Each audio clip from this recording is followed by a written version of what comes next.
would say is nobody has to provide this medication to adolescents. These are not doctors being forced to provide this medication. These are doctors who are wanting to treat their patients in the best way that they know how based on the best available evidence to us. And these are young people who may have known since they were 2 years old exactly who they are, who suffered for 6-7 years before they had any relief. And what's happening here, it's not the kids who are consenting to this treatment, it's the parents who are consenting to the treatment. And as a parent, I would say when our children are suffering, we are suffering. And these are parents who love their children, who are listening to the advice of their doctors, of the mainstream medical community, and doing what's right for their kids, and the state of Tennessee has displaced their judgment.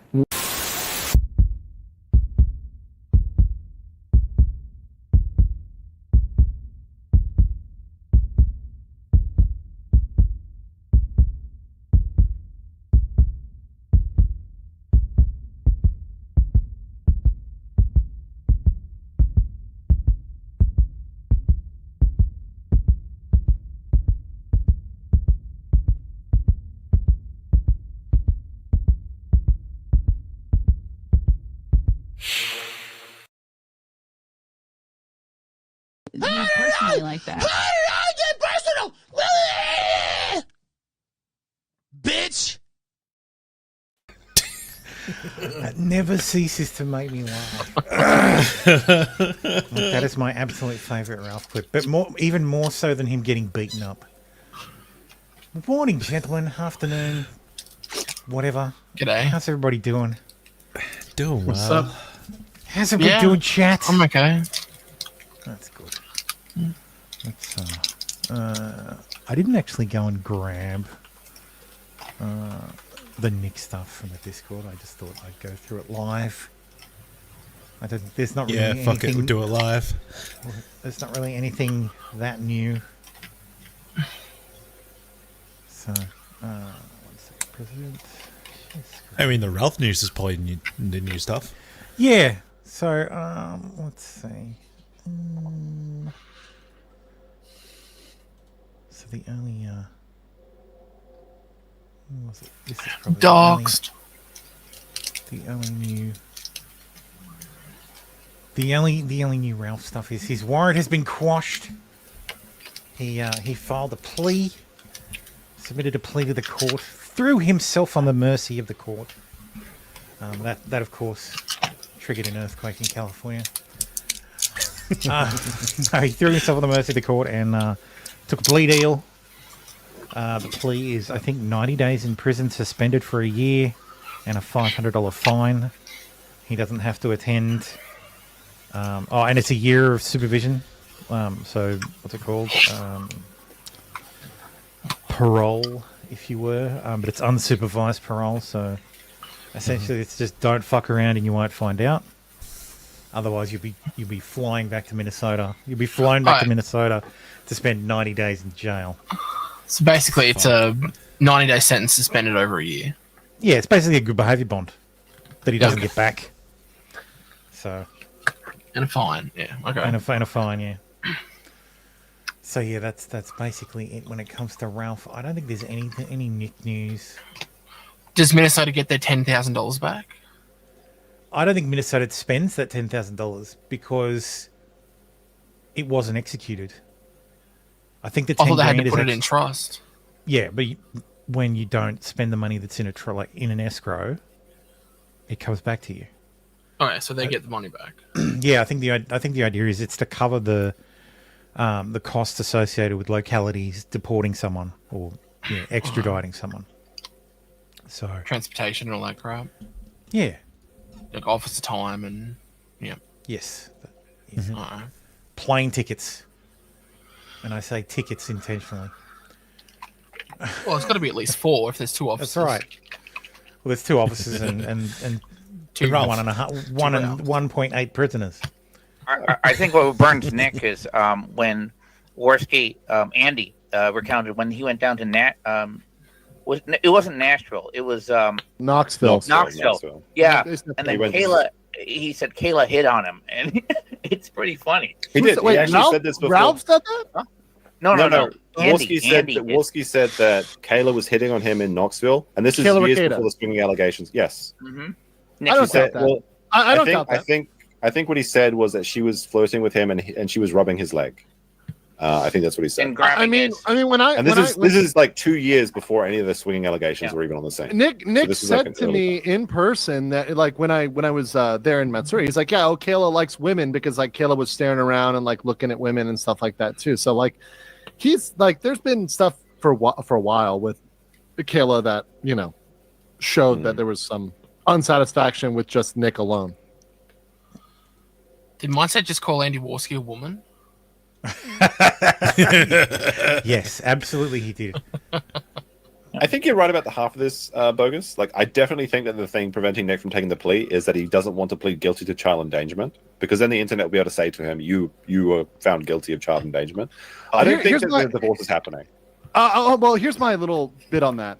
From everything I've heard from people that know Nick or are close to Nick, is that the divorce is likely to happen at some point. If it doesn't happen soon, I think that Kayla's too down bad and too deep into this. Like, she's 5 kids. Not from Kayla, from Nick, because because he blames the problems on her. The thing is, Nick blames all of his problems. Totally see I didn't even think about that from Nick initially. When he talks to the Baldo washers, when he talks to the Baldo washers and everything else, when he talks to April, it's like, yeah, this is really all Kayla. Right. Yeah, because Kayla's too busy watching Deep Space Nine to even consider divorce, and that she's neglecting her wifely duties. Yeah. Well, I mean, her body's ruined. Nick's words, not mine. No, Nick's words. Nick's actual body was destroyed by 5 children. Nick said that. Yeah. He did say that. He said some crazy things. I can't imagine saying, like, even if I just want to say, if you ever want to see what like a body ruined looks like. There's a particular actress.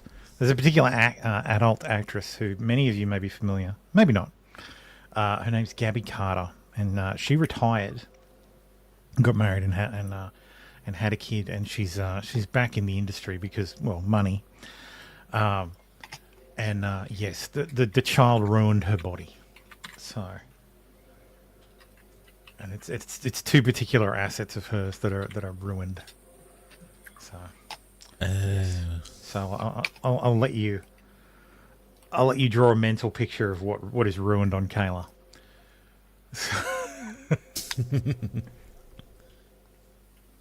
A particular asset that I'm sure even if it were Nick true, likes. Don't say that about. Though then again, April doesn't exactly have those assets. So the mother of your 5 children. Holy shit! Like, that's such a slimy thing to do. Like. It's disgusting. Even if like, once again, even if that's what you're thinking, you wouldn't like. Why are you saying it publicly? But the thing is, with Nick, he didn't develop that filter, and that was the bad habit. And even I noticed it was starting to rub off on me from Nick. And I've thought about this in retrospect. Is like Nick didn't have that filter, and you actually need that filter of like. I don't want to say this in front of an audience of 6,000 people and talk about these details, right?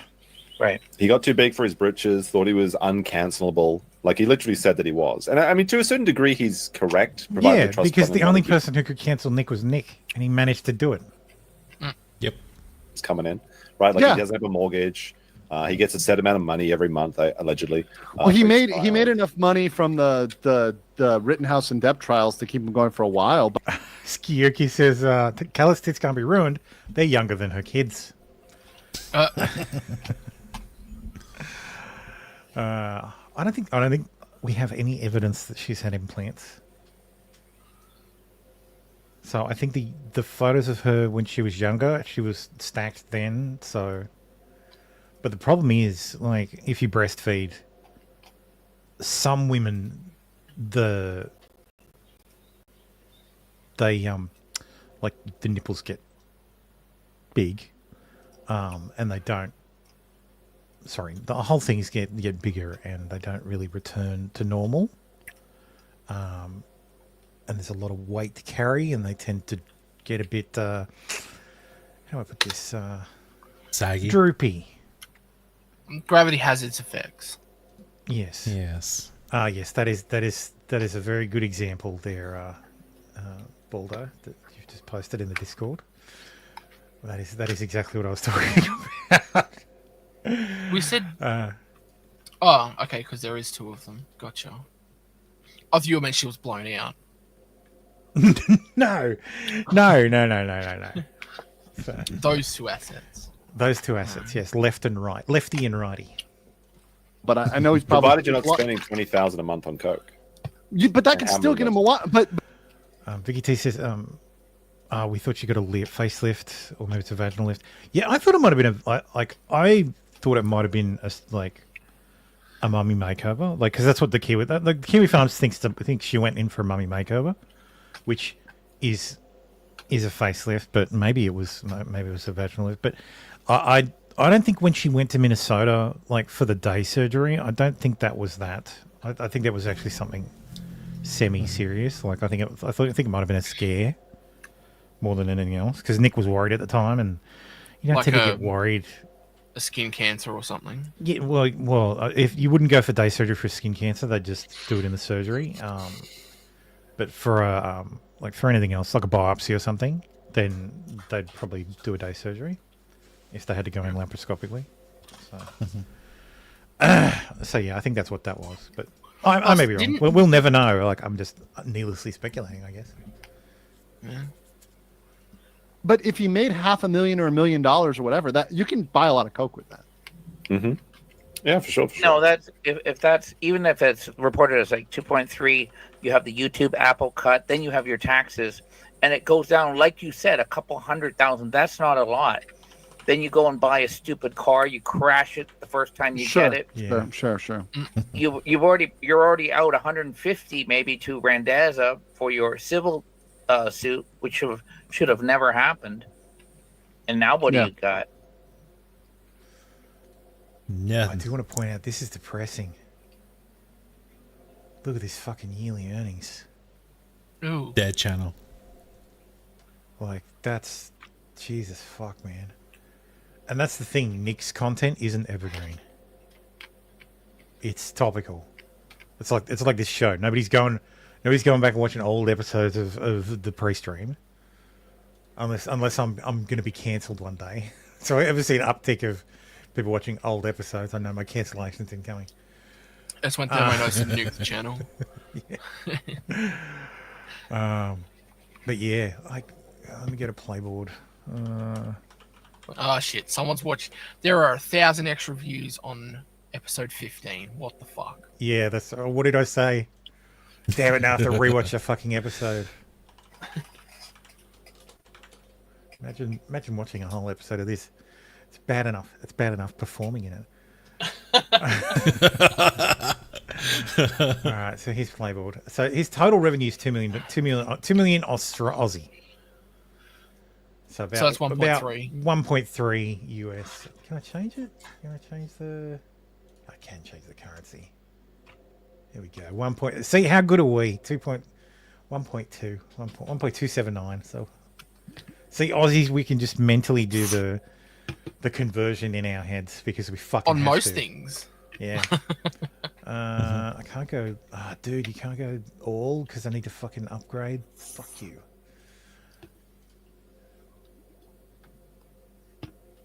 Nothing. No revenue for 2024. That can't be right. I can't look at a year. But yeah, that's. How many streams has he done this year? So there's this one on the 8th.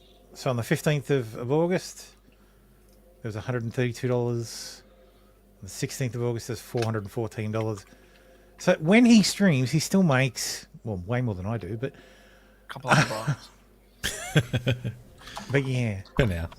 And it's still 21k views, on a live stream. Yeah, plus catch up, So, live numbers are probably double the likes. I think it's fair to say. It's a Ministry of Truth. Yeah, the e-safety commissar is who you should report the stream to. Mm-hmm. So he last streamed 3 months ago. So, that's just that's very fucking depressing. So, but yeah, so in the lifetime of his channel, it made $1.2 million in super chats. So that's not including people like me who have YouTube Premium and AdSense, which wouldn't have been much. I don't know. Did anybody watch Ricada without an ad blocker and notice if there were mid rolls? No, I had Premium. Anybody in the chat remember if they saw ads on Ricada's channel? I mean, he did ad reads. Oh, yeah, he did sponsorships, I guess. I just had a look, and it's 86 videos this entire year. Yeah, that are still up on this channel. Yeah. What sort of psycho uses the internet without an ad blocker? Yeah, well. Hey, Costy, a lot more people soon. Once the change to Chrome rolls out to everybody, a lot more people. It's rolled out to the enterprise version, so the ad blocker doesn't work on enterprise versions anymore, or the good ad blockers don't. So, anyway, that's I don't think there's anything extra. Is Google that hard up for cash? Yeah. I don't think there's anything extra. Move to Brave, people. Brave uses Chromium as well. Every fucking browser uses Chromium. The only one that doesn't is Firefox. Firefox and Safari. The Safari uses WebKit as its root. So it's not Chrome. It's Chromium that. Yeah, because Google is the primary developer for Chrome, like for Chromium. Chrome's their version of Chromium, and so unless there's a fork, but it's all been rolled into the original Chromium. So. I believe when I hear it, someone who's in Ricada Law. So what is it? So our relationship, Ricada Law says, our relationship is with our children was exceptionally strong before. It's stronger now. Everyone who has commented publicly about our relationship with our children hasn't spent a day in life with us. I mean, that's possible. Maybe because he almost certainly spends more time with the kids now because he's forced to. Not streaming. Yeah. Mm-hmm. And not drunk and strung out. Well, yeah, this guy says Nick has always shown he puts his kids' interests ahead of his own while driving them around drunk and high, starving them and making them live in filth because he refuses to clean his house or do laundry. That is I true. refuse to believe the man couldn't have just gotten a fucking cleaner. He had a cleaner. Like, he had a name. there are illegals in Minnesota, and I'm reliably informed by Democrats that illegals do like menial labor for you. So. Wow, you're all really low energy today. Well, we don't have Nick's suppliers, so I'm sorry. Yeah, well, fair enough. Yeah, I already replied to the tweet, so I'm like, yeah, I've spent this whole morning listening to streams while I was playing things and all. Yeah, I'd heard about all this, and I'm like, oh, what the fuck? What the fuck is Nick talking about now? I'd stopped caring about Nick like a month or so ago. Well, there we go. Fucking 15 minutes and we're done with Nick. So. All the court stuff's done for now, so it's like, okay, what's up next?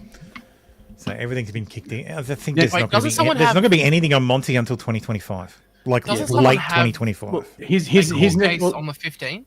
Nick does. His next settlement conference is this weekend. Yes. This upcoming weekend. Yeah. Okay.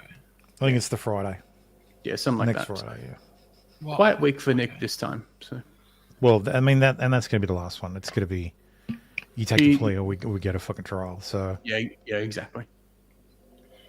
Anyway, an appeals court has upheld the TikTok ban and has declined to block the law that would force the sale. So this is so a panel of so this was in the this is the U.S. Court of Appeals for the District of Columbia. So yeah. So yeah, that's moving forward. They've got until I think January 21st. So January 19th, wasn't it? Just before. Was it? Yeah, it was just it's before either Trump before or it's either just before or just after. So yeah, that'll be interesting. I mean, and Biden can. There's not time to go to SCOTUS unless TikTok appeals. And SCOTUS grants them an injunction pending appeal, in which case TikTok stays in the US for probably another year. So, yeah. I don't know. I don't know what grounds they're going to appeal it. But we'll see. Well, if they can cite a national security interest, then Or social security? That's not security. Social media? I don't know. Yeah, but the Chinese own it and all that stuff. If they can, if the government can put forth a half decent, this is a national security issue, and we don't mind it being existing. We just don't want the Chi-Coms to have them. Yeah.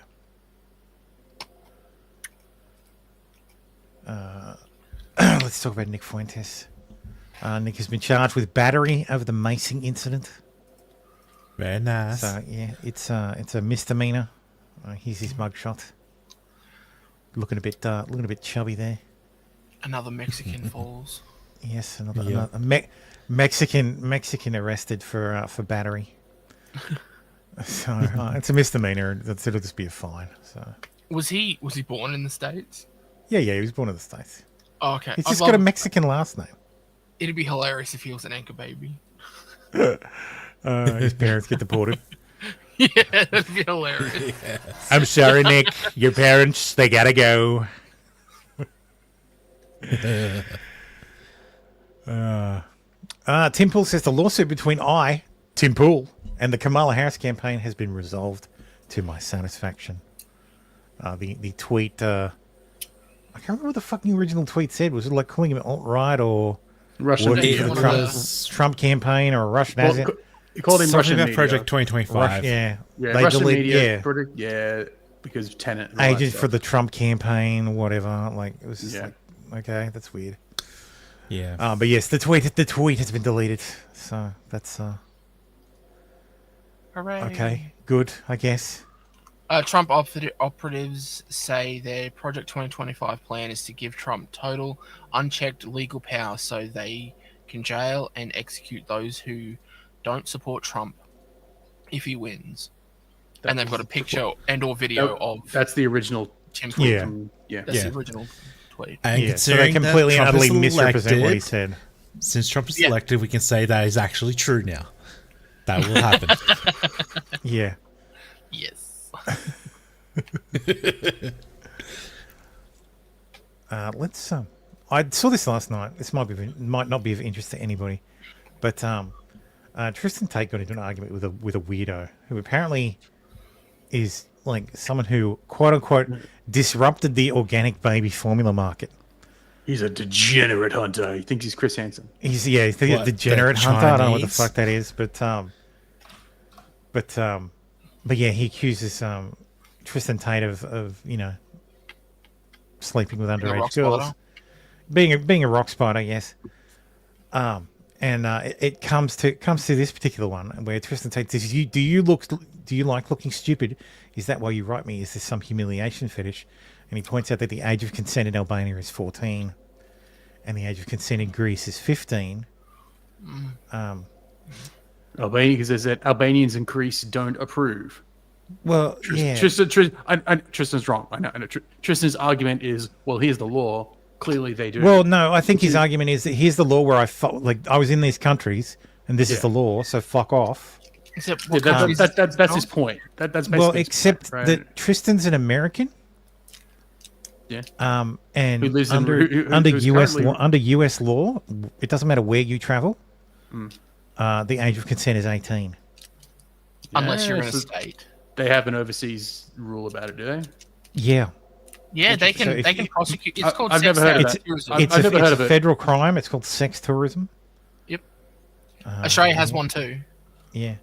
We have the ability to prosecute people in other our citizens that have gone overseas, who have gone overseas for the express purpose of committing a law, breaking a law that would be illegal in Australia but not in another country. For instance, sex tourism. So if you go overseas to have sex with a 15-year-old, you come back, Australia knows about it, they will prosecute you.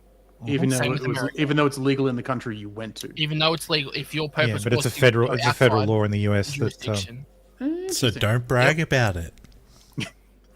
How about don't do it? Yes, Tristan. Yeah, don't do it. And don't brag about it. I've got my main, my bottom. That's a little bit too much for them. I didn't know that was the people. thing. I thought you were overseas, so you're subject to the rules of the country you're in. Well, you are subject to the laws of that country, but there is also you are subject to your laws as well. A federal law in the US that applies to all citizens. Yeah.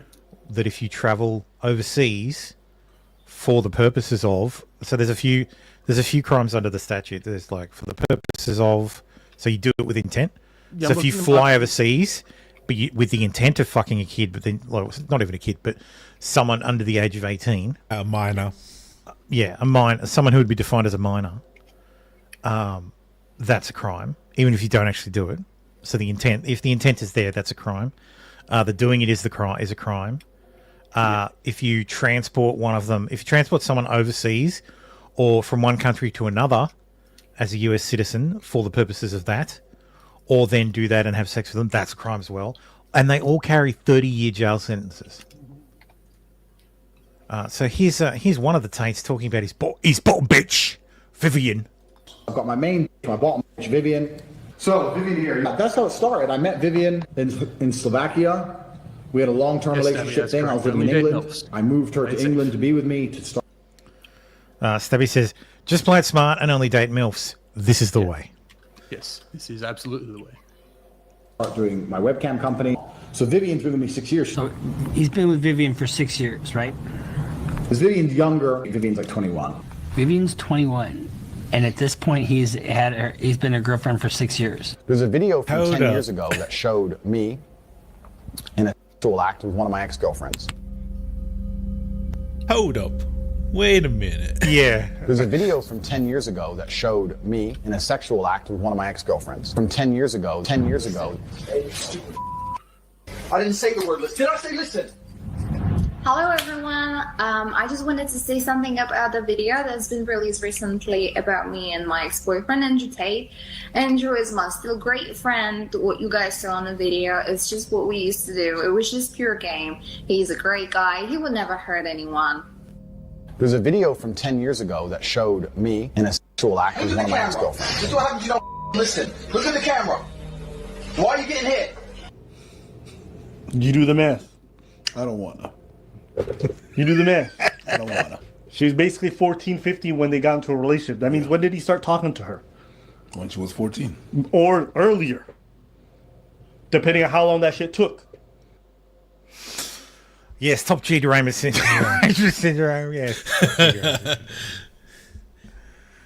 Hey, we finally have the actual evidence that the government's been trying to prove this whole time. Look, like most of the things with Andrew Tate, he tells on himself. Yeah. So I hope he's not hoping to flee to America. Yeah. America's out now. I'd rather an American prison over an Albanian one. Well, and it'll be American federal prison, so you can probably wrangle your way into minimum security. So you can go to Club Fed. Ooh. Yeah. Speaking of Club Fed, Liberal councillor who went nuts during a meeting because people didn't respect her as a black woman has been arrested for a kickback scheme to steal taxpayer money. Boston. Wait, you're saying Boston a black City, woman stole money? I know, right? It's just unheard of. Boston City Councillor Tanya Fernandez Anderson was indicted for 5 counts of wire fraud and 1 count of theft. Anderson allegedly conspired with a relative on her staff in a kickback scheme with Boston taxpayer funds. She allegedly gave the relative a $13,000 bonus, who later slipped her $7,000 in cash at a City Hall bathroom. Each count of wire fraud carries a max of 20 years in prison. Using public office for personal gain is a crime. Her behaviour, as alleged in today's indictment, is a slap in the face to the hardworking taxpayers in the City of Boston, who have every right to expect that the city's funds are in good and honest hands, FBI Special Agent Jody Cohen said today. So, what hands? What the do I have to do in this council in order to get respect as a black woman? Get my money. I'm not afraid of anybody here. When I make a mistake, I will be clear. I don't hate you as a white woman. I don't hate you as a white man.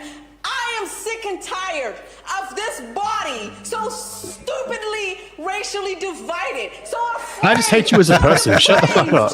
Yeah, jiggle physics. Because they are afraid of their losing their investment. They're afraid of bargaining. They're afraid of leveraging. Leveraging These what? people have. Oh my God! Of I what? can't even call you cowards because desperation deserves mercy. Here's a redistricting fine. Today, We give it to a Junior. white woman. Can we all get along? Can we get together?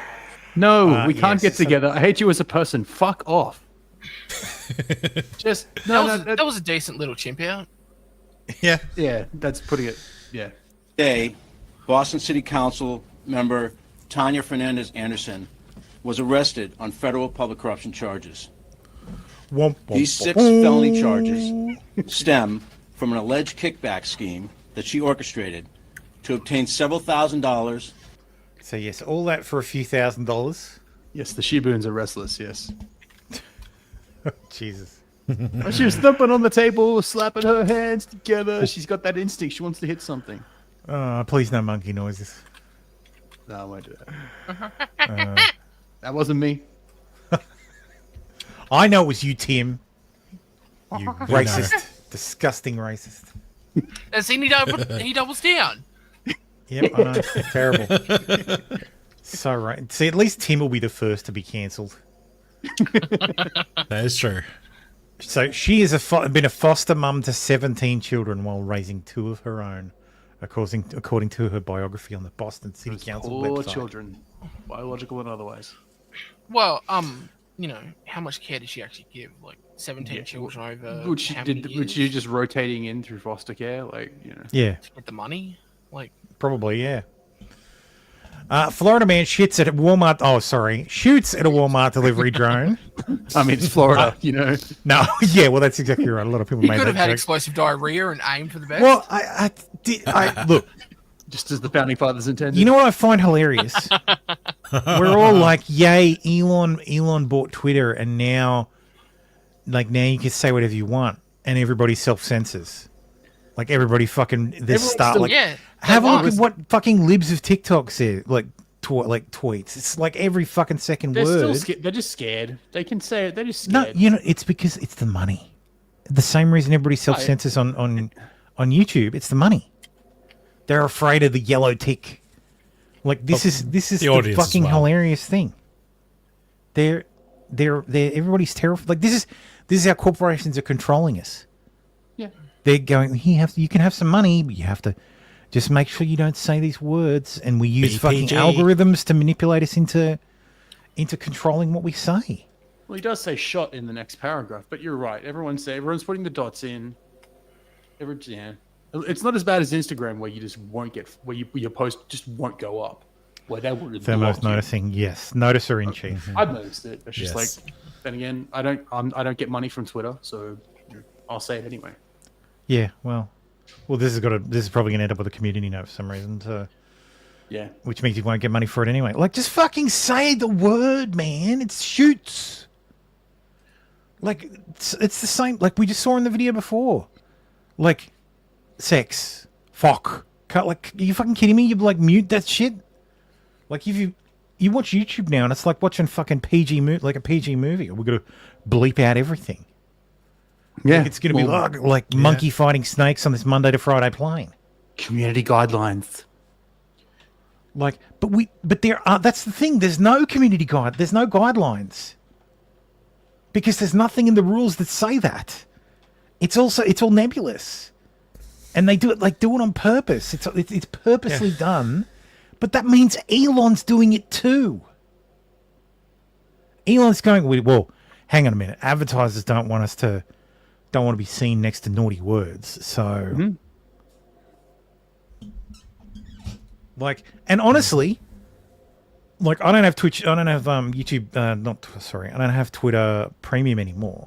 So I see a shit ton more ads, including not the promoted posts, actual fucking ads, and it's all fucking Temu. It's Temu. It's the bullshit fucking Android games that are all the same. The one like the guys who shoot and the things come down the road and like like it's all the fucking same game, and you know it's a fucking scam because like that gameplay doesn't exist in those games. Like it's Temu, and what was the other fucking shit? Where do you see casinos? Where do you see these ads? When I scroll on the app. Oh, that would explain why I didn't see So the app on my phone, I obviously can't block the fucking ads on that. So I see the ads there. Do you guys think I don't like? So look, I got to bet at like 10, but then I lay there with my phone. Like I believe you. I don't use the like app. you guys see me post links from Twitter at like 5 o'clock in the morning. Yeah, I only use browser version. Temu derangement syndrome. Yes, the real TDS. Yeah, pretty much. No, I only use browser version. Like I haven't seen a single ad on Twitter, and I don't have premium either. Well, if you've got an ad blocker, it kills them fucking right quick. You don't see them here. Yeah, that's what I mean. I'm thinking, where do you see these ads? And I'm thinking, like fucking uBlock kills them fucking dead.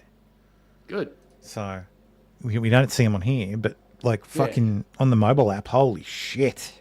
It's Temu. It's fucking casino slot machines and the shitty Android apps. Yeah, Daisy, I don't get those. Welcome.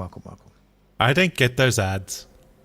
I get AI, crypto, and I see AI crypto occasionally, but and every time I see a Temu ad, I click the button and say I don't like this ad. I don't want to see it. I don't fucking care. Doesn't. I know what Temu is. I'm not interested. The algo will show it to you. I'll go fucking shop on AliExpress first. So, anyway, but yes, Florida man shoots at Walmart. That went off on a fucking tangent there. Florida man shoots at a Walmart delivery drone with a pistol and jokes to police officers that he can't breathe when they put handcuffs on him. Absolute legend. I can't breathe. 72-year-old Dennis Wynn shot at a Walmart drone with his 9mm after it flew over his property. Wynn said he had issues in the neighborhood with people flying drones over his house. Lake County Sheriff's Office said they found a bullet hole in the payload the drone was carrying. That's some good fucking shooting. He was charged with shooting at an aircraft, criminal mischief damage over $1,000, and discharging a firearm in public. At some point today, did a drone fly over your house and you shoot at it? I'm gonna be real blunt with you and ask. Yeah. You did? Yeah. Okay, why'd you shoot at it? To the cops. Because I thought it was somebody and turn around playing games on my house. I got you. Where did you see the drone at? Right above me. What, can you walk out and just kind of show me? Don't talk to the cops. I wonder how many shots he fired. Right there. Sitting straight above it? Straight above me. Do you have any idea? Hovered, lowered some kind of cord down or something, turned around and sent something back up, and then after it was shot at, it turned around and went north. Gotcha. Okay. What'd you shoot at it with? 9mm. Okay. AK-47. Right, how much trouble am I in? Well, quite a bit. Wow. You've been honest with me. I'm gonna be honest with you. Quite a bit, actually. So there's a federal charge that goes along with it. There's a felony charge that goes along with it. That's kind of like where we're at. Okay. Okay. What happens and what happens and what? Well, before we continue this conversation, I'm really just for you being honest. You really just took me off guard. I'm not gonna. What am I gonna do? I'm gonna lie. True. All right, sir. You have the right to remain silent. Anything you say You're putting me under arrest. I'm just going to arrange you the Miranda warning just so I can get it out. That way you and I can continue our conversation, okay? I understand the Miranda warning. I don't have to speak to you unless I want an attorney, okay? I got you. Let me just read you this real quick, and then we'll go from there, okay? Brody. You have the right to remain silent? Go ahead, Serge. 26. I'm already talking to him. All right, sir. So you have the right to remain silent. Anything you say can and will be used against you in a court of law. You have the right to talk to a lawyer and have him or her present with you while you're being questioned. If you can't afford to hire a lawyer, one will be appointed to represent you before any questioning if you wish. If you want to head out underneath it, get out the rain. You can decide at any time to exercise these rights and not answer any questions or make any statements. You understand each of these rights I have explained to you. Having these rights in mind, you should talk to us now. Yes, I understand my rights. Yeah, I got you. So, it was hovering above your house. It lowered something down. No, it just hovered above my house. You said something about the pulley system. A cord or something. It stayed there for about 10 minutes. Mm-hmm. And yes, I shot at it. Okay. I got you. And the cord went up. It turned because it was facing east. Okay. Because that's east, right? Yeah. Yeah. I was working on my pool equipment. Oh, you were outside when you noticed it? Oh, I was working on my pool equipment. Gotcha. Waved it off and everything. Never left. I went inside, went into the safe, got the weapon, came out, tried to shoot it off again. It didn't move. I fired one round at it. Now they say I hit it, so I must be a good shot, or else it's not that far away. So I'm under all sorts of... It was Walmart's drone. They said it's $10,000 worth of damage to the drone and all sorts of stuff. So I'm going to wind up having to find a real good defense lawyer. You want a coffee in the front? Whatever you need to do by protocol. Oh no, we have. You've been fine. There's no issues. We're not, Yeah. Just let me know if it's too tight, all right? Yeah. I can't breathe. I can't breathe. I can't breathe. Dude, Holy shit. I don't think the cops That was misleading. Funny. Holy shit. That was misleading. Holy shit. And they were nice to him too. They even Fucking cuffed him at the faced. front. Oh, Costy gifted 5 memberships. Thank you, man. And they let him get in. Bots Get again. in. I don't understand that. Like, YouTube should really target people who are actually watching live. Like, that's fucking dumb. Daisy says, yep, Costy, Rob Giveaway usually averages about 100 gifted memberships per stream. Normally all the regulars in chat receive memberships. That stopped about 4 or 5 weeks ago. YouTube really needs to stop this BS. Yeah, that's fucking ridiculous. Like, that's fucking, yeah. So they say I hit it, so it must be a good shot. If it was hovering like 50 meters above, like, we're talking about a drone, like, it's not going to be too big. 9mm, 50 meters in the air.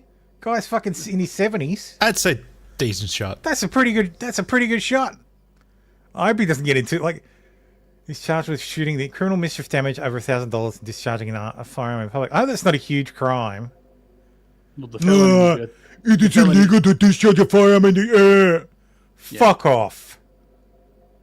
Yeah, I know it's not new information, but the fucking body cam footage. I really do not like that law that you can't discharge a weapon in public, because that's literally you get charged any time you fire your weapon. It's one of those many laws that you break every day because they need something to be able to permanently arrest you over.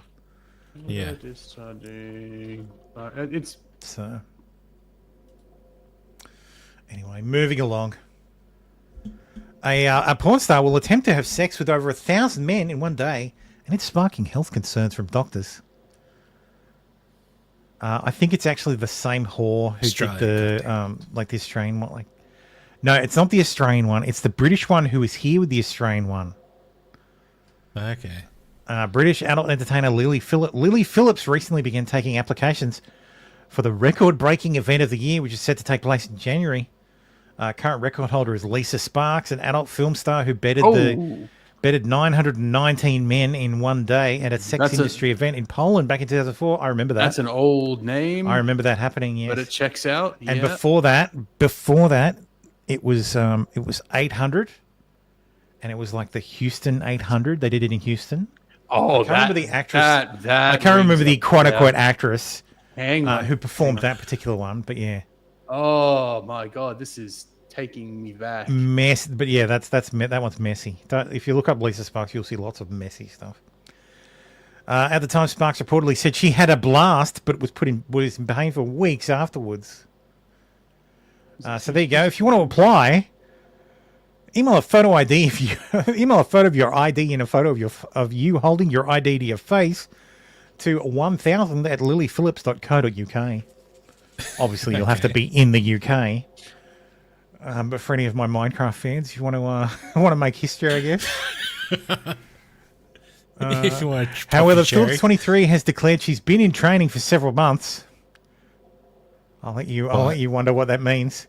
Oh, that was the actress's name, by the way. That was the actress's name, Houston. That was her stage name. Oh, okay, yeah. The Houston 620. It was the Houston 620. I thought it was the Houston 800. The world's biggest okay, there you go, 620. The world's biggest gangbang number 3, the Houston 620. Yeah. Wonderful. Someone call Farage. Yes. I'll get him on the phone. We play Minecraft.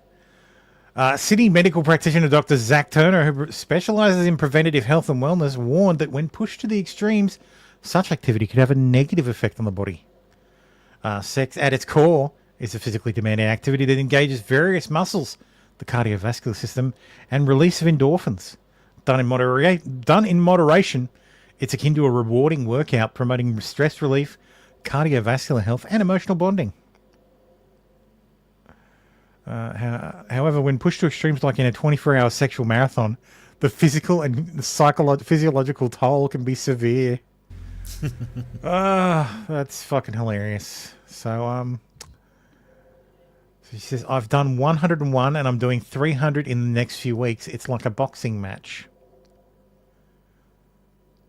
That's certainly, you gotta, no, 12 I don't rounds think it's like a boxing match. 12 endurance activity, right? 12 rounds. No, it's sort of like a boxing match. Instead of her face getting beat up, it's a it's a box getting beaten up. That's for sure. Yeah. Different kind of boxing. Yeah.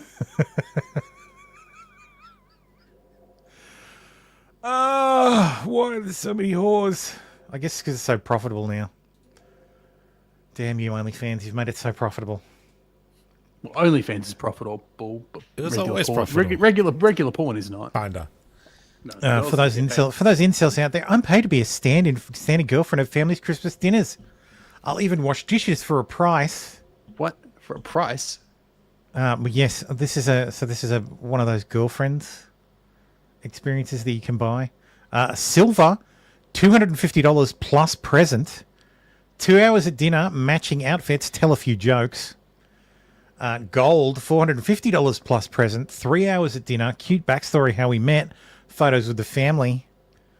Platinum, $600 plus present. 6 hours with the family. All prior packages. Say I love you in front of family.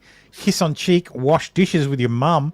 Close friends post with your family. And you don't even get sex with it. Jessiana Rebecca, 29, is willing to pose as a smitten girlfriend to men who pay the right price. The Miami-based bombshell has unveiled her Christmas girlfriend package on social media, with some services costing up to $150 per hour. I'm providing great service for the holidays for the single guys. Jesus Christ. She won't even sleep with you as part of the package. She won't even sleep with you, yes. The former stripper, my dad. Even says, I love you to the paying client in front of his family, then plants a kiss on the cheek. Yeah. Dude. She's a hooer. Just not that kind of I do not see this working. Like, no. You're going to have to hire her for every, like, family. No, you just do it once and say you broke up.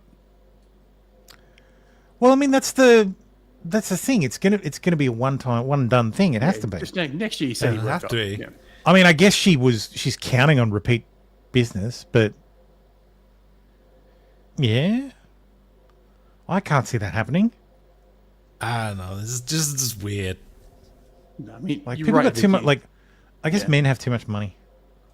Like, yeah, single men. Yeah, Vicky. Like, I'm sure the mother doesn't want it. Like, a good mother would spot the woman a mile away, right? Boys, don't bring home a whore. Yes. Why is she pointing at her breasts? Yeah. Well, I need more in the platinum package. The ex-user complained. Yeah, that's right. He at least wanted to. No, Tim wants a palladium package. That's an overnight. How much? I'm sorry. How much is she charging for the platinum again? Like nearly $1,000. $600, $650 plus a present. Plus the present, yeah. Like that probably would be an overnight for a call girl in Australia. Like, no, $600 for an overnight. Really? I'd be getting a test afterwards. Present, right? The present, including the cost of a present in that. Maybe up to $1,000. Maybe not overnight, but that'd get you several hours, or maybe even 1 hour, depending on how high you want to go. Like, well, I don't know, Tim. Which brothel do you use?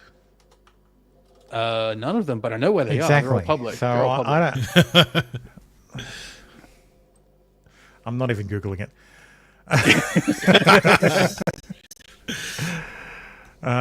Let's see.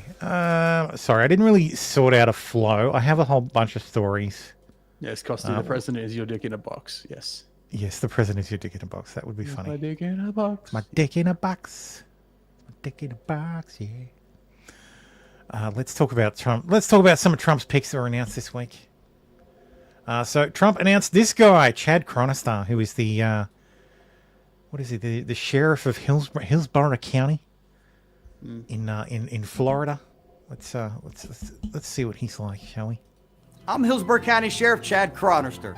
While we want everyone to limit their public movement during the COVID-19 health crisis, outdoor recreation is still possible, even on our beautiful waterways. If you decide to go boating, remember you must also remain socially distanced from other boaters.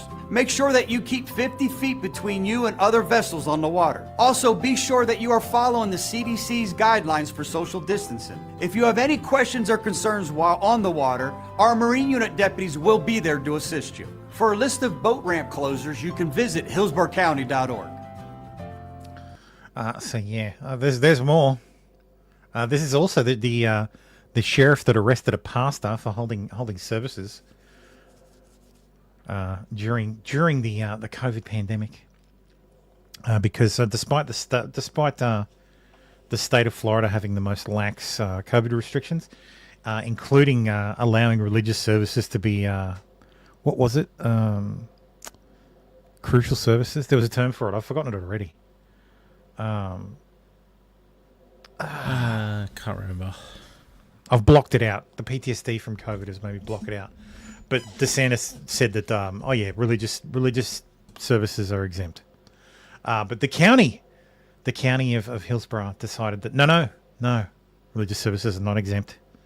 And the sheriff did his duty and arrested a pastor for violating the COVID orders. To which I think the next day DeSantis overruled the county, reversed the rule, and then pardoned. Essential services, yes.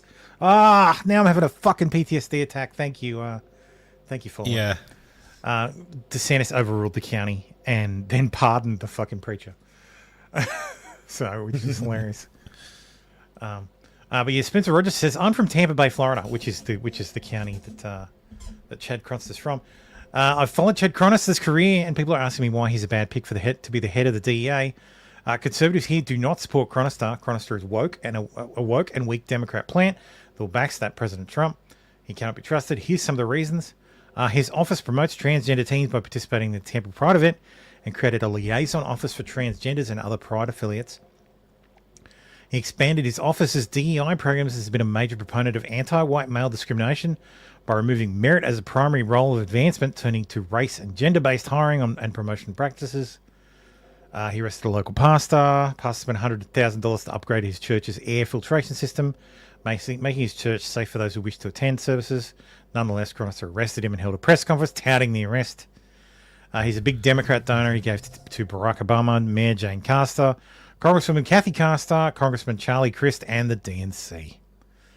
He's weak on crime. He's released criminals with 35 priors who then went on to shortly after his release to murder someone. He's weak during the BLM riots, having his deputies stand down as rioters destroyed property, including a gate at the county jail. His office was generally slow to respond during the BLM riots when other sheriff's officers around the state were out in full force. Yeah, because DeSantis didn't fuck around. He supports red flag gun confiscations and has used the policy many times. Here we go. During the George Floyd riots of 2020, he told his deputies to stand down and multiple buildings were burned down, businesses and plazas were burned down, and the Walmart on Flower in Tampa was completely looted.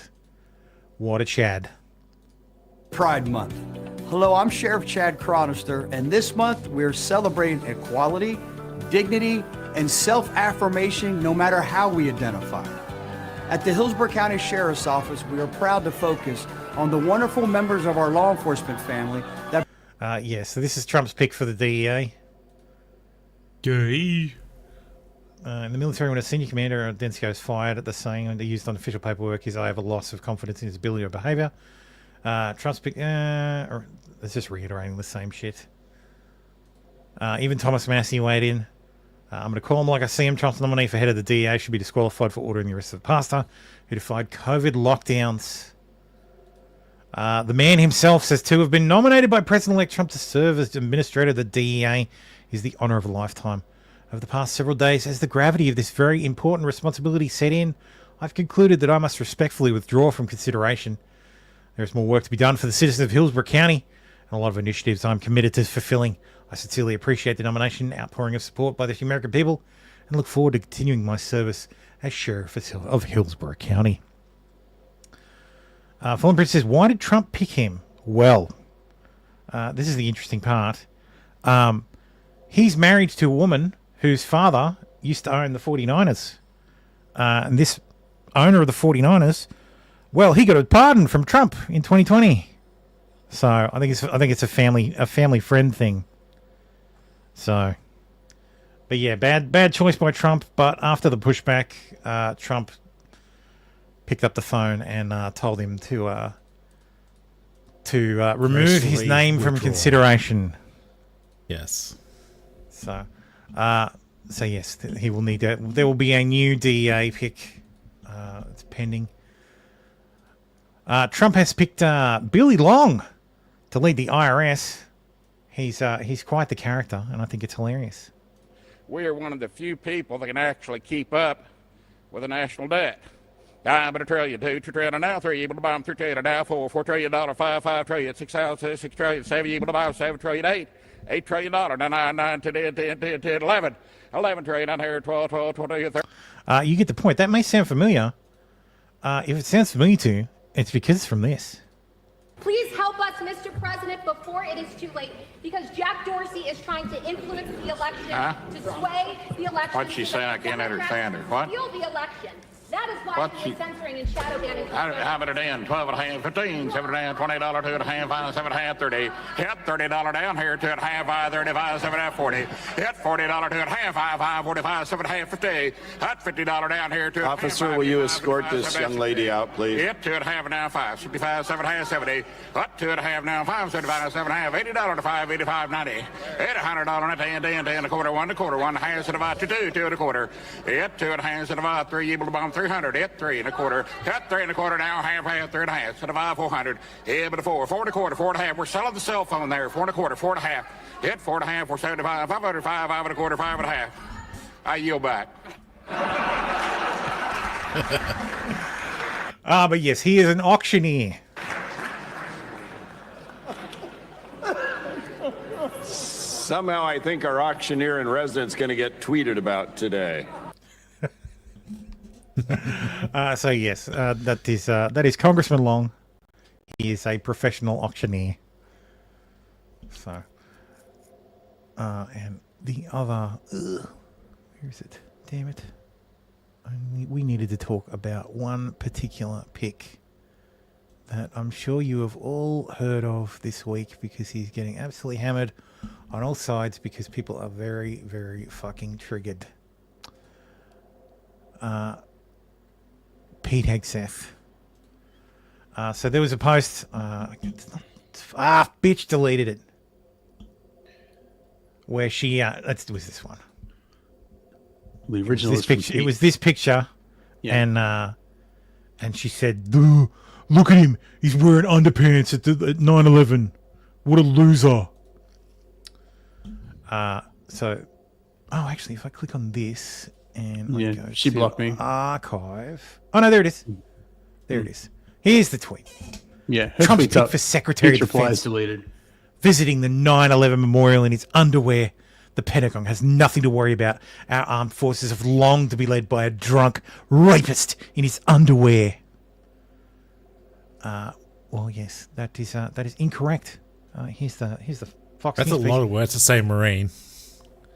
He wasn't a He's Marine. not a Marine. Well, as you might have noticed yesterday, he wasn't a Marine. He was Army. Took off all our clothes and finished the Navy SEAL swim yesterday, helping raise money for members of the SEAL community. Become a Marine, so my joke is not a Marine. He's not a SEAL. And their families. Yes, they're Ranger panties. What you may have missed if you weren't watching on Saturday. Here we go. This is the warm-up 1 mile run. You ready, Hexan? It's a 1 mile run over to the water's edge where Will and I will then put on fins and start the swim. About 70 Navy SEALs, vets, first responders, Gold Star families, patriots all, honoring those who served, remembering 9/11. 3 miles, 300 push-ups, 66 pull-ups, all to honor the Navy SEAL Foundation. So we're 2 little tiny parts of it. Well, you ready? We go 1, 2, 3, go. Right now, they're on their first leg of the swim. I am told this is the most difficult portion of it because they're actually swimming against the current right now. It's about a 1 mile swim. They're on their way to the Statue of Liberty, Liberty Island. When you pass by that Statue of Liberty in the water, and then you see what these guys can do, and we're doing this one morning. Right. When you think about the fact this is what they do for a day job. Right. Across the globe on behalf of all of us. Yeah. So it is an annual event that takes place in New York to commemorate 9/11. So it's not it finishes at the 9/11 memorial. So it's not like they all get changed. So he was doing that event. There's been an absolute full court press just to try and fucking take Pete Hegseth out. And I honestly, I think it's fucking disgusting. Well, there was this, and then there's people who've just been going on and on about the shit we talked about last week. Yeah, that he's a rapist, there's an end, he made her sign an NDA. He made her sign an NDA. Oh my God. Yeah, because she came to him trying to fucking get money for something that happened years ago. He didn't want to lose his fucking job because Fox is risk averse because the Roger Ailes stuff had only just happened when she came back to him. Yeah. So he's like, fine, I'll give you a nuisance payment. You have to sign this fucking NDA. Yeah. Because that's the thing. The accusation is all that's fucking required. Yeah. Just look at this shit. Look at this shit. We fucking went through the police report, and it is fucking clear that it was rape Gret. Yeah. So, if he actually raped her, that an NDA doesn't protect him. If he actually raped her, that's exactly right. Yeah, you can't hide any crime with an NDA. I'm proud of what I fought for. I'm not going to back down from them one bit. I will answer all of these senators' questions, but this will not be a process tried in the media. I don't answer to anyone in this group. None of you. Not to that camera at all. I answer to President Trump, who received 76 million votes on behalf and a mandate for change. I answer to the 100 senators who are part of this process and those in the committee. And I answer to my Lord and Savior and my wife and my family. I'm proud to be here.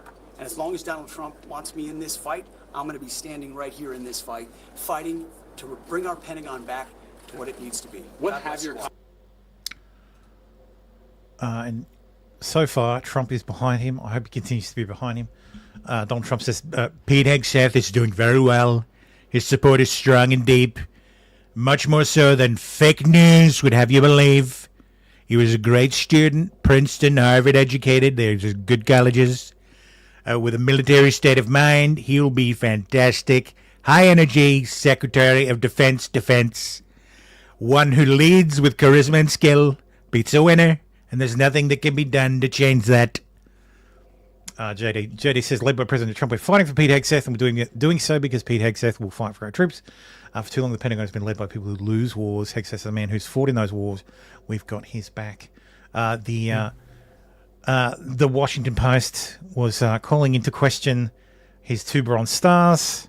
Oh, it's just a Bronze Star, really. It's just 2 Bronze Stars. Everybody gets those. Whatever. Except the majority of SecDefs and don't look, have Bronze Stars. Hang on. Look. They're not wrong. Bronze Stars are handed out like candy to higher up officers. They are. He has more than that, though. But the problem is, he's one of Pete's Bronze Stars. He was a first lieutenant. That's an 01.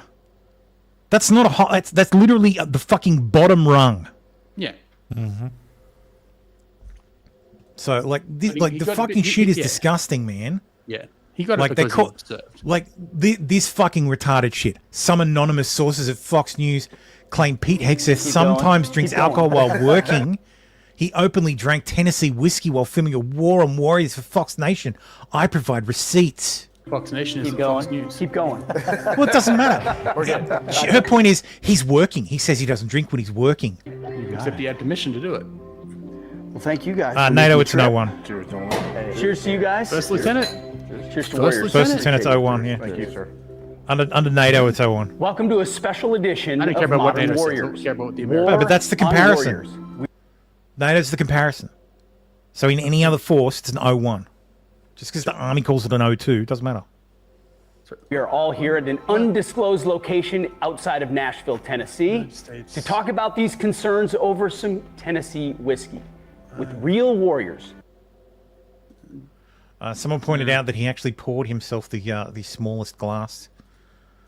So, yeah, like fuck these people, man. Like there's this shit fucking I think today, Pete Hegseth crusade to turn the military into a Christian weapon. Oh, I'm sorry, is that meant to be a bad thing? Are you trying?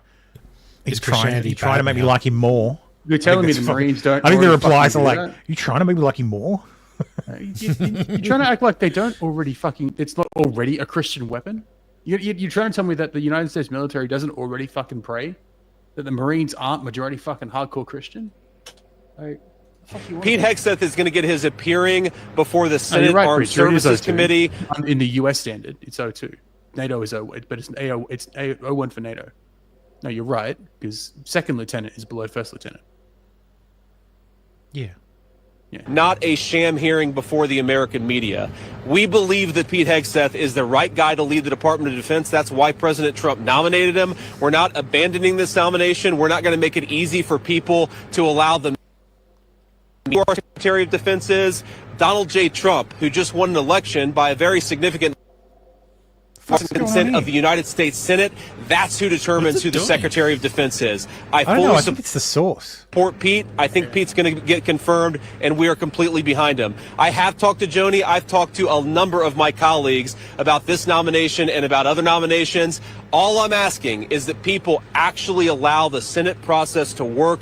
We do not determine important government officials based on anonymous sourcing from the American media. We determine who our officials are through the nomination process, the advice and consent process of the United States Senate. That's how it should happen, and that's how the president's nominees are going to work through this process.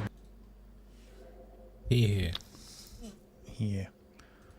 But I wanted to draw attention to this because I hadn't heard this. So where and does Hegseth the media end up? had been very quiet about it?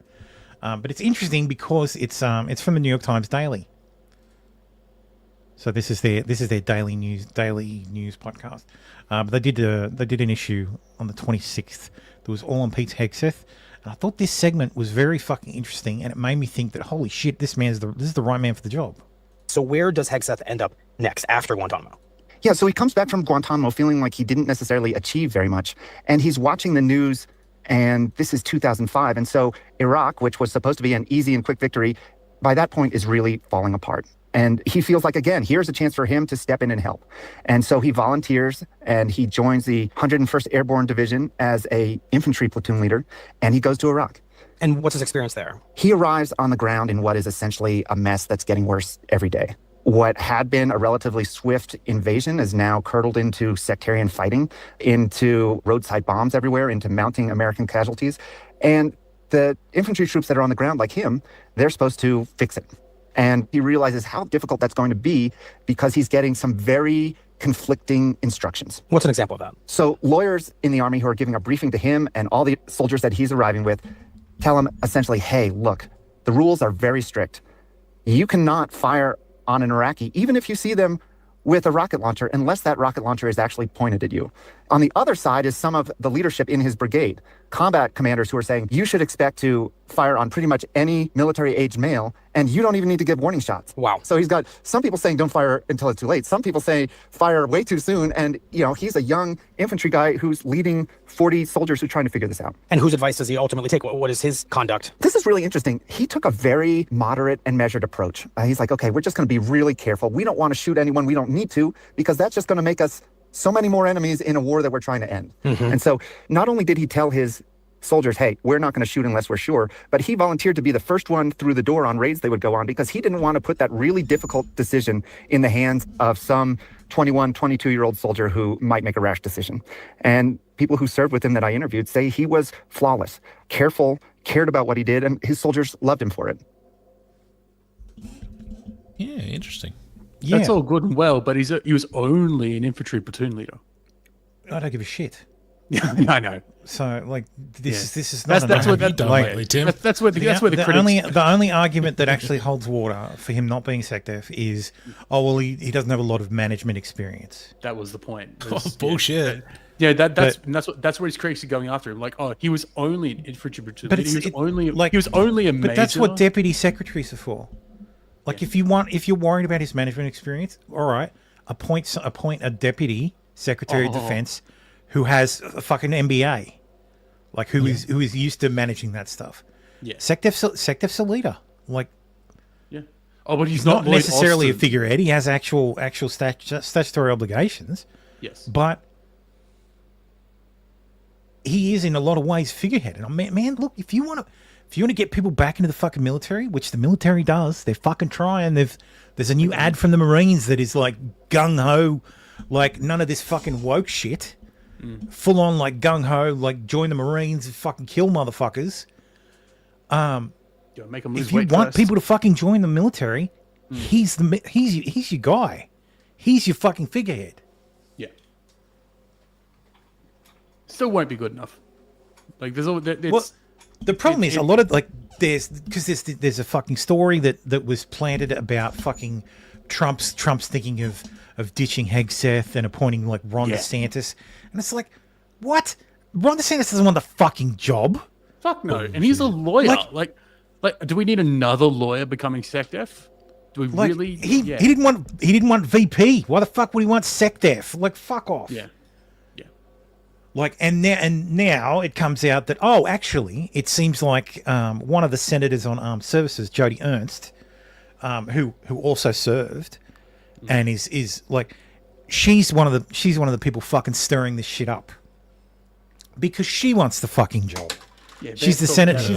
She's the senator from Iowa, or one of the senators from Iowa. So she wants the fucking job. So, but Josh Hammer says today, be warned, a secret Democrat plot to sabotage Trump is already underway, and the Pete Hegseth witch hunt is just the beginning. So, and we've seen this all before. We saw this with Kavanaugh. Mm-hmm. So they're gonna fucking. This is a full, like, make no mistake. This is a full court press. They are determined to take out as many of these people as they can. So, and I think the best thing Trump can do and the best thing Pete Hegseth can do is fucking hold the fucking line. Mm-hmm. Like you may win, you may lose. Ernst is just But- Republican Tammy Duckworth. At the very least, you will force these senators to put their names behind it. So you will out these people because these fucking senators are happy to fucking kill candidates in back rooms when they don't have to put their names to it. But when it comes to the crunch, they know if they piss off the base, they'll be in trouble come primary time. And Jody Ernst is up for re-election in 2026. So, and Trump needs to start playing hardball with these senators too. Because if he actually wants these people in the positions because he needs them to get this shit done, then he needs to start fucking pushing on these Republican senators, like, motherfucker, like, I won your state by this much. How much you want to bet if I rock up during primary season and put my arm around another Republican, you lose the fucking primary. Like, how much do you want to keep your fucking job? Fairly certain he's already threatened that. He's threatened that with people before, and the threat's implicit there. But if Trump calls you on the phone and shows you the unemployment line, you're probably gonna get a lot of things clarified. So, because these senators aren't in it for one. He's going to drop a picture of unemployment lines. Like, what does this mean? And he just walks out. Yeah. So I handed him a picture, and it was an unemployment line. There was a lot of black people there. And he said, Mr. Trump, he said, sir, I don't understand this. And I said, figure it out, Abdul.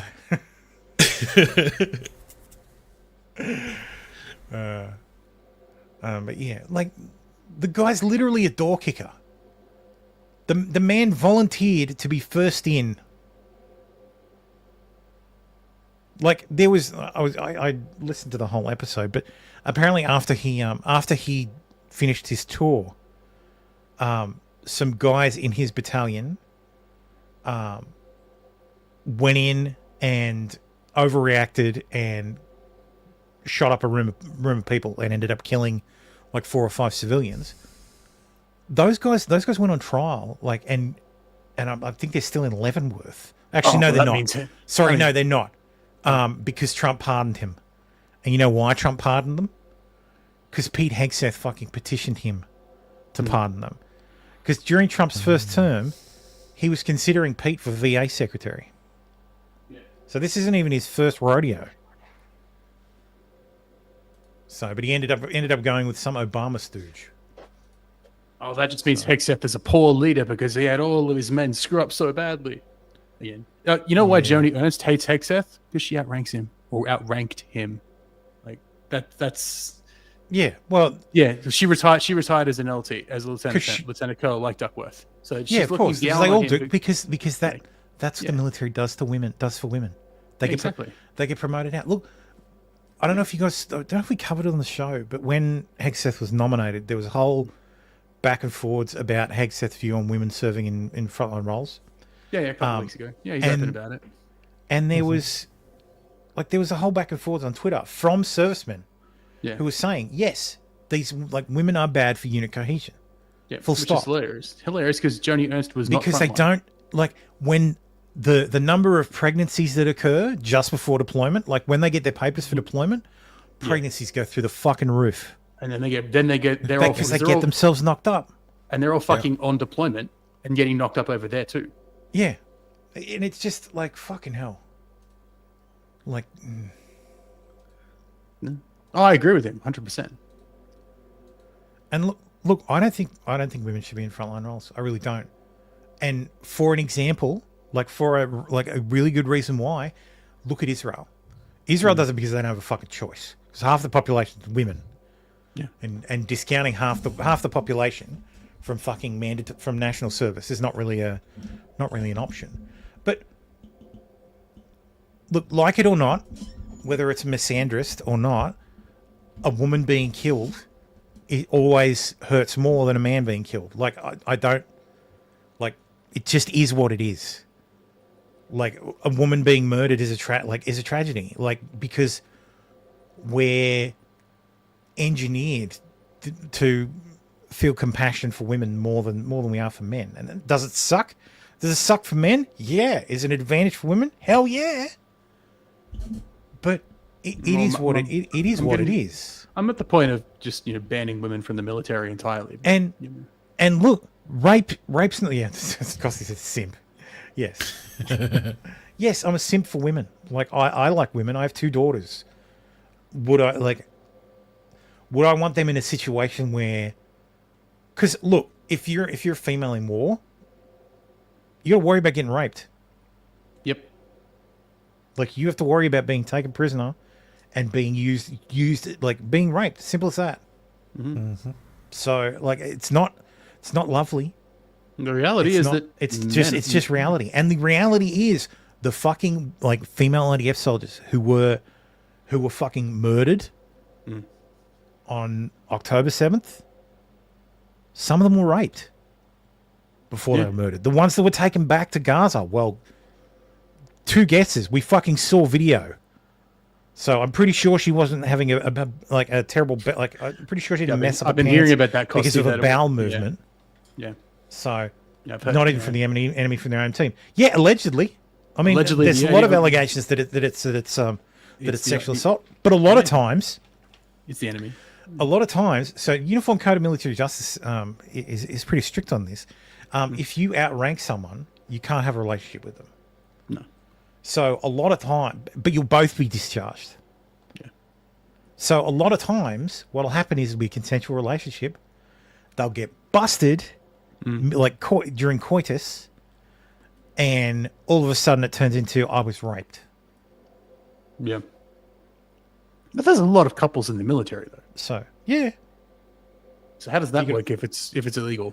You can't be in the chain of command. Oh, sorry, it's chain of command you talked about. Yeah, fair enough. Yeah, that makes sense. Sorry, a subordinate. Yeah, so that makes a hell of a lot more sense. Yeah, I'm thinking. Yeah. Oh, my wife is in another branch. Why does that matter? Yeah, I see. I get what you mean. Yeah, happens all the time, and it's just, and look, that kind of shit skews the figures. Because Jody Ernst's thing is sexual assault in the military. It's it's just rampant. So, like, I think it's I think it's probably overblown. So, but yeah, the whole Pete Hegseth is frequently drunk on the job. Nobody even asked the fucking people who work with him. Yeah, none of them went on the record. Like, every one of these fucking stories is anonymously sourced. Yeah. Oh, according to 13 sources who spoke on the record under condition of anonymity. Well, no. I'm sorry. If you're smearing someone, someone better fucking go on the record. Yeah. The only people that went on the record are people who went on the record to defend him. Yeah, exactly. The only people with balls came out publicly to defend him. So, and there's a bullshit story about him fucking tanking a charity, like making the charity bankrupt. His veterans charity, supposedly. Yeah, veterans charity, because they finished the year with owing $37,000 out of so they raised this. So when he joined the charity, he joined the charity, they were raising $1 million a year. Yeah. He joined the charity, they were raising $18 million a year, and they were spending the same amount.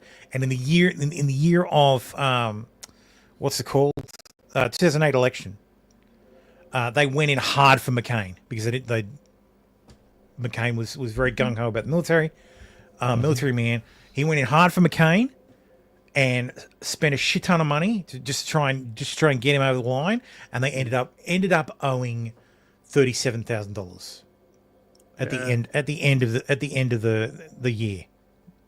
Oh my God! Can you imagine running a campaign and ended up owing $37,000, or even worse, $37 million, like fucking half of Kamala's campaigns? Like one of Kamala's PACs fucking owes something like $30 million. Kamala's own campaign finished the campaign with owing $20 million. Like, fuck these people, man. Fuck you cannot fucking hate these journalists enough. So, and not like they're like, oh, and he was fired because of it. And the charity fucking wrote a letter and said, no, this didn't happen. Like we were going in another direction. So Pete and the charity parted ways. It's like, fuck's sakes. Like you can't hate these fucking people enough. Like you really can't. Like, and he said, like, if I'm, because Pete said, like, Pete's admitted that, yeah, he drinks. He likes a beer occasionally. He said, like, you come back from deployment. I was sitting in my apartment in Manhattan, like in New York or whatever. And just sitting there with nothing to do. Like, normally we'd be like, when you're on deployment, you don't drink. There's no, like, not a drop. That's the deal. So I'm sitting in my apartment and like, oh, well, I'll have a beer. And like, oh, we'll go out for lunch and we'll have some beers with lunch. Like, yeah, you drink. But he said, like, SecDef is just, I'll treat SecDef like another deployment. I'm not going to drink. And they've turned that into, oh, we'll see, he's a drunk. Because he's had the guarantee that he won't drink. And it's like, dude. Like, the only drinking problem he has is maybe he spills his drink once in a while. Like, it's just so fucking disgusting. Like, minimizing his record, fucking minimizing, like, his fucking award.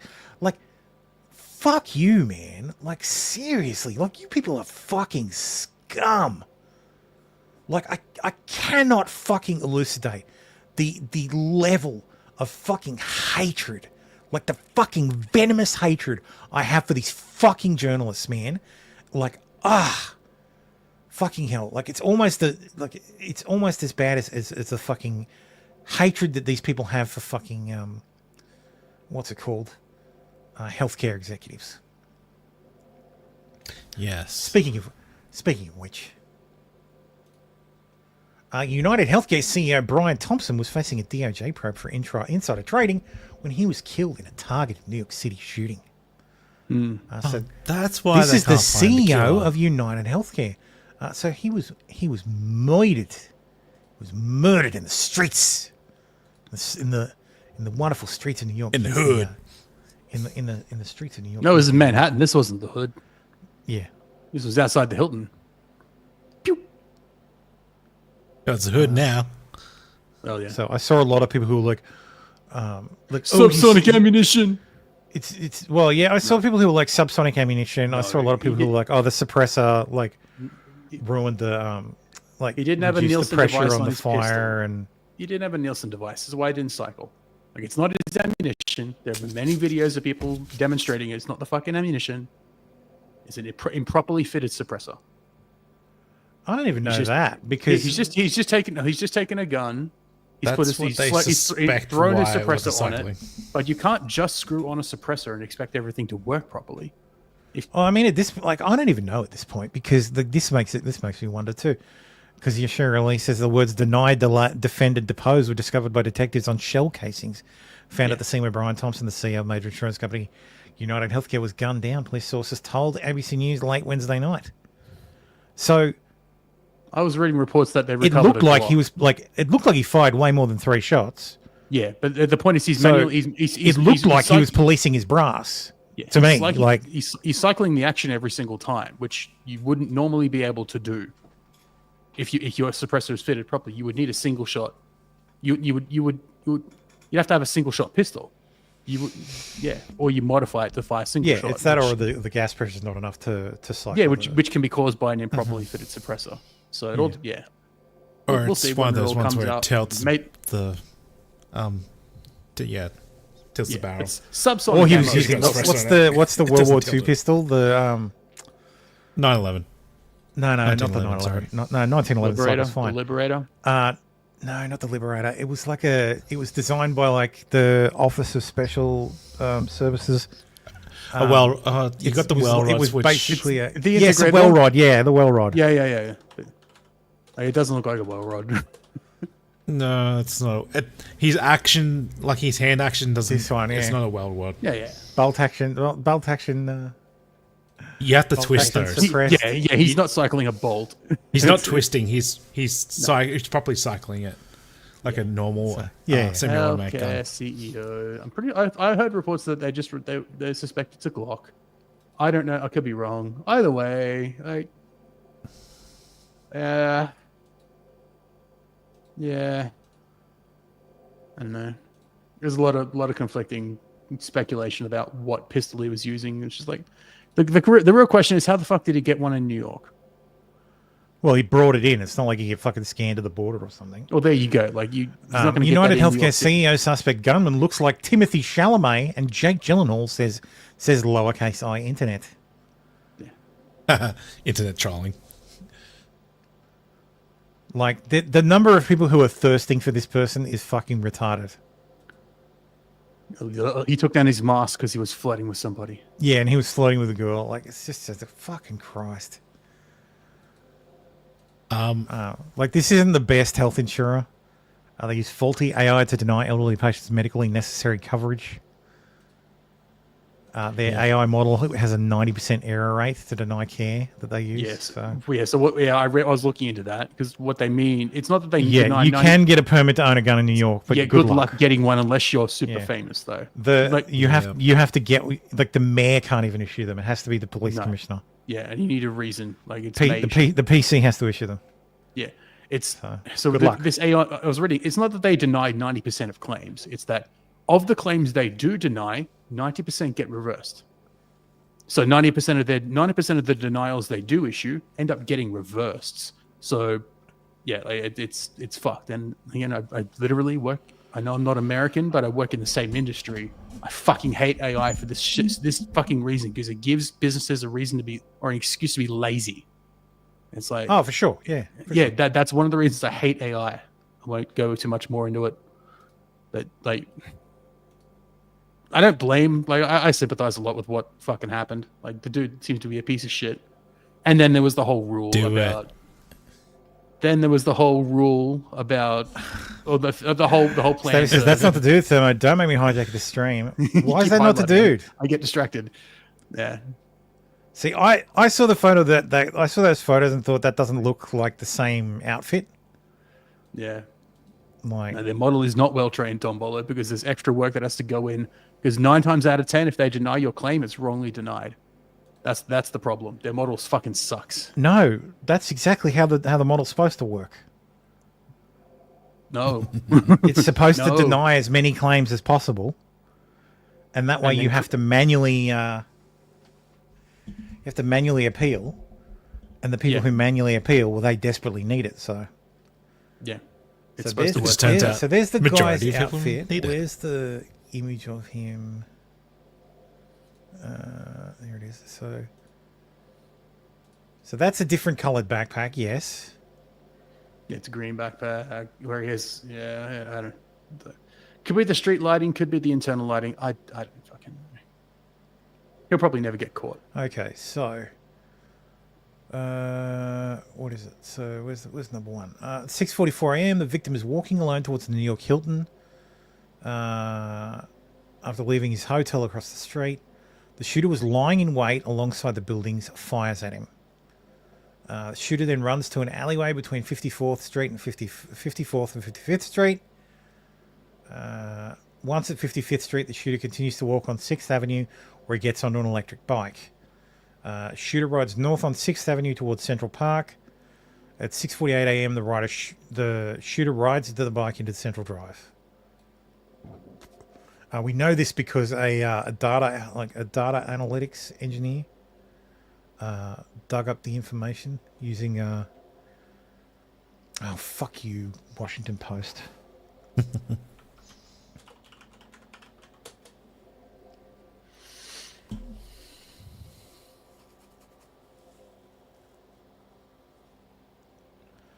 But yeah, amateur internet sleuths are racing to identify the gunman, yada, yada, yada. But yes, so they poured over street footage and digital data to guess his brand of backpack, debate how he'd silenced his pistol, and scrutinized his getaway bike. So he used the city bike to get uptown. Well, apparently he didn't. And into Central Park, which is a good idea. There's not a lot of apparently there's not a great deal of camera coverage in Central Park. I think they have like those cameras on poles that NYPD installs. I think they have a few of those in Central Park. For the most part, I think there's a lot of blind spots in there. I don't think he used the city bike though. Some guy claimed, because didn't the guy come out and said, I've been scraping all of this bike data. And yeah, right. So Riley Walsh is the guy's name. He tweeted the city bike data. Oh, let's see if I can go to his thing. Yeah. He got completely blown out because apparently the NYPD said that they've told City Bike it wasn't one of yours. Yeah, like according to NBC News, the NYPD has told Lyft, which operates City Bike, their bikes were not used in the shooting. So, yeah. I don't know. It feels like people don't want to catch this publicly Lyft monthly.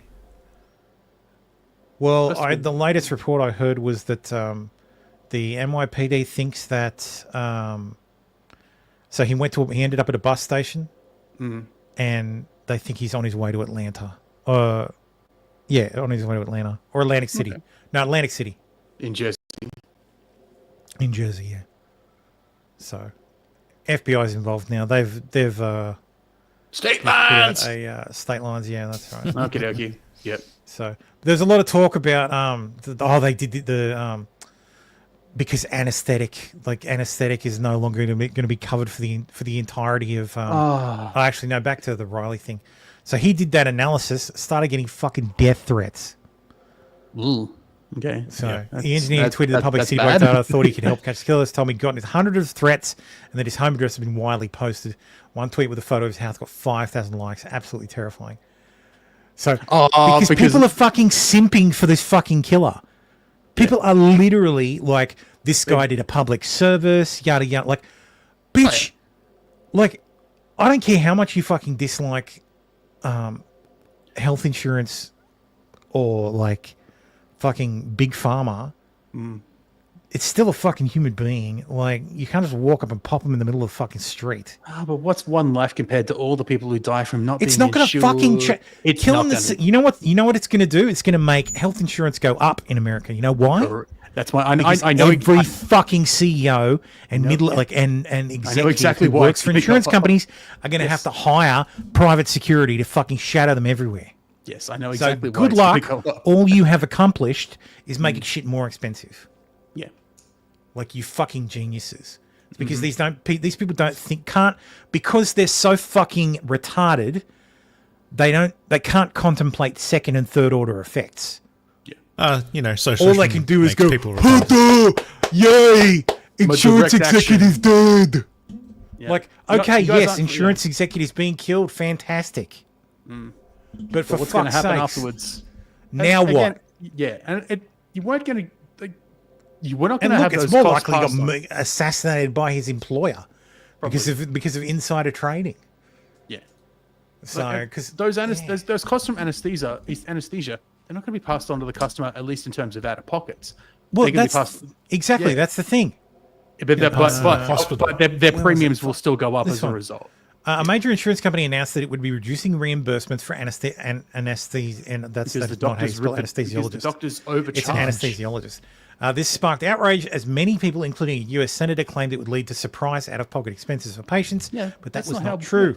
Yeah, that's right. Critically, contrary to Senator Murphy's claims, we'll get to him in a minute, this policy would not have saddled patients with surprise bills if their operations went over time. The burden of this cost control would have fallen on participating anesthesiologists, not patients. According to Chris McGarment, Associate Professor of Health Administration at the University of Missouri, Kansas City, Henry W. Block School of Management. Say there is a contract between an insurance company like Anthem and an anesthesiologist. What is always in that contract is a clause that says you, the provider, agree to accept the reimbursement rules in this contract as payment in full. That means the provider cannot then turn around and ask the patient for money. Exactly. Because, Exactly. and there's a fucking really fucking good reason for this. And it's because there was a fucking whole bunch of fucking anesthesiologists who are rorting the ever-loving fuck out of the insurance companies, Happens charging here too. for keeping patients under way longer than they actually were. Shit To happens the in point Australia where, too. point where they were billing insurance companies for patients who were under anesthetic while they weren't even in the fucking country. Like, Yeah, like it's absolutely ridiculous. fucking insane. It's absolutely these were these were surgeries that were maybe 6 hours long that were getting fucking ridiculous. Like, so a 6-hour surgery would cost $120,000 in anesthesiologist costs. It's the same. It's the same shit that is the fundamental problem with the US healthcare system. The hospitals charge ridiculous amounts of money to the insurance companies, and the insurance companies nickel and dime them down to a reasonable cost, and they charge them these incredibly high prices, like $40 for a fucking aspirin, because all the shit the insurance companies go, well, no, we're not paying for that. So they get it where they can. It's just fucking retarded. Like, and it's the reason why America spends twice as much per patient on healthcare and has worse outcomes than than countries that spend less.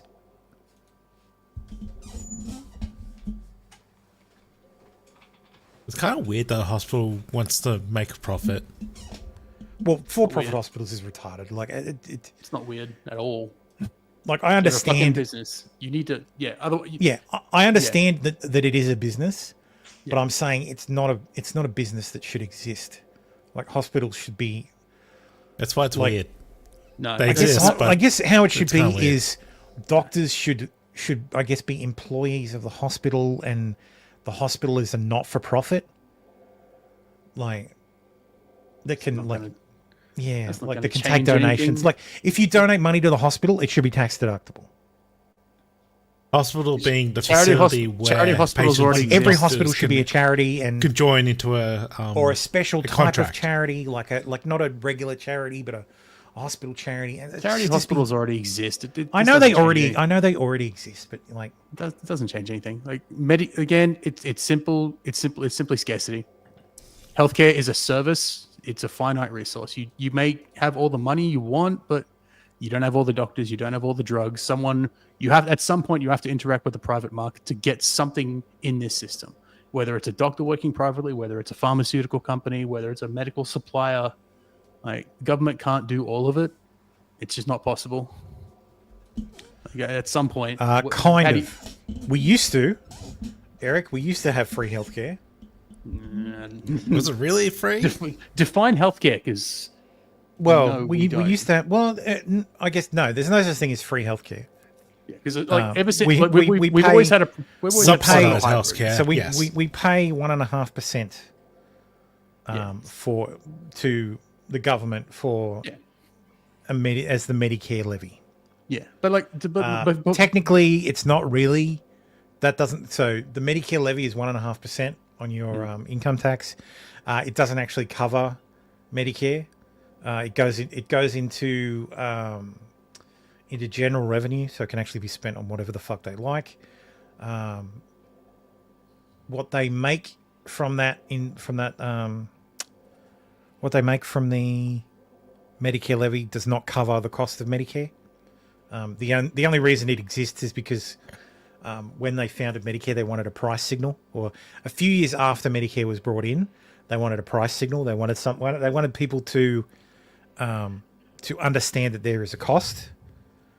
Because I think Thomas Paine said something given had like that which is given to I have to fucking look it up. Either way, in '84 they ended up. So who asked that, Eric? In 1984, up until 1984, Australia had a fully private system, pretty much, or state, like it was a state-based. It wasn't a federal safety net. That's basically what our free healthcare is. We don't have a British-style NHS. We have a public safety net. Effectively, it's a hybrid system now where you've got fucking your GP costs and your most of your in-hospital costs are covered by the government. You fund that through your taxation. It doesn't cover everything though. We don't have government dental plans, government optical, things like that. But we have a split of public and private hospitals. It's a weird hybrid system that's about to fucking collapse because the government some surgeries are covered, some are not. I mean, generally speaking, most surgeries are covered by Medicare. Like your outpatient specialty consultations are barely covered. You get almost nothing back. Yeah. So it used to be covered fully, same as the GP. Some GPs still bulk bill, but essentially there's a rate card that Medicare provides that says this is how much we'll reimburse you. Benefit schedule. Yeah. MBS. It is publicly available. You can go in and see how much you get for each. You can go get your item numbers from your provider, and you can get a quote. You can look up exactly what you'll get back from the government. Actually, that might be fun. Let's do that. Used to do all this for a living, of course. So you can go look that all up. We still have a private insurance market, which is dwindling for many reasons I won't go into. But that covers you go to a private hospital as a private patient. It means you can skip the waiting list. So that's what you have your private insurance for. Also, your private insurance covers things like dental and optical, physiotherapy, podiatry, all those things that are not covered by the public system at all. That's what you get your private insurance for. Yeah. So here's the MBS. Yep. I just did knee replacement because I thought everybody knows. Yeah, that's fine. Everybody knows what a knee replacement is.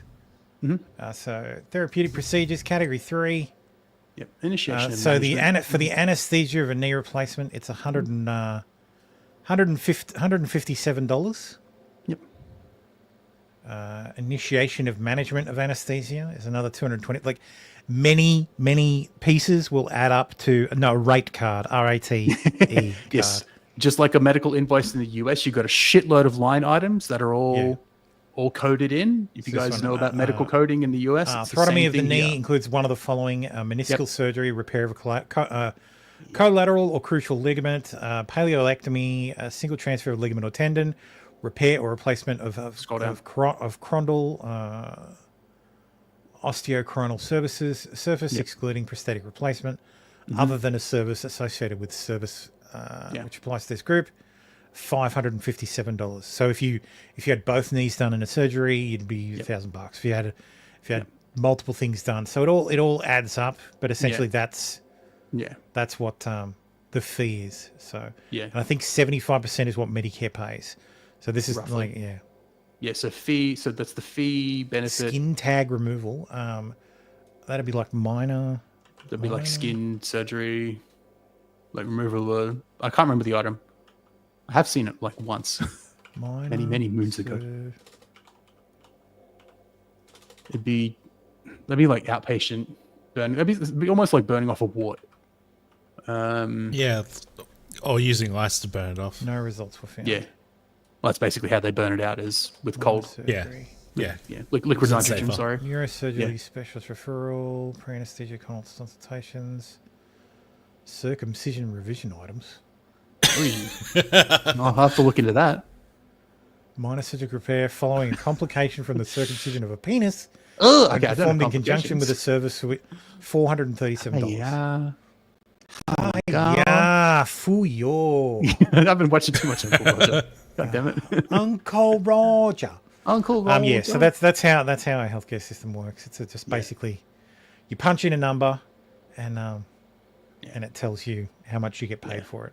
But as far as going to like a GP or family doctor, as the Yanks call it, you go in, and the government used to cover a lot. They used to cover these GP fees 100%. Using the doctors are not getting enough back now. These benefits are not enough for doctors to stay in business, so they're just charging more and passing on the out of pocket. So here you go. Here's category. Some of them are providing. So this is Medicare schedule item number 3. Yes. Literally the third item on the schedule. It is literally number 3. Professional attendance. Professional attendance at consulting rooms other than a service to which another item applies by a general practitioner for an obvious problem categorized by the straightforward nature of the task that requires a short patient history and, if required, limited examination and management each attendance. $19.60.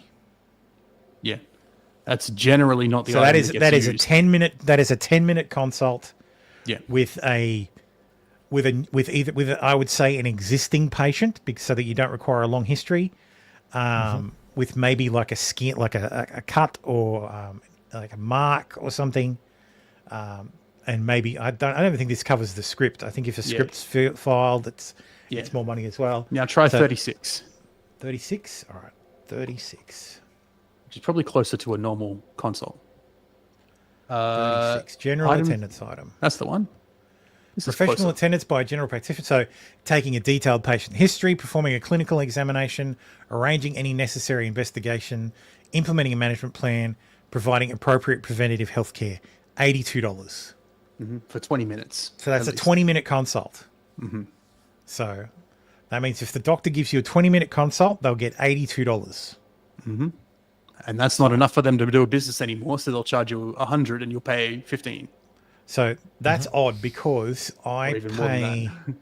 So my regular surgery is, depending on the day of the week, because it's after that fits. Like general attendance is all these item codes. Yeah, there's a whole heap it falls under, and it all they've all depends got on different the reason. pricings. Yep. So this one's taking a patient history, lasting at least 6 minutes and less than 20 minutes is $55. So that probably covers my general, like when I go to the doctors. So that's $55 for 6 minutes. So doctors can be very well paid if they're structured correctly. If you own if you work in a practice that you own a portion of, but that $55 obviously doesn't cover the booking. Like it has to cover everything. Like this goes into a pool and has to pay for all my doctor. My doctor has reception, booking, the building, like all this kind of stuff. All the operational costs of the practice have to come out of these Medicare. What you get paid from the business, from the government, from Medicare. Yeah, sorry, that's it. But if you charge directly the patient, you don't get paid this. You don't get the money from Medicare. Yeah. What happens is Medicare will reimburse the patient. So the patient will get the schedule fee. Yeah. So if you go to a doctor and this and they say, okay, They attended. It's a 50/20 code. They put it in the Medicare system as a 50/20. The doctor charges you $100. Yep. So you pay the $100 after your consultation, and then you go to Medicare and say, give me my 50. The next day, $55 will be put back into your account. Yeah. So we do it automatically here. Yeah, I just do it at the practice. Like I've Former never. Preacher says, by the way, Syria has fallen. Oh well, let's do that then. Oh yes, the Civil War. Yeah. So yes, Syria slipped back into civil war. I think it covered that at the end of last week's show. So they took Aleppo. I haven't confirmed this footage, but this is an A-10 in southern Syria. Apparently doing its brrr thing, which everybody loves. Everybody loves when the A-10s. Chopper go. A-10s fly in and do the whole brrr. Oh, sorry, this is the wrong one. This is the A-10 one. Is that a Vulcan cannon or is that watching just a the different chopper? Is that? Sorry. So that doesn't actually sound like that. Actually not a sounds chopper. like that sounds like a 50 cal firing at it. So, yes, It's a mud, A-10s it's make just everyone hard. It's just so disappointing that they are obsolete in a modern battle space. The only way an A-10 is useful is when the airspace isn't contested, which in the modern battle space is non-existent. So you like it's not going to be Iraq. It's going to be Ukraine.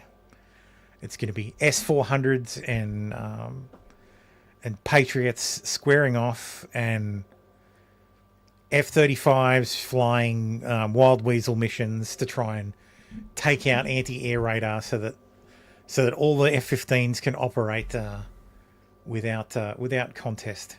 So that's why American doctrine is go in hard, get air superiority, and then pound the ever-loving fuck out of everything.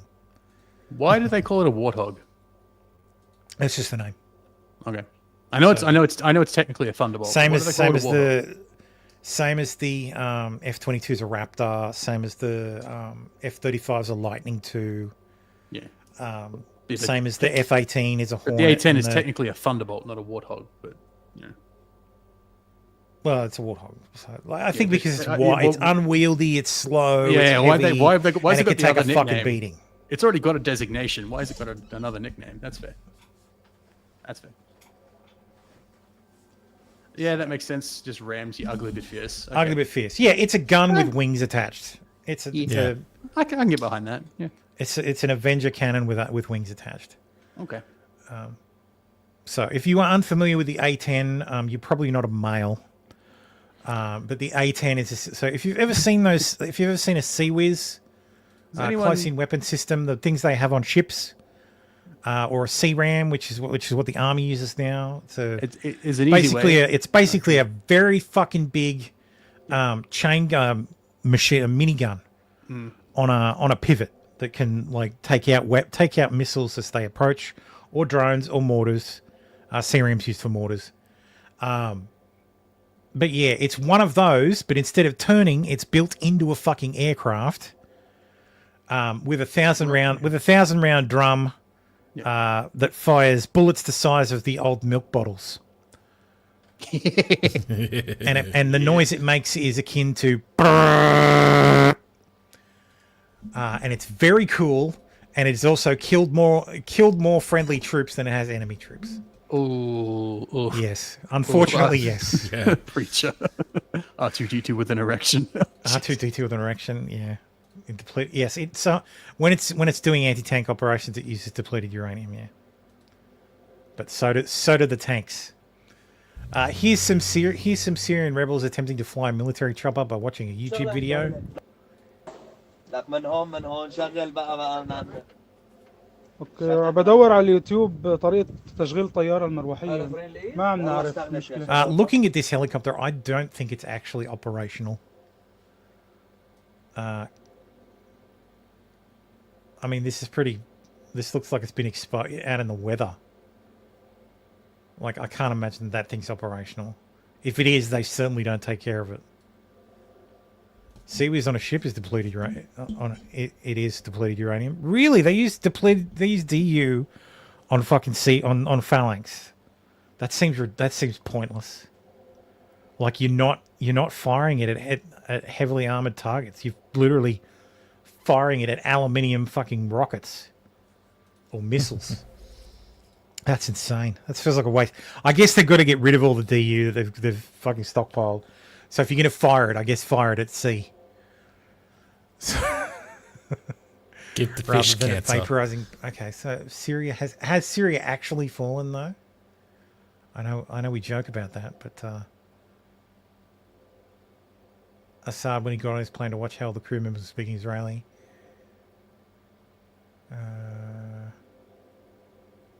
Wow, so it has actually fallen. Assad's plane begins to lose altitude on the live tracker, then disappears over Homs. Ooh. No. We don't know if it crashed, but this looks really bad for him. Oh, dude.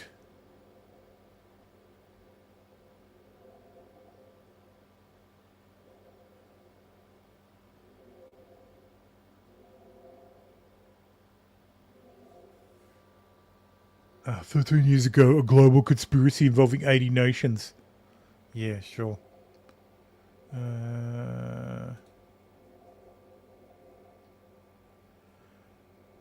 The IDF is... Oh, yes, it's the IDF did it. The IDF did it. Fuck off. Took a sharp turn before going off the radar. Reports are that it crashed.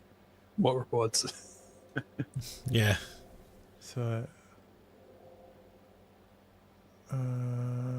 so Syria 9218. Alright, let's look at flight radar.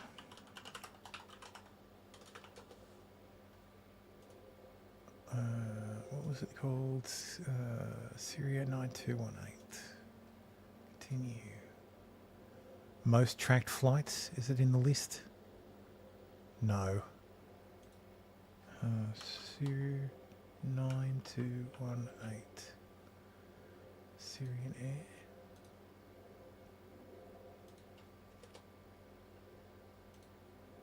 Doesn't fucking come up. So, shutdown confirmed? So show me live Syrian air flights. Let's go. No live flights. It's not searching just this fucking zone, is it? Syrian Air. Show fleet. It says there's only 3 aircraft. No, 8 aircraft in fleet. What did it say his plane was? An IL-76. IL-76. What was the registration? ATA. ATA. Okay, December 8th. Play. Oh, there we go. Yeah, there it is. What is that? That's a... Is that the landing? At the end of the flight? Alright, is that the start? I think it's the start. Okay, so it takes off from here, which looks like a fucking jungle. Yeah, takes off from out the here. middle of nowhere. Not there's jungle in... so where's it? So it's flying over Homs. So it flies over Homs. Takes a sharp turn that way and then starts to turn the other way. And then it makes a rapid descent. So here we are. It gets to cruising altitude, 20,000 feet. Makes a turn. The calibrated altitude drops to 0 apparently. Jumps back up. Starts descending. Means it probably descended pretty quickly. Well, yeah. This is at 16,000 feet at 227.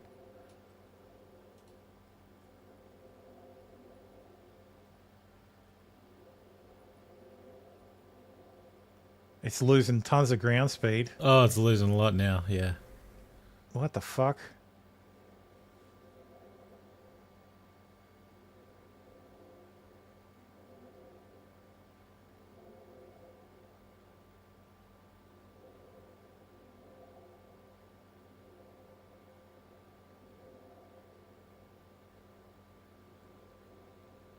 I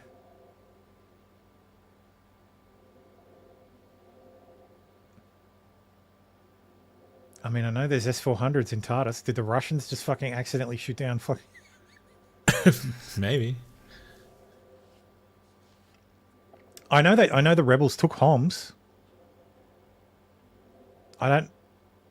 Like 20,000... What's the fucking ceiling on a man pad? It's not something like 6,000 feet. Not fucking... Man pad. Max. Altitude.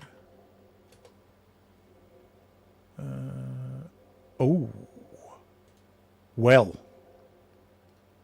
according to Wikipedia, so manpads generally have a target detection range of about 10 kilometers and an engagement range of about 6. So aircraft flying at 20,000 feet or higher are relatively safe. Let's see. So, what's this? We're just flying over Homs at 21,000 feet.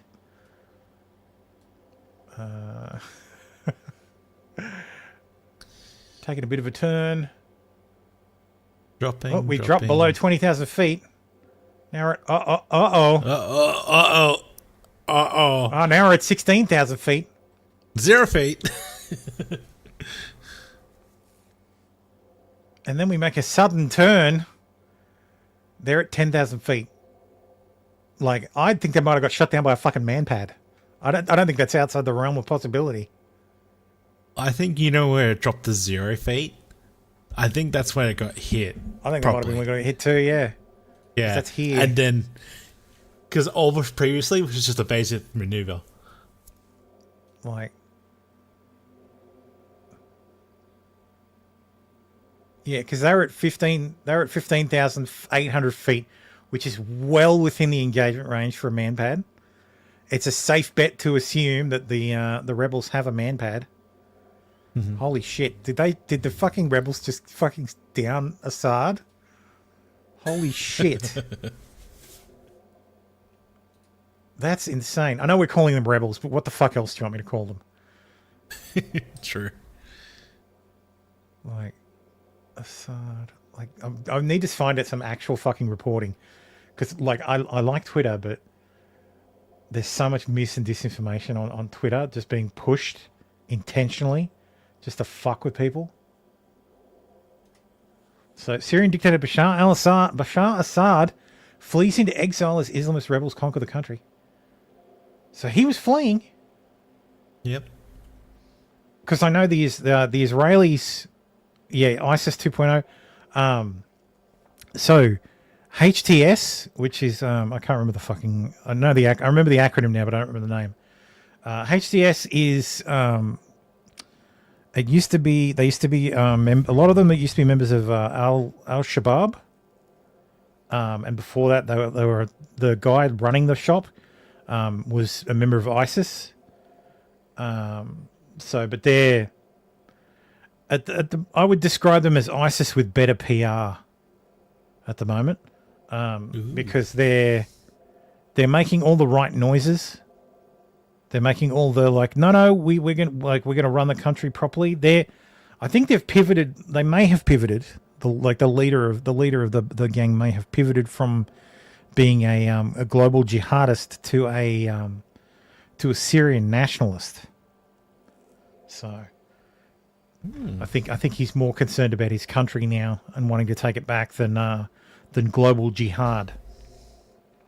I'm sure the global jihad will come later. So, because near as I can tell, the leader is, well, he's shaved a lot of his beard. So, which Muhammad says not to do, and seems to be making all the right noises to the Syrian people, at least, because there's a lot of Christians in Syria. And they don't seem to be running to the fucking border. Hayat Tahrir al-Sham is the thing. It is a designated terrorist group, but that doesn't seem to mean anything anymore, because Hamas and Hezbollah are designated terrorist groups in Australia, and people fly their flags all the time, and that's a crime here. So I I guess the whole terror designation doesn't matter anymore. But yeah, the guy's got a $10 million bounty on his head. So if anybody wants to make some fat stacks and travel to Syria, now's your chance. I don't like your chances, but yeah. Surely there's some fucking actual news. Like, it says he's fled. But I mean, like, fuck. This guy's saying that the Russian S-300 at Tartus might have just shot Assad's plane out of the sky. If it was an S-300 system, that absolutely can engage at much higher altitudes than a manpad. But I don't think it needed to be that high. Here's a 3D of the jet. Jet widely suspected to be carrying the fleeing Bashar al-Assad. If this isn't an entirely spoofed route, it looks very bad for him. Rapid descent after passing over opposition-held territory near Homs. Like, I don't know what because the Russians were in this area. Like, the Russians were in Tartus, which is just over here. This is the naval base. So I know the Russians removed some S-400 systems that were near Homs. They moved them to Tartus. But for all I know, there's a fucking like a Buck system in Homs that they've got their hands on. Buck's like their short range surface to air system as well. Which, I mean, that shot down, one of those systems shot down MH370 at 38,000 feet. So who the fuck knows? But I love all the people who are like, oh my god. Like, sorry, I didn't do the map. So here's Tartus over here. And here's Homs here. So if they'd left some stuff behind, I mean, who the hell knows what the fucking what the rebels have captured. But yeah, if that is the case, fucking hell. All right, rip Assad. Yep. Peace out, bro. Russians moved all their air defense assets so it wouldn't be captured. Maybe an F-35. Yeah, no, doubt it. That's that's pretty funny. Hot damn. And here I was going to be talking about how maybe by next. I was actually when we were going to talk about this, I was going to predict that he'd probably last a week, if that. I thought by next weekend we'd be talking about how Assad has fled or died, and Damascus has been taken. So, oh, dude, oof. Wikipedia's called it dead. Well, he's not dead. He's just not president anymore. Oh yeah, I guess so. Yeah. What's this one? Syrian rebels appear to credit Israeli strikes on Hezbollah with aiding shock advance. Oh yeah, absolutely. That's a fact. Full stop. Is Israel annihilating Hezbollah has helped this happen? Absolutely. Yep. 54-year regime of the brutal al-Assad family is officially over. I'm just refreshing his Wikipedia. See what the edits are. Okay, so Associated Press is reporting that the Syrian opposition war monitor says President Bashar al-Assad has left the country to an undisclosed location. So at the very fucking least, he's fled. Yeah. Whether he is alive or dead is fled to his grave or somewhere else. He's up to Yeah, he just no longer leads the military because it no longer exists. I love people who are like, Tulsi Gabbard most affected. It's like, fuck you, man. Donald Rumsfeld is on fucking camera, fucking shaking hands and being chummy with fucking what's it called? God, I forgot his fucking name. Saddam Hussein. Like, get fucked. Half the fucking Middle East has been America's ally at one point in time.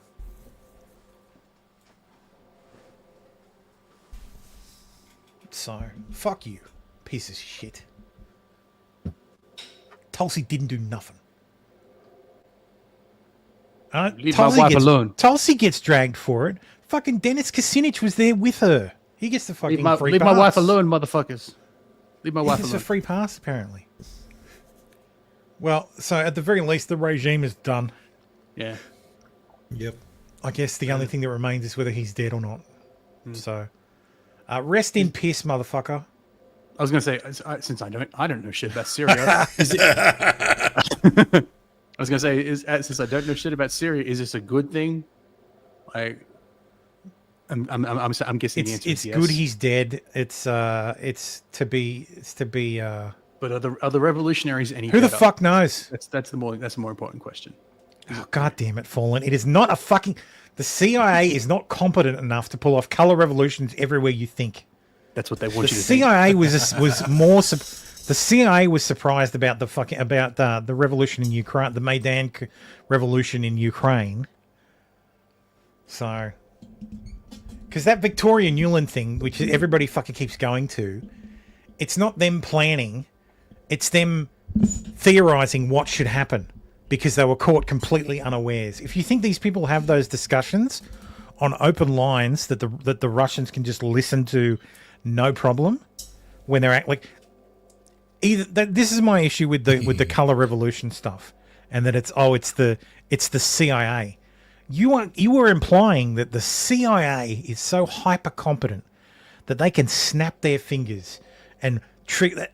Sorry, the current CIA or the post 9/11 CIA is so hyper competent that they can snap their fingers and anywhere in the world they can trigger a coup out of nowhere, and it all just magically fucking happens. No,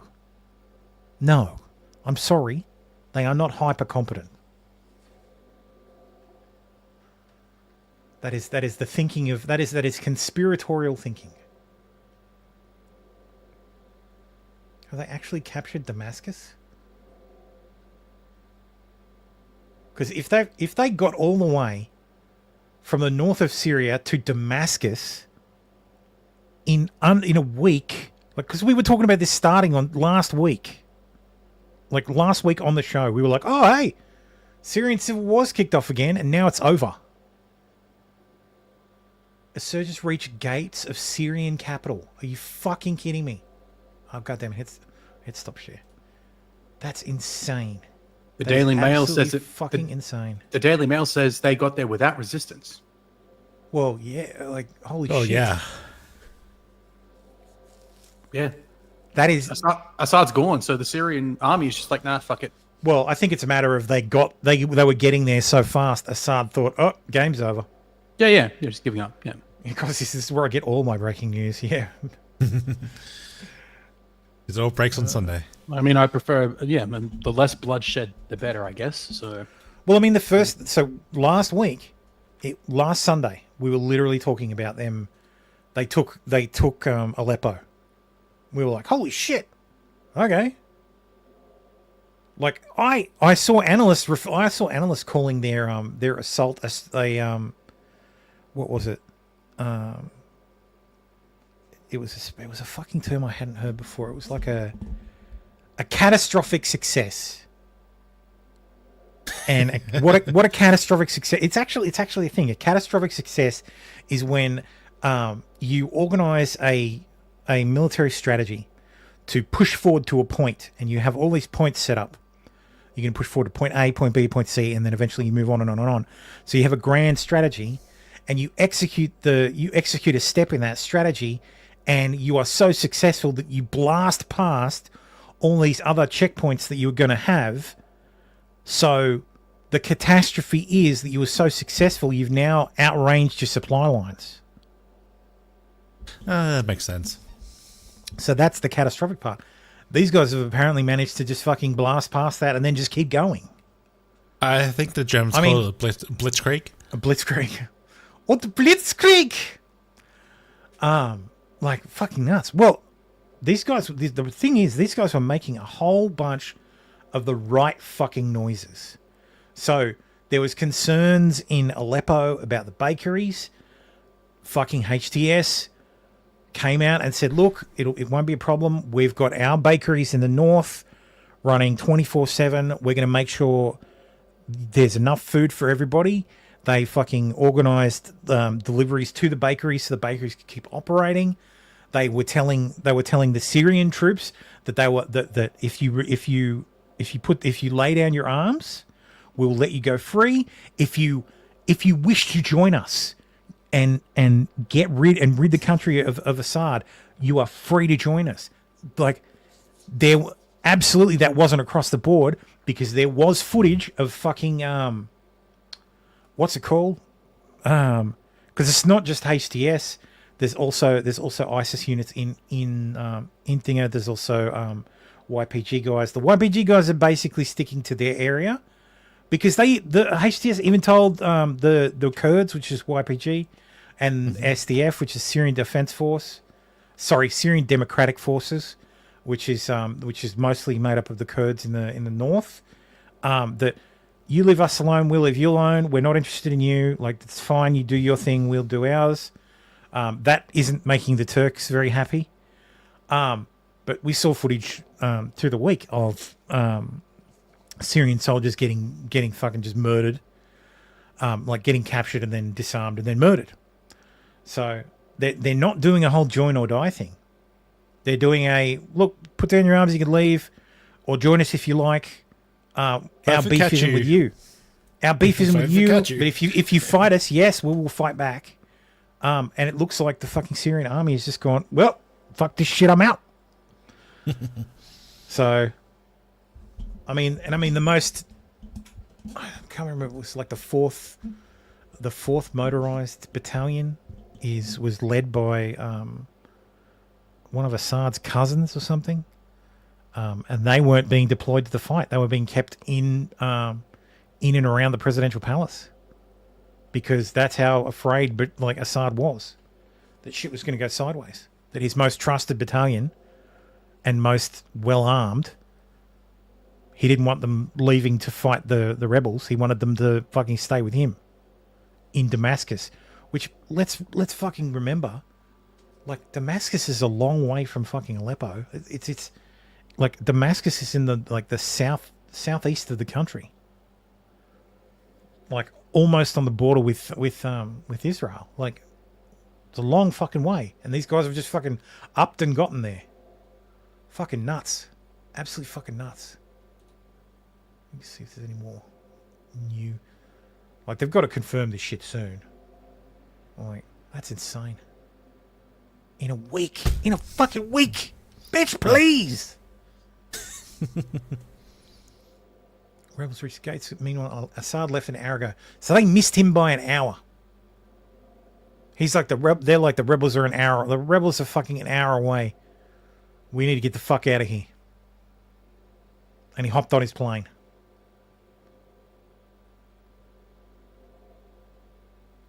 So that's hilarious. Let's see. Syrian President Assad is said to leave Damascus as rebels advance. Geez, he'd be kicking himself, because he was in Russia when they kicked off. He should have fucking stayed there. Yeah, that's right. Fallen great minds. It says he was in Moscow with his wife a week ago. Not sure why he didn't stay. I hope his wife did. Again, I'd feel bad if his wife died. Don't care if he died. Anyway, yeah, that's that. I guess we'll follow it up later in the show. Yeah, that's crazy. Absolutely fucking nuts. So, anyway, back stateside. Earlier this week, we heard rumblings that Biden was set to pardon Hunter Biden, and sure enough, he did. It is one of the most broad pardons I've seen. So it is a full and unconditional pardon for all offences taken against the United States, which he has committed, or may have committed, or taken part in during the period of January 1st, 2014 through to December 1st, 2024, including but not limited to all offences charged or prosecuted, including any that have resulted in convictions by Special Counsel David C. Weiss in docket. So this is the explicit stuff that he was convicted of. Mm-hmm. In testimony whereof I have hitherto assigned my name and caused the pardon to be recorded with the Department of Justice. Hang on. Yes. I was told that this wasn't going to happen by the mainstream media. I don't remember that. I was told. I don't remember anybody ever saying that at all. I'm sure they never the said. secretary. I'm sure they never said this wouldn't happen. Is to put the law before family. I said I abide by the jury decision. I will do that, and I will not pardon him. Letting the world know that he will not wipe away the decision of 12 of his son's peers. Was asked directly, and he has said he wouldn't pardon his son if he gets convicted. Let's wait and see what happens if he loses. Yeah, but I mean, but he said it. He's Chris Wallace with the prescience. Going to get pardoned by his dad. There's no question about that. The president has ruled out pardoning his son. Major commitment from the president, accepting the outcome of the trial and also pledging not to pardon his son. So the challenge for him is really to continue to live up to his values when it was really personal, and he did that today. It seems like a pretty normal, straightforward answer, but it takes new weight when we see what Trump is saying about the outcome of his trial, what we're hearing from other Republicans who say they don't accept the jury's verdict here in New York. The contrast is profound. To sit there and say, well, I'm not going to intervene in the legal process, and I wouldn't pardon my son. One side, Democrats and Joe Biden protecting the justice system.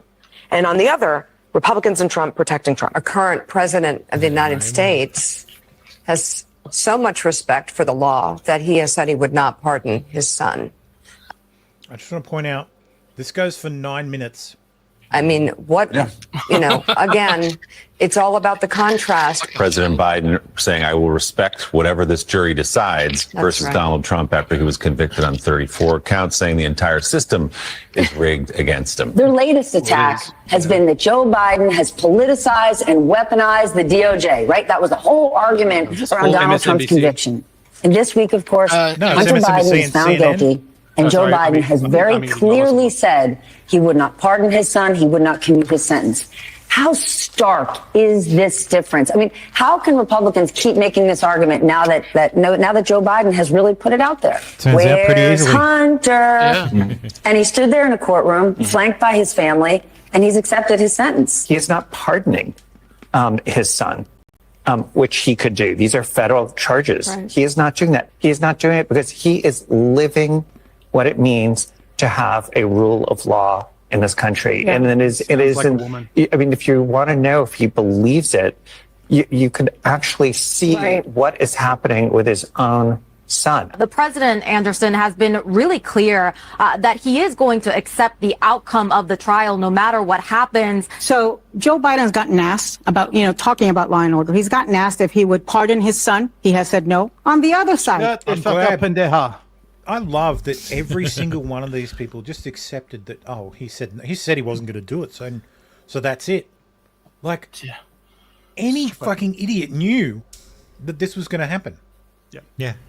It's just talking points. Like, of course, if he lost the election, or if Kamala lost the election, he was going to do it. Hunter, sorry. Like, yeah. you've got Donald Trump, who has said that he will pardon the January 6th insurrectionists. Yeah. They're not even. I just want to point out. Yeah, he's allowed to do that. Well, I was just going to say, it wouldn't, like, Kamala won, he would have got a pardon anyway. Yeah. I do want to point out, she tweeted out that Woodrow Wilson pardoned his brother-in-law, Hunter to Butts. Bill Clinton pardoned his brother, Roger. Donald Trump pardoned his his daughter's father-in-law, Charlie Kushner, and appointed him ambassador to France. But tell me again how Joe Biden is setting precedent. That sounds like a Simpsons phone call. She literally just asked ChatGPT, and it fucking hallucinated. I know. It's again. She's wait. What? So that's all. Hey, Twitter sleuths! Thanks for taking the time to provide context. Take it up with ChatGPT. Yeah. Is she a reporter? Yes. Excuse me. Well, God. She's on the fucking View. Oh, okay. Excuse me. So, Yeah, no, back to the supercut. Fucking pendeja.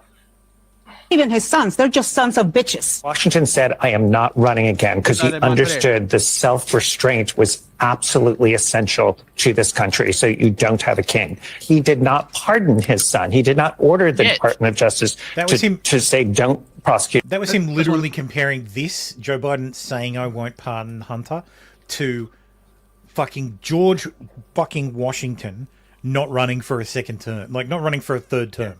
I just want to my point son. out, So pardon power impressive. Is basically that of a king. Yeah, The it's a pardon power plenary. is- It's a plenary power. Yeah, it's There's not except like the- if he the wanted only ex- he wanted to do this, he did it. I have no problem with it. This is the power that was granted to him Yep. under the Constitution. He executed it. The only limitation lawfully. is it's got to be federal crimes, and he can't do it for impeachment. That's it. So yeah, that's it. He could. The issue I have that's funny is the media losing their shit, going, "Oh yeah, but look at Trump! Look at Trump! Biden's above the law," and then goes and does what he does they and does say it. he Yeah, hasn't done. Yeah. Well, This was always going to happen. See, he's like, what's it called? Hunter isn't above the law, but he's out of the reach of the law. Yeah, but like, this was The always law going to just happen. can't reach him anymore. Yeah, for anything he's done since a decade plus Since ago. 2014, fucking The January start of 1st, 2014. Start of 2014, which that takes day- out Burisma. and all that 11 years. So anything, and it's a very interesting. It's a very interesting, choice of date. interesting date because in May he started working for Burisma. Yeah. Very Yeah, interesting. so it takes all Very the interesting. Burisma Covers out a of it. very large swath of time that's very suspicious. Yep, there'll be no investigation any further. There's nothing Trump can do now. Hang on, but he is safe from being prosecuted, so he can testify about any of that stuff. Not only that, Without he has to testify. He can't plead the fifth. He can't use that as a shield. So anything that he uses that they want to go after for Burisma, indicting Biden, Joe Yeah. Biden, he Wait, can't. why- he Up can, he until has to Joe testify Biden against him. pardoned Why- himself. Why can't Joe's he going to plead the pardon fifth? himself. Yeah, 100%. Oh yeah, no doubt. Sorry, why can't he plead the fifth? Because Because- the fifth is because- self-incrimination, Yeah. because so that you don't get punished for it, right? You Yeah, can't. but I can't. Yeah, but I can't be punished. Can't for it. testify against yourself. You've He can't be pardoned me. punished for that because he's pardoned. So he can't say, right, here's the crimes that I committed that I'm going to go to jail for. Oh, None of sorry, that- I the can't. crimes I that he's cannot gone be. to jail Yeah, for. sorry, he can't be incriminated. Yes, which means he can't claim the fifth. You Yeah, can't be so forced. He has to. You Yeah, can't be like- forced to put yourself by your own testimony in jeopardy. Yeah, but that's what Because I mean. he's been pardoned for all actions, all There is federal no crimes that have been there's no committed. jeopardy. There's no There is jeopardy. no jeopardy to him testifying. Therefore, he Gotcha, cannot gotcha. refuse to answer using the Fifth Amendment. He can refuse to answer and then be held in contempt. Yes. Yeah. That makes sense. Yep. Eric says diplomatic immunity. It's just been revoked. Yeah, that's different. Diplomatic immunity can be revoked by the host, by the country that dispatched the person. Ordered the Justice Department to halt the prosecution of Hunter Biden, according to this court. Everyone understands he's a decent man. I think Joe Biden has a chance here to stand up for the rule of law, to say the law is the law, no matter who it is, no matter if it's Trump or Biden. And remember, part of Trumpism's dangerousness is that it tears down institutions, important institutions of our democracy. So there is an opportunity here for Biden to say, you know, the jury found him guilty. This is how it's supposed to work. Period, paragraph, end of story. Have you ruled out a pardon for your son? Yes. As I said last week, I will accept the outcome of this case and will continue to respect the judicial process as Hunter considers an appeal. You know, the president said he Nothing won't touch will it. He ever change said that. he's not Well- going to pardon his son. And it seems that Merrick Garland let it go through. How can the Justice Department be weaponized against Trump when all of that is happening? But Democrats stand for the rule of law. Remember, law and order. And we've been saying that Trump's not above the law. Hunter Biden's not above the law. No one is above the law. And it is amazing to see the stark contrast between how Democrats handled today and how Republicans handled this whole thing over the last couple of weeks. For years, these conservatives have been crowing about a politicized Justice Department, Biden politicizing it, and so on. What happened today? The Justice Department convicted the president's own son, his only living son. You heard the president say he would accept the outcome of the case. I know no other word for that, but presidential. He even went so far as to say he wouldn't pardon his son. That's how much respect he has for the system. The president has said that he will not pardon his son. What did you think of that? I thought it was extraordinary. I mean, it was a moment of just moral clarity on the part of Joe Biden, and couldn't have been. God, I'm gonna be sick. Like I was gonna fucking. say, can we? Yeah, like this isn't gonna change. Like, yeah. This was great though. Just watch this exchange. This is fucking fantastic. Whose phone is that? RC's, I bet. Wrong. In July of 2023, just after that plea deal fell through. In July of 2023, just after that plea deal fell through, this is what you said. I want to watch. Do you think a pardon for his son would be a mistake? Yes, and I don't think there's any chance that President Biden is going to do that, unlike his predecessor, Who is this? who pardoned Who all is of this his robot? friends, and anyone This is Congressman Goldman. who had any access to. He's from Colorado. And I think you see that in this case, where Is he- he kept did he on, dye his and Merrick hair? Garland kept Probably on so. a Trump-appointed U.S. attorney And have to blue investigate contacts the in? president's Or is that son. just the sun? If there is not I an think it's just the investigation lighting. of the It's just the lighting. independence of the Lighting. Department of Justice, beyond that, I don't know what we could look for. I mean, what does that emotionless. feel like? Watching yourself back then, reassuring people that Biden was not going to issue a pardon for his son. Yeah, and I think that if that plea agreement and that plea deal had gone through, there would be no pardon. I just want to point out, some of you may not remember, but there was a plea agreement with the special counsel or the Justice Department as part of his tax case. That was basically a pardon for everything else. Like the plea agreement was an immunity, was a plea. You would plead to these charges and get immunity for any and all crimes. It's the same as this one structured. Any and all crimes against the United States that were committed before this date. And that's why it got thrown out, because the judge is like, wait a minute. What is this? I've got people talking about potential FARA violations, and you're trying to sneak in some immunity deal. No, that's not how this works. So she blew up the fucking deal, and that's what he's talking about. That was a satisfactory outcome. It already fallen through. That only was. Yeah. Sorry. When you reacted, this was when the deal had fallen through. And I hear what you're saying. May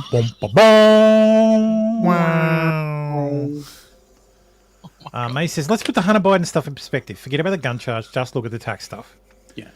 In September, Hunter pleaded guilty to various tax evasion charges. No contest. He didn't fight the charges. He pled guilty to 3 felonies and 6 misdemeanors. He was looking at a maximum of 17 years in federal prison. He was sentencing was coming up later this month. Obviously, he wasn't going to get 17 years, but he was definitely going to federal prison for some time. Why would he plead guilty? We all know why. Because his father was always going to pardon him. Even though Joe Biden was doing what he does best, boldly lying, claiming he wouldn't pardon his son, by pleading guilty and getting his case over with quickly, it allowed the mainstream media and President Biden to dismiss Trump's claims that the cases against him were politically motivated. Nobody's above the law. It was all a campaign strategy. The clouds of the mainstream media and the Democratic Party, who actually claimed that President Biden was going to let his son go to prison because he believes in the rule of law, are very dumb, very dishonest, or both. If he'd won the election, Biden would have pardoned his son and then continued on with the lawfare against Trump until Trump ended up in prison. Look at what Hunter Biden pleaded to, and think about how many people have gone to jail for a long time for much less. Biden family does not go to jail.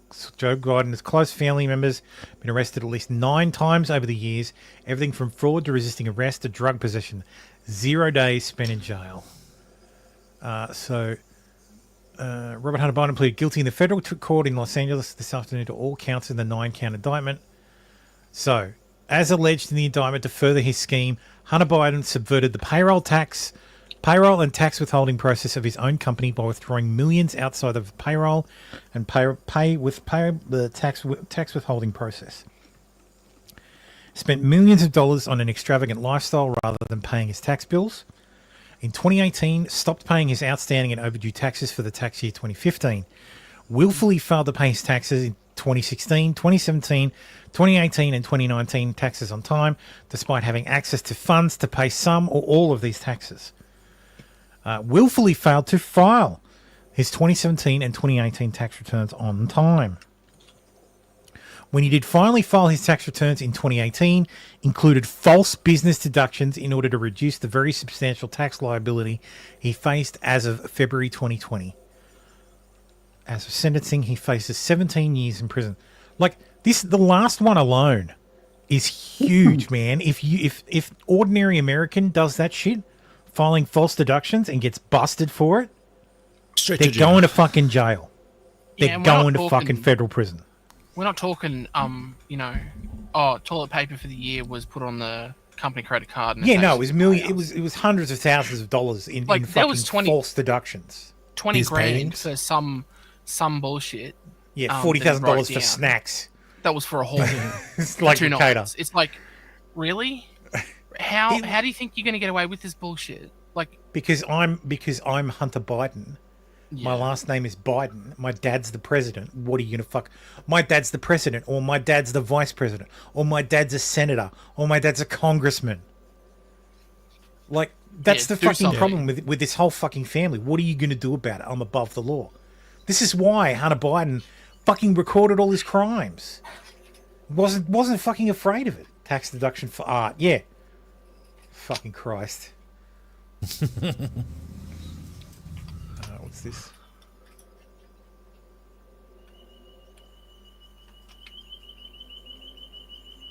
Oh, so the special counsel rejected the what's it called? The pardon. The pardon. Yeah. Not like that matters. No one can override it. No one can overrule it. It is unchallengeable. The pardon power is a plenary power. It cannot be fucking challenged. True, but I think this was before, because what it said somewhere is that Hunter's team said, oh look, Joe's pardoned him, and it was a press release, and it was a link to the whitehouse.gov, and it was all the statement. It wasn't actually the actual pardon document. It wasn't the actual pardon, and they're like, no, we want it actually in writing from the desk of the president that you're pardoned. And then we might deal with it, but go fuck yourself until then. So for some reason, Andy Kaczynski's protected his account, but so I had to go and get the archive copy. But he says Esquire wrote an entire piece saying that people should shut the fuck up about Hunter Biden's pardon, claiming that George H.W. Bush pardoned his son Neil. The entire story has been corrected to note that this is not a thing that happened. Yeah, stop using AI for your goddamn research. Like, Hunter isn't the first presidential court. Anybody remember Neil Bush? This story has been corrected. It's been revised. It incorrectly stated that Bush gave his pardon to his son Neil Bush. Yeah, not a thing. Never happened. No, total fake. Making shit up. You're making shit up again, Esquire. You're recklessly warping the words of reality. But yes, the judge in his case, who was set to sentence Hunter Biden next week, I think it was. Yeah, I don't think Neil Bush is even a person. So, G.W. Bush. I know Jeb. I don't know Neil. George Jr. H.W. So W. Herbert Walker Bush. So the second Bush. Yeah. Oh. So I don't think he has a son. No, I'm pretty sure he just has daughters. No, HW is a Neil Mallon Bush. He's a real person, but he was never pardoned by George H.W. Is he George W. Bush's son? He was the fourth of six children of George former H.W.'s George fourth H.W. son. Bush and Barbara Bush. Yeah, he's W and Jeb's brother. Yes, he does exist. Yes. Okay. Yeah, but he doesn't. He's not a politician. Former governor of Florida. That's Jeb. That's Jeb. Oh, sorry. Jeb's Neil has never been in politics. No, he's just a businessman. But yes, so the judge in the in Hunter's case was not happy. So he basically blasted the president for asserting that Mr. Biden was treated differently from others who were late paying their taxes, implying that Biden was amongst individuals whose untimely taxes paid due to addiction, but he is not. In his pre-trial filings, Mr. Biden represented that he was severely addicted to drugs through May 2019. Upon pleading guilty to the charges in this case, he admitted engaging in tax evasion after this period of addiction by wrongfully deducting as business expenses he knew he were personal items, including luxury clothing, escort services, and his daughter-in-law's school tuition. And Mr. Biden admitted that he had sufficient funds available to him to pay some or all of his outstanding taxes when they were due. So the judge calling out Biden for lying. Yep, for lying through his ass. But now there's reporting that the White House is considering preemptive pardons for those who may be targeted by Trump. The names mentioned include Anthony Fauci, Liz Cheney, and Adam Schiff. Oh, please. Dude, you know how much I would love seeing Adam Schiff and Liz Cheney get arrested? That'd be fucking amazing.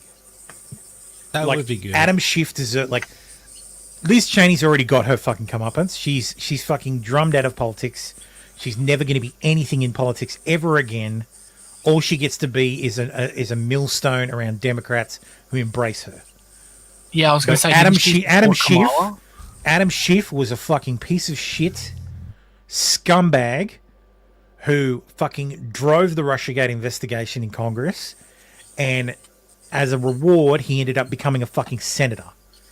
And I would love to see him arrested, convicted, and fucking sent to prison and stripped of his fucking Senate seat. That would be fucking outstanding. And yes, fucking Newsom would just appoint some fucking woke retard to the position. I don't give a shit.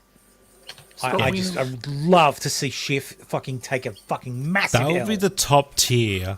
The second tier is them getting pardoned by Biden, making it like the Democrats pretty much just flip-flop and lie.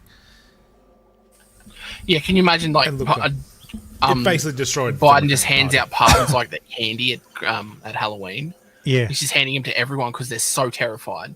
Yeah, and it's like, but if you've got nothing, isn't the Democrat line, if you've got nothing to hide, you've got nothing to worry about? Well, yeah, that's exactly right.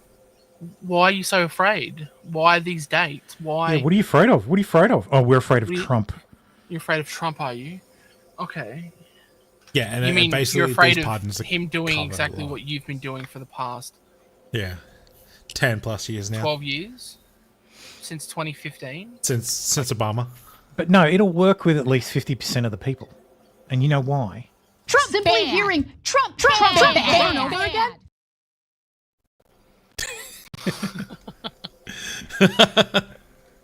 I stole that from Actual Justice Warrior. So if you don't watch this, he's very good. I love Sean. He's great. What is it about Sean's on YouTube that they're so fucking great? Sean? Anyway, moving on. Sean. I was thinking about that the other day. The struggle session that Ricada put, not to go back to Ricada stuff, but I was thinking about that the other day. And at the time that happened, we all knew. It was basically, we didn't all know. But it was happening. It has been revealed now that, yes, he was in a he was swinging with Aaron and April. And that, yes, another man was fucking his wife. And that, yes, he was fucking another woman. And they were swinging and all that shit. And he's fucking, putting Sean through this fucking struggle session. Yeah. Over, over shit that he knew he was doing. He knew he was doing it. And he was trying the struggle session wasn't about Sean. It was about what Sean was saying. But it was about what the Kiwi Farms was saying. Yeah, it's how is this Sean's issue? I know. But what I'm saying, he's putting Sean through a struggle session for stuff that is literally fucking happening. He was gaslighting all of us at the time. He's just taking it out on Sean. It just adds another layer of scumbaggery. Because it's you were thinking of Ricada rent-free. Yeah. No, I was actually watching a video that was about Ricada. So that's why it popped into my head. Because I'm like, actually, no, it wasn't a video. I was watching the tweets from Crackheater. Yeah, well, from BNN literally News. just played the Sean clip. What? No, I didn't. That's probably why it was in your head. You played the Sean clip. Oh no, I don't mean It's it was not I mean it was true. in my head the other day. Sean? That's Sean? why. It's not true. No, you don't. So, a Bulldoze Dreamer, you got to admit, no. So, Sorry, I opened a yogurt and I haven't had a mouthful yet. There we go. Every time I think of yoga, I think of that scene from that British film. It just left my head. No, it's one of those. Anyway, the guy's like, this yogurt's off, and then he turns around and goes, "Yeah, that's not yogurt, it's mayonnaise." And the guy's like, "Oh, okay," and then keeps eating it. No, this is definitely not Hugh Grant, mayonnaise. Julia Roberts. Fuck, I can't remember. Notting Hill. Blue Door. Notting Hill. That's it. No, this is those Gippsland yogurt. It's one of the the little yogurt cups. Yeah, ones. The 160 gram ones. Yeah. Oh yeah. It's toffee and honeycomb twisty yogurt. It's very nice. Ooh. So now I'm gonna have another mouthful. This microphone's not good for ASMR. Noise cancelling. I know we heard it. It sounds like you were doing something. Okay, Destiny. See, it's just the right amount of sweet, but not. It's just the right amount of sweet, but not too tart. I had a lemon curd one the other day that was just that little bit too tart. Oh yeah. Anyway, state television in Sweden has produced a big budget series called The History of Sweden. Here are the first Swedes. They was gangs. We was black. We was gangs. We were Swedish gangs. Like, just fucking Christ. These are supposed to be the Sami people. And white power. We sure those aren't AI generated? No, these are real. Well, check the community notes. The community note is set 14,000 years ago. Oh, so first people to inhabit Scandinavia, known as the what was the one I saw the other day? The mini documentary starts 14,000 years ago during the Stone Age. Yeah, white people were around in the Stone Age, bitch. Yeah. First people to inhabit Scandinavia, known as the Western hunter-gatherers, were all dark-skinned due to their origins from Africa and blue eyes from the OCA2 gene mutation. SVT series is not inaccurate for this depiction. Wrong.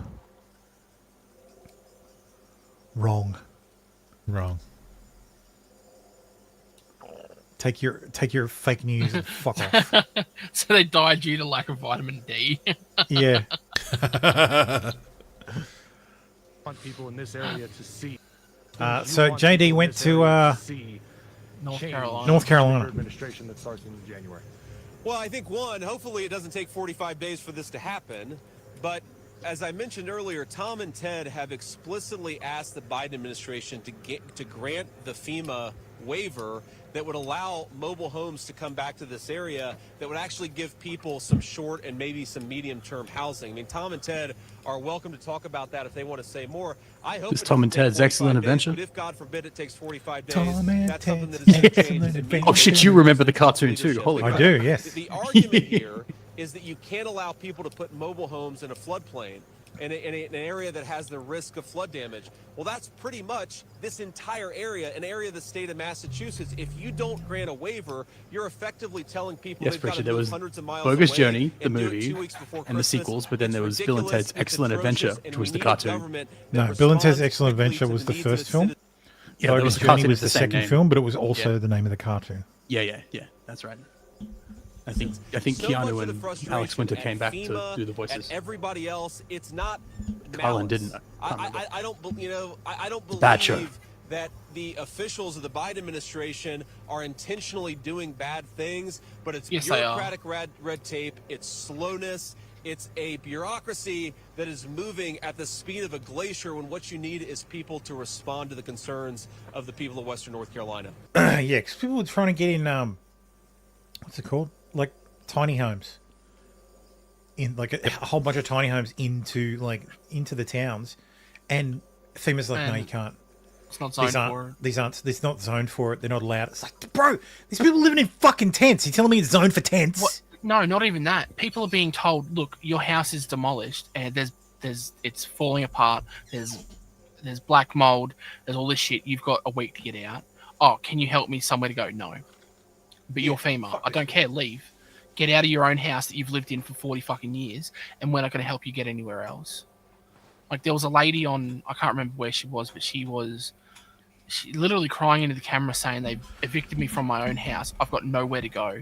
And some guy on, I think it was Twitter, he goes, help me find this person so I can pay for her to get back into her house.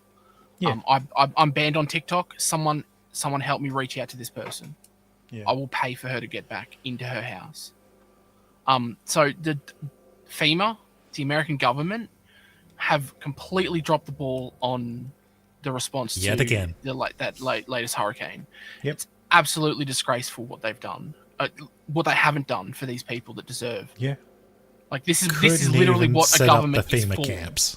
This is what a government is designed to do, is to help people when they're in trouble, not to ignore them, and they're not doing their fucking job.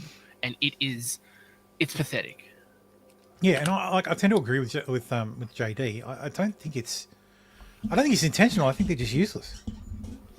I think it's just such a lumbering bureaucracy that it can't get out of its own way actually achieving it. Yeah, I would believe that, except that all that shit that came out with, or if they've got Trump signs on their property, don't go to them. It's not if they've still got a flag up, like clearly their property is not that damaged and this is triage, don't worry about it. It's if they've got a Trump sign or a Trump flag or I think maybe an American flag, don't go to that house. Because they got guns. It's like they might not like the government. These people are literally trying to kill their own citizens, and they're not going to help people because of ideological differences. It's like, no, it doesn't matter if they're Dem or Republican. Like, this is a disaster. Everyone chips in. I don't care who you are. It sounds like a job for Doge. Yep. And anyway, President-elect Trump has been welcomed to the Elysee Palace by President Macron.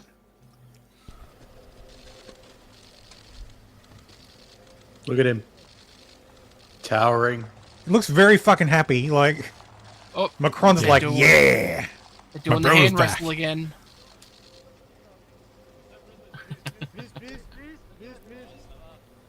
I think the idea that people foreign leaders don't like Trump is incredibly overblown. Yeah, it's bullshit. Yeah. It's bullshit. It's only ex-Australian foreign leaders. Where the fucking socialists don't like him. Well, Macron's a socialist, so you know. Well, his party's like the centrist party, so I don't know. Yeah. It's France, though. They're all fucking socialists. It's France. Yeah. That's where even the right wing, dude. Marine Le Pen is a fucking socialist. So yeah, even their far right party is fucking socialist. So yeah. So yes, he was greeted warmly there. He also got to get greeted by Prince William and sit down with Prince William. Saw that. British ambassador's residence. That sister-in-law of yours, gee, she's a crazy bitch, isn't she? How you doing, Will? You doing good, Will? Yeah, I used to know. Good man, this one. I used to know Megan. Look at this guy. He's tall, too. Taller than me. Shit, he is tall. Fucking hell. You know what? My son is about as tall as you. Maybe a little bit taller. So, yes. Dude, I had a great segue, but I don't know where the tab is. Surprised he didn't bring George in to come greet him. I don't think he's there with the kids. So. No. Speaking of France... Speaking of King and future King, lol, yes. Yeah. Speaking of France, France's opposition parties call for a no-confidence vote over budget bill. I believe it might have actually gone through. I think the government might have collapsed. Let me check. Yeah, I heard it collapsed. Yes, there we go. French government has collapsed after the no-confidence vote passed.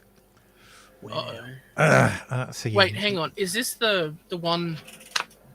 I can't remember if it was earlier in the show or somewhere else I heard it, but someone was talking about maybe it was Teamsters or something, negotiating, and the person they were negotiating with just got fired. So, oh no, that's the Canadian. I don't know. the Canadian strike. They were negotiating with the government, and the person in the female and the lady in government who was negotiating all that stuff, she is no longer there. So the negotiations fell through. That's why it's still going. Great work. Yeah, it's like, oh, you're fired, and we got no one to replace you. So Merry Christmas, Canada. Like, you don't get Canada's shit. fucked too. Oh, turbo fucked. They should consider annexation. I think this was this government was the one that was formed through like this weird coalition. Yes, of like multiple parties to keep the far right out of power. Yeah, the quote unquote far right. So, yeah. Anyway, seeing as we're talking. Oh no! That's French government down. German government's in tatters already, and yeah, British the aren't doing Canada great. government. Canadians aren't doing great. Like, we're stable just because everyone votes. That's the only saving grace for us. Otherwise, we'd be turbo fucked. I can't find it. I thought I had an article about Canada.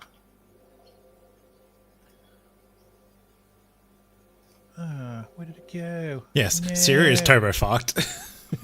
But maybe for a good reason. Oh, absolutely serious turbo fucked. What was it? Damn it. These ones I think go in Australian news. Let's do Aussie news. Actually, let's not. Let me just quickly see if I can find the article I was looking for. Oh, that should have gone in the Syrian news, but that doesn't matter. Where are you, bastard? What are you looking for? Looking for an article. Let me got article on screen. No, not that one. Was about Canada.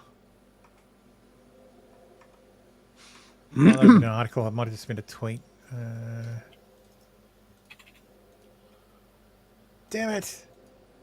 Oh, there we go. Speaking of Canada, Trudeau had a lovely dinner with Trump over at Mar-a-Lago. Some new details about that Trump-Trudeau dinner from two people who were at the table. We are told that when Trudeau told President-elect Trump that new tariffs would kill the Canadian economy, Trump joked to him that if Canada can't survive without ripping off the U.S. to the tune of $100 billion a year, then maybe Canada should become the 51st state and Trudeau could become its governor.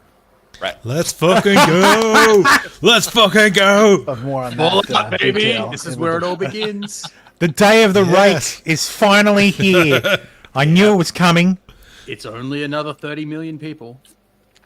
Yeah. That's literally that's what you do. it's another California. No, that's the deal. You deport all the illegals and you annex Canada. Yeah. Yes. That way the population stays balanced. Net zero, baby. And you only have one border to deal with. And you only have one border to deal with. They don't come. They don't come as a new state. They become a territory, so they don't get voting power. That's right. Yeah. Yes. Make it the North American territories. Yep. No senator for you. Yep. They've got oil and maple syrup. Yep. I think we can go half. Tombola says no. Quebec can be given to France. No, fuck that. Quebec can be a territory. French, no, but Quebec's national language becomes English. Yes. Canada can become a new gold rush, yeah. Ooh, and suddenly, and just like that, America is energy independent forever. Yeah. Mm-hmm. Yeah. Oh my god. The only problem with that is it would completely fuck the Great Lakes because the reason that either Arizona or California weren't able to tap the Great Lakes is because it has a border with an international country. Mm-hmm. That's the only reason they weren't able to tap it. So, but there's no Great Lakes, but the rest of it's fine. I don't think there's any rivers that flow to like. I don't think the Colorado River is so. The Colorado. I don't think any rivers that are fed by the Great Lakes actually get to California. No. Like. I don't think they do. I think they. I think it's their mountain in like because like yeah. So maybe it was Colorado. Well, Colorado's fed by the Colorado yeah. River. Yeah, but it was one of the states that was trying to feed from the Great Lakes. No, it was fairly like I said, I thought it was California or Arizona, but it could have been Colorado. California. No, they've got a mountain. That California. would feed Sorry, the water. I'm dumb. Is there a river that goes go. from the north to the So southwest? here's the inland waterways of the United So I States. was thinking California doesn't sound right. So It was one of the states. One of them was not able to do it because the Great Lakes was actually part of a international that's a better one. coalition or something. Yeah. Yeah, so the even Mississippi like the almost Missouri and the touches Mississippi Canada. aren't fed by the Great Lakes. They connect to the Great Lakes, but they're not fed by it. Yeah. Rio Grande, Columbia River. America's internal waterways are fucking amazing. Yeah, the fact that you have one river running basically from Canada down to the bottom of Louisiana is insane. Yeah. And you can get a decent sized boat up into Well, Mississippi's fully navigable, like all year round. Yeah. So That's crazy. Yeah. Even just the Hudson River, like just having that go, like that is crazy to me. Yeah, the length of New York. Yeah. So. And you can actually get into. I've traced it on Google Earth. You can actually get from the coast into the Great Lakes using locks. It's called the Great Loop. It's called there's a thing you can do. It's called the Great Loop. And what you do is you start in the Gulf, and you either go up the East Coast and then come in through Canada, through the Great Lakes, down through Illinois, and then down the Mississippi, and then back out. And you do the Great Loop, or you do the other way. You go up the Mississippi through the Great Lakes and out and down. So, Tombolo, that we don't need large rivers to do nuclear plants in Australia because you just build them like 50k away from the coast. Yeah, you just build them on the coast, preferably near preferably near some what's it called? Actually, no, build them offshore. Either one. Yeah, build them underwater nuclear power plant. Yeah. So like some of the ones in Queensland, the proposed sites, like they're up around Rockhampton, but Rockhampton's on the coast or near the coast. It's not that far. Like it's not as if you're coming so far inland as say Nevada, right? It's not. Anyway, it's that time of the week that everybody loves.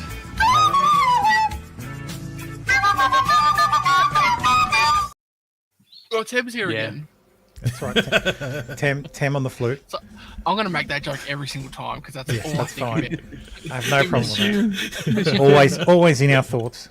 Drunk as fuck, playing the recorder or whatever the hell he Into had. the microphone, yes. Into the microphone as loud as possible. That was just great. And the chat encouraging him. Strike over at Woolworths as Woolworths workers accept new offer from supermarket giant. So industrial action that has disrupted Woolworths supermarkets across Victoria and left shelves bare is now over after workers accepted a fresh offer from the supermarket giant. United Workers Union says Woolworths has agreed not to discipline employees for their speed of work and will increase their wages. So yes. Wait, that's for their speed of work. Yeah, so you're working too slow. Purposely slowing down. So cracking the whip. So people can just be like, "Yeah, I'm slow," after they've been hired. They're doing a deliberate slowdown. I can only put up. It's a go slow, yeah. Crossley says, "Yeah, I can get toilet paper again." Yes, that's good. Yay. You might have had to import some from New South Wales. Oh no! Bloody unions, just sack all of them. They've had enough. The Juru people vote to ban Welcome to Country. A Queensland community has voted to ban Welcome to Country ceremonies on their ancestral land, with voters claiming they find the ceremony embarrassing. Yeah, so no fucking shit. So do we. Yeah. This is a win for everyone, I think. Hopefully this is the start. The decision made by the Juru elders on Thursday night follows fears that people without ancestral ties to the Burdekin. Yeah. Bahama Jihad. We're profiting from ceremonies. The elders had had enough Spokesman Randall Ross said on 4BC Mornings with Bill McDonald, it's being abused and they want to put a stop to it. Yeah, because it costs money. It costs money. Every time you do a Welcome to Country ceremony, there are Aboriginals who are not part of the area who will do a Welcome to Country for money. There's a fixed cost, there's a fucking fee schedule for it. It's like $500 or something to do the ceremony. Yeah. And they're bringing people in from some other mob, or just getting people to claim that they're from a mob. Here we go. Basically. So this is a Victorian one. Yeah. Is there a fee for Welcome to Country? Mm-hmm. Yes. Most traditional owners require at least a nominal fee to cover costs. A Welcome to Country that includes traditional dance and smoking ceremonies will generally involve a more substantial payment. Any fee should be agreed with the traditional owners when planning the event. It's all a raw. It always has been. So this is Welcome to Country ceremony. Well, I've covered this before. Yeah. So cultural practice is Welcome to Country. Range guide $300 to $750. Yep. If you want to do a smoking ceremony, bro, you got to pay $700 to $1,500. So 2 packs of Winnie Blues. Also, if it's out of hours or on days of significance, you got to pay extra. And travel and food is an additional cost because we got to get a sandwich and a beer. Okay, bro. So yeah, pretty much that's the way it works. I think the story in Sky. There's this guy news story from earlier in the year that was like the federal government spent $40,000 on them. What? Okay, real quick. Check. Show chat. Welcome to Country costs Brisbane. Copy link. And that's from only the 10th of November this year. Brisbane ratepayers slugged with an insane $135,000 Welcome to Country bill, and there's nothing they can do about it. Damn. The council spent more than $100,000 of ratepayers' money on Welcome to Country ceremonies in the last 2 years. Brisbane City Council shelled out $135,000, while other councils in Queensland have forked out tens of thousands of dollars. It's a ceremony we've been doing for 250,000 years BC. And the BC stands for before cook. No, it so isn't. Now they've been here 250,000 years. Man. That's some That's old motherfucker. insane. Fucking Christ. It's all the bullshit. ceremony was invented less than 50 years ago by a TV personality, Ernie Dingo's dance troupe. Yeah, literally. Dingo Yeah. made it up. Oh Yes. my god, that's hilarious. He made up the ceremony itself. And of course, the whole welcome to country is bullshit. These people didn't welcome each other to their country. They fucking speared each other. They were ruthless that's what that guy's got in nomads. his leg. It's ceremonial blood spot from a spear. That's probably what it represents, to be honest. Almost 50 years on, it's reached the point Or is where a that a surf tassel? club I was can't tell. told it would have to pay $2,000 to an Aboriginal corporation for the right to hold surf events and a fundraising swim at a public beach. Fuck off. It's No, not your fuck off. No, it's not your fuck traditional off. land. It's fucking government land. Yeah. Oh, for fuck's sake, fucking lies. Exactly. Yes. Peak Body Reconciliation said using acknowledgement to country and welcome to country in meetings, gatherings, and events shows respect by upholding Aboriginal and Torres Strait Islander cultural practices. Yes, it's very that because the traditional owners or the traditional custodians of Australia are very, very concerned if your email does not include an acknowledgement of country, or if your television broadcast does not start with an acknowledgement of country, or if your podcast does not include an acknowledgement of country. Fuck off. Oh shit, we forgot that. I should make one. I'll see if 8 Muses has a voice that with the Aboriginal donation. Dan Andrews' new crisis in Melbourne as public backlash grows. Thousands of Melbourne residents have thrown support behind hospitality venues banning Dan Andrews as the blacklist against the divisive former Victorian Premier continues to balloon. Yep. Mr. Diminata, a Melbourne hospitality heavyweight, was the latest of multiple restaurant owners who had refused service to Mr. Andrews and his wife, Kath. Look, they're exercising their right to free association. Yep. So, I think it's funny. Off. It is prestigious hilarious. National Golf Club on the Mornington Peninsula banned Andrews from joining. There's also rumours the exclusive Portsea Golf Club knocked back the ex-premier. Melbourne golfers were outraged by the Victorian government ban on the sport during lockdown. It's fucking golf. This was so fucking retarded. It's a walk in the It's a walk outside. Go fuck yourselves. This is the way it should be done. The people getting together and saying, "Nah, fuck off. We're not going to serve you anymore." So, what's this one? The real perfect body. Wait, and what was that? That's a fucking video. Who cares? Anyway, two killers who chased down and murdered a man in Adelaide CBD on Anzac Day have learned their fate. 17-year-old who stabbed Nagor Bol to death on North Terrace in 2022 has been jailed for 26 years, while Thosiriel Argoth, who stomped on and kicked the 25-year-old in the head, will spend 24 years behind bars.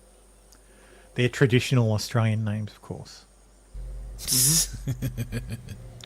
A new report from the Australian Competition and Consumer Commission has found that Starlink delivers significantly faster data speeds and lower latencies compared to the Australia's national broadband network's Skymaster satellite service.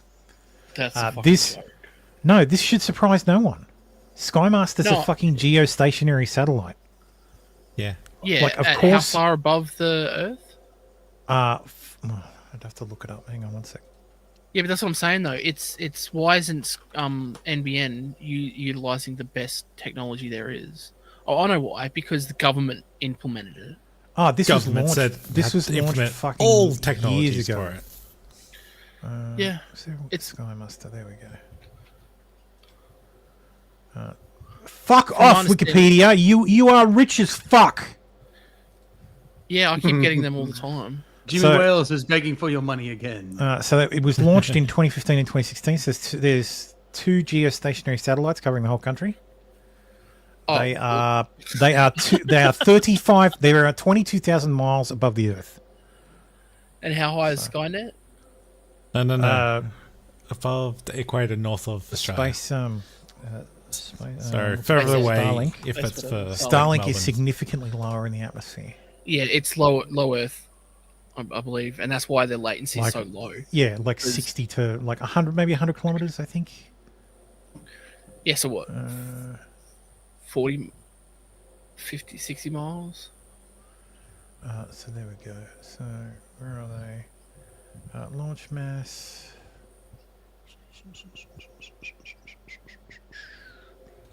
Technology. Initial deployment.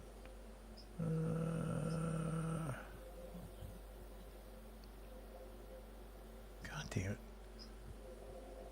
Number, area. God damn it. Just tell me the fucking height.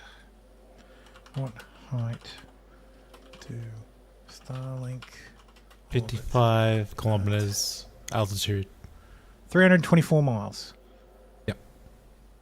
So 1% of the distance to Skymaster.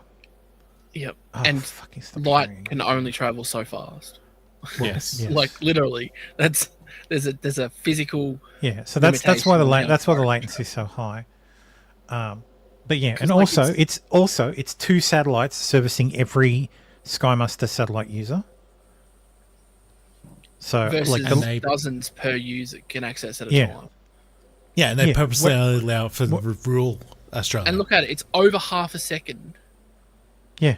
Over half a second. It's 600 milliseconds there. Yeah, it's there and back. Yeah. That's ridiculous. So. Maximum peak download speed on Starlink is 470 megabits per second. Peak upload speed is 74. The average latency is just under 30 seconds. The average download speed is 192. During busy hours, it's 165, and the average upload speed is 28.6. So, realistically, it's a far better option. If your options are NBN Skymaster, you might as well just fucking get Starlink. So. Well, okay. Do you know the price difference between them? I don't know how much Skymaster charges. NBN. So Skymaster's because it's part of the NBN, its cost is limited. Its cost is capped. Yeah. Yeah. So let's see. Providers that only sell Skymaster plans, BorderNet. Let's try this. $35 a month. Okay. And how much does Starlink cost? So here's the website, Starlink. How much does Starlink cost? I think it's like $340, like for the unit. Cost. Well, I'm just thinking per month. Like once you've Starlink got is $120 a month. Yeah, that's US. roughly. Okay. 139 let's see, a month Starlink service Australian dollars plans. for unlimited data. I'm looking at the website at the moment. Yeah, it's $139 a month if for a fixed location. So if you want unlimited roaming, it's $195 per month. Also, if you're in an RV or something. Yeah. Traveling around. Yep. Okay. So 130. So for comparison, I pay $104 a month for this service.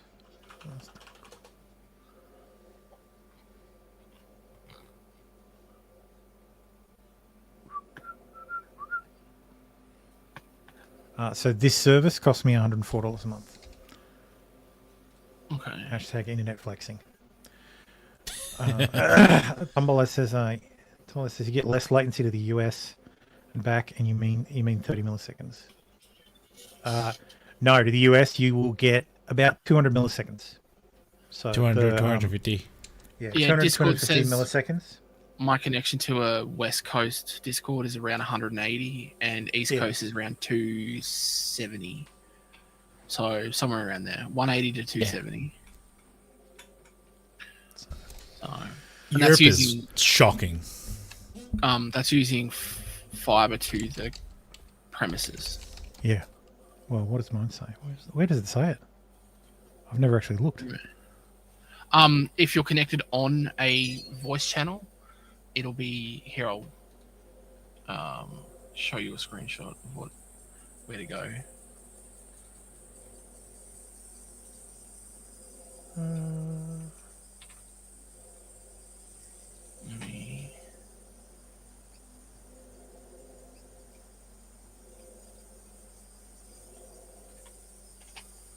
Oh, voice details. Okay. No, mine says I'm connected to Sydney, and it's 2 milliseconds. Yeah, no. Well, when you're in a chat, I'll show you what it looks like. Because it all depends on where the server for the for that channel is. Why the fuck? Oh, that's why. Oh, I can't leave. How the fuck do I leave? It's usually so easy. I've just forgotten I've forgotten how to use Discord. Oh, hang up, fucking idiot. You can tell I use Discord all the fucking time to talk in chat. So, yeah, it's significantly faster than geostationary satellites. Yeah. So, Fallen says I regret posting this in Discord. A lot of numbers. Boys will love it. 3 hours later. Yeah. Anyway, moving on.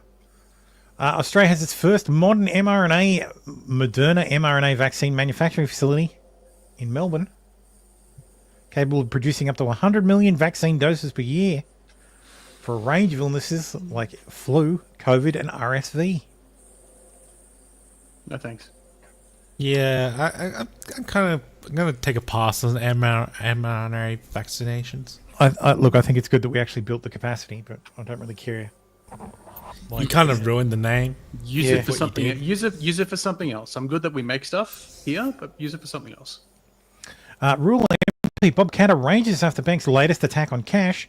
Maverick MP Bob Catter has joined a chorus of criticism against Commonwealth Bank for imposing a $3 fee to withdraw cash from some accounts. Commonwealth Bank is the largest, or is it the largest bank in Australia? I think it must. I can't remember. It's one or two. It's one of the big four. No, I'm pretty sure it's either one or two. Commonwealth is currently the biggest by assets and stuff, according to assets and all that. Sorry, I'm just going to use this new chair. Yeah. But yes, they've actually backtracked on this. They've decided that they've backflipped. They said, "Oh no, we're not going to be doing this." Yeah. Which allow me to translate. We're not going to be doing this now. We have no plans in the future. We totally do. We're not going to do we're not going to implement in 6 months the exact same thing, but this time quietly. We're totally going to do that. A hospitality giant has apologised after axing Australia Day celebrations. Oh, nice. Did they re-implement them? Well, yeah, they're allowed that. They're allowed to do it again now. What's interesting is it's the company's called Australian. Think of the staff members. Australian Venue Co. Is not an Australian company. It's just it's a Chinese company that owns Australian venues, because of course it does. Naturally. I've been to some of these outlets. I've been to Bungalow 8. I've been to the Cargo Bar. Cargo Bar used to be the place we'd go to drink after work. So, like, I've been there plenty of fucking times. But yeah, the hypocritical truth about the pub that banned Australia Day from 200 pubs and venues. Foreign-owned pub labelled a parasite. It's a Hong Kong-based firm that was co-founded by a Chinese billionaire. Yeah, PAG owns it now. Literally just owned by PAG. PAG, yeah. Catering to the woke mob. Yes. Yeah. Yeah, for the most part. Senator Jacinta Price, who is Aboriginal, says the company and others who oppose Australia Day are out of step with the majority, as indicated by last year's rejection of the proposed Indigenous voice. The big stores aren't selling Australia Day merch either. I thought Australia. Coles and Woolies aren't stocking it. They're just not bothering. I thought they went back on that after they started selling Australian flags for Olympics. No, I thought the last I saw they weren't doing it. I saw something recently, or maybe that was someone pointing it out, like, "Oh, you'll sell it for the Olympics, but not for Australia Day." Yeah, it's probably something like that. Tombolo says, interesting, MyGov has combated misinformation about digital ID being mandated as renaming itself to My ID. Yeah. Or MyGov ID. Yeah.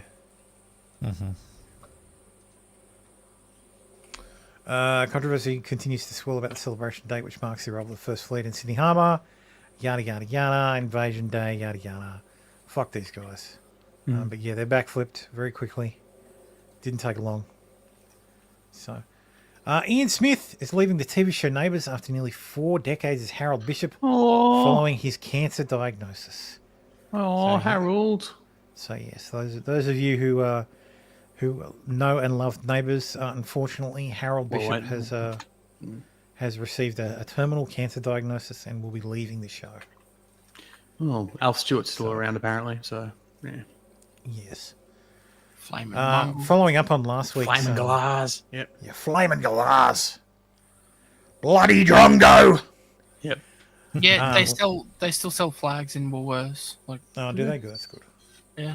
So, I think that was the thing where someone's like, the founder and chief anchor of 6 News AU says my 14-year-old little brother is apparently not old enough for an Instagram account, but he's old enough to legally take flying lessons. And there is that first reply encapsulates fucking everything.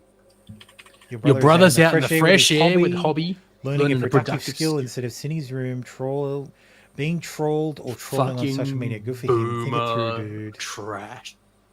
Get out. Think it through, dude. Think it through. He's very offended by the whole. Go outside. Yeah, that's right.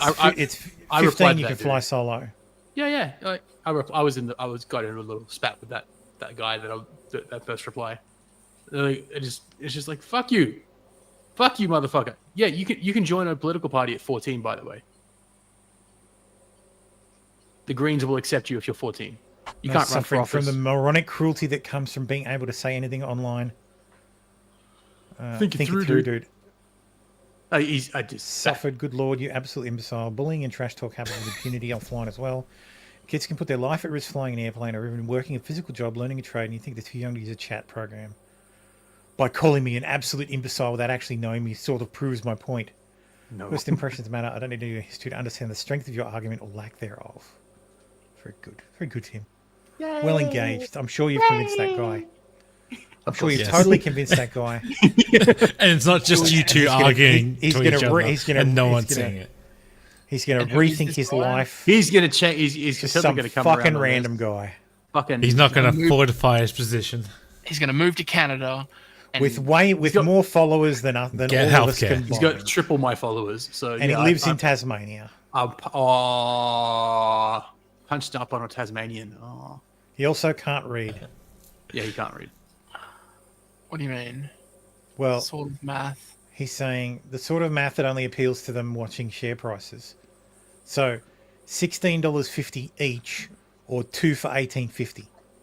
His implication remember. that the implication, of course, is that he doesn't realise that it's 2 for. Yeah. Yeah. And Just that sees the member two price. It's okay. Tasmanians are illiterate. You know, can track. Oh no, there you Feels go. right. So if you have a card when you buy 2, you're paying $9.25 each. They're still making a profit. If you buy one, you pay $16.50.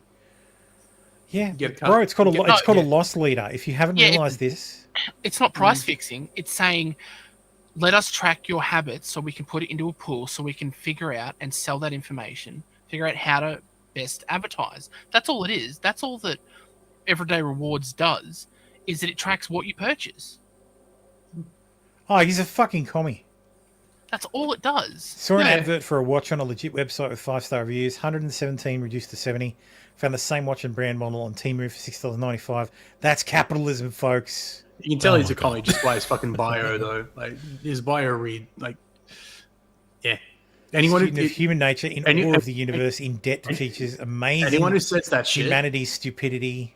anyone who says that kind of shit, like I'm a student of human nature. I'm observing the planet and I'm found Oh, he's got a wanting. blog. You're a fucking lefty. Fuck you. We know what that means. You tell him. Author's itch. Pisses me off. How I wrote the book I never wrote. What? Is that his book? Oh, here's the story about how I never wrote the book that I wrote. Confused, thought you might be. My recollections of this small diary highlighting the troubles encountered on my journey and how they left me mentally scarred for life and totally unable to write. No, no thanks. What? No, is that The him? fuck is he talking about? Whatever. No This is I regret bringing up this rabbit hole. Okay. No, fuck this. Oh god. this is how we get. Anyway, sales that's, streams. anyway, that's Aussie news. Yeah. That's Aussie news this week. Holy crap. Shut up.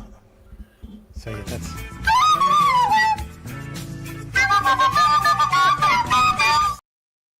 Point being, the media ban, age ban is fucking retarded. I saw there was a Yes. debate on PPD had somebody on to talk about it. And I'm like, no, I'm not. No, I love PPD, but I'm not listening Did to any you of ever that think shit. you could make it? Fucking Dude, if you, retarded. dude, You be can wary. literally- Be wary of people who hire musicians to make them an intro. let me just say that, and we'll move on. Yeah, Nick. Well, yes. Why would you bet on Goliath when we got Bet David? Like, really? Oh fuck, I hate that. God damn. It sounds like Adam fucking sung it. I have no idea what you're talking about. No, at PPD. So you know who Patrick Bet David is, right? Yes. No. Oh, really? PPD's big main Oh, co-host. is he that? Adam. Patrick, is he that? That This is Strung Patrick. out This is looking dude? PBD. Patrick Bet oh David. yeah. Okay, yeah. So I know. he's an Iranian who's an insurance agent who has made a lot of money. So he came to America through refugee program. Yep. Joined the military. Served. So like I salute him. Like he's a Christian now. Yep. He did his. He was telling Tulsi he did his. Worked 4 at Morgan years Stanley. Like underneath yeah. for Mafia. So and now he runs the PHP agency and Valuetainment. Yep. They sell life insurance. Oh. It is close to think multi-level marketing, but insurance. That's what I saw. Yeah. Like it's basically a pyramid. So basically, anyway. Okay. This dickhead says in October I marched to the White House and lit my arm on fire to protest our government's role assisting in crime of genocide. As a result, I lost my job as a photojournalist for a CBS affiliate. I'll be live on Instagram Saturday, 5 p.m. PST to discuss everything. You're retarded. You're retarded. You're fired. And that's coming from the quarter. Do you have a permit for that firearm? Lovely. Sounds like you were fired. Arrested I for can't possession of a firearm. You can't possess a firearm that close to the White House. Like fire punch, Yeah, it's only fire punch. lame. Let's keep the dumb fuckery to a minimum today. It's a bit hard. Why didn't you set your dick on fire? You might need your hand in the future. But yeah, there's a photo of him. He's lit his arm on fire. So I don't know how. And I don't know or care about the damage. Let's see what Off else. screen, there's probably. I hope it some was his wanking hand, so fire we can't use it extinguisher. anymore.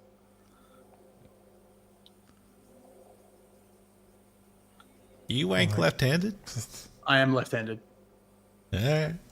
But I just hope whatever arm he uses, I hope it was the one that he can't use anymore. I'm right-handed, but I use my left hand.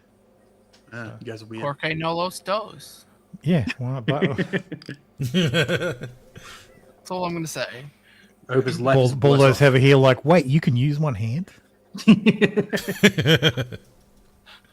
Use a vacuum cleaner. Anyway, No, too much suction. I'm sorry. You rip your dick off. No, that vacuum cleaners are not that powerful. No. Oh, Fucking Christ. all I'm going to say is shop vacs are, so don't do it, boys. It's not worth Jesus Christ. I'm pretty sure you could be degloved, though.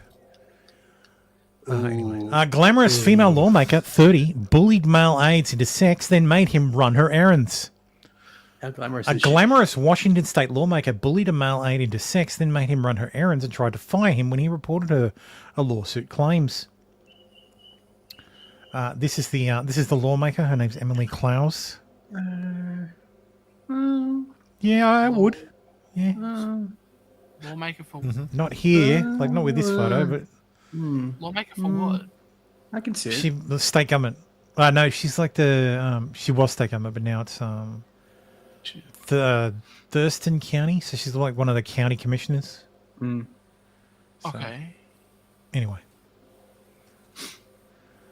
Piers Morgan rips scientist Neil deGrasse Tyson. Oh, this is 4 minutes. I can't stand watching Piers Morgan's show.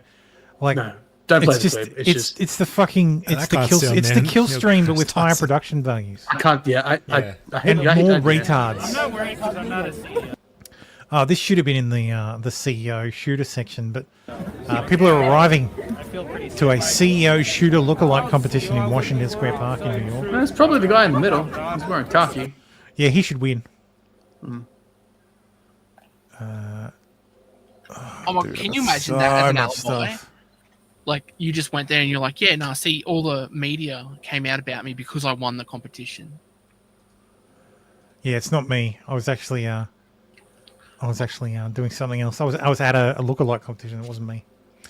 Anyway, let's talk about Daniel Penny. Yeah, his jury continues to deliberate.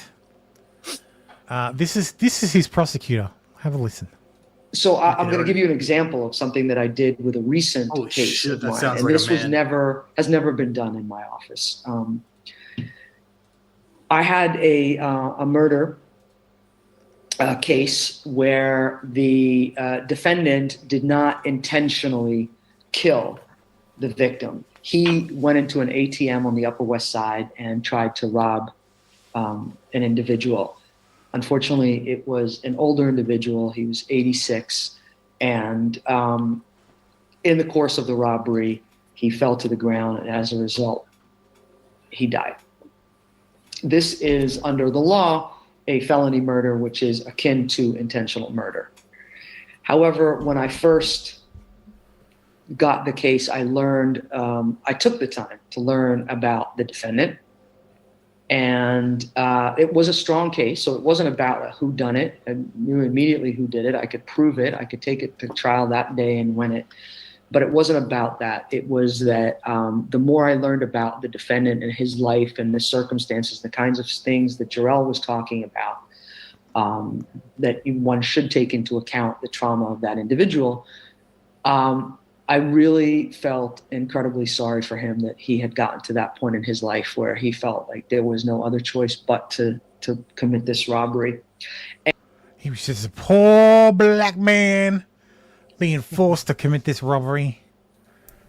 Here's the footage.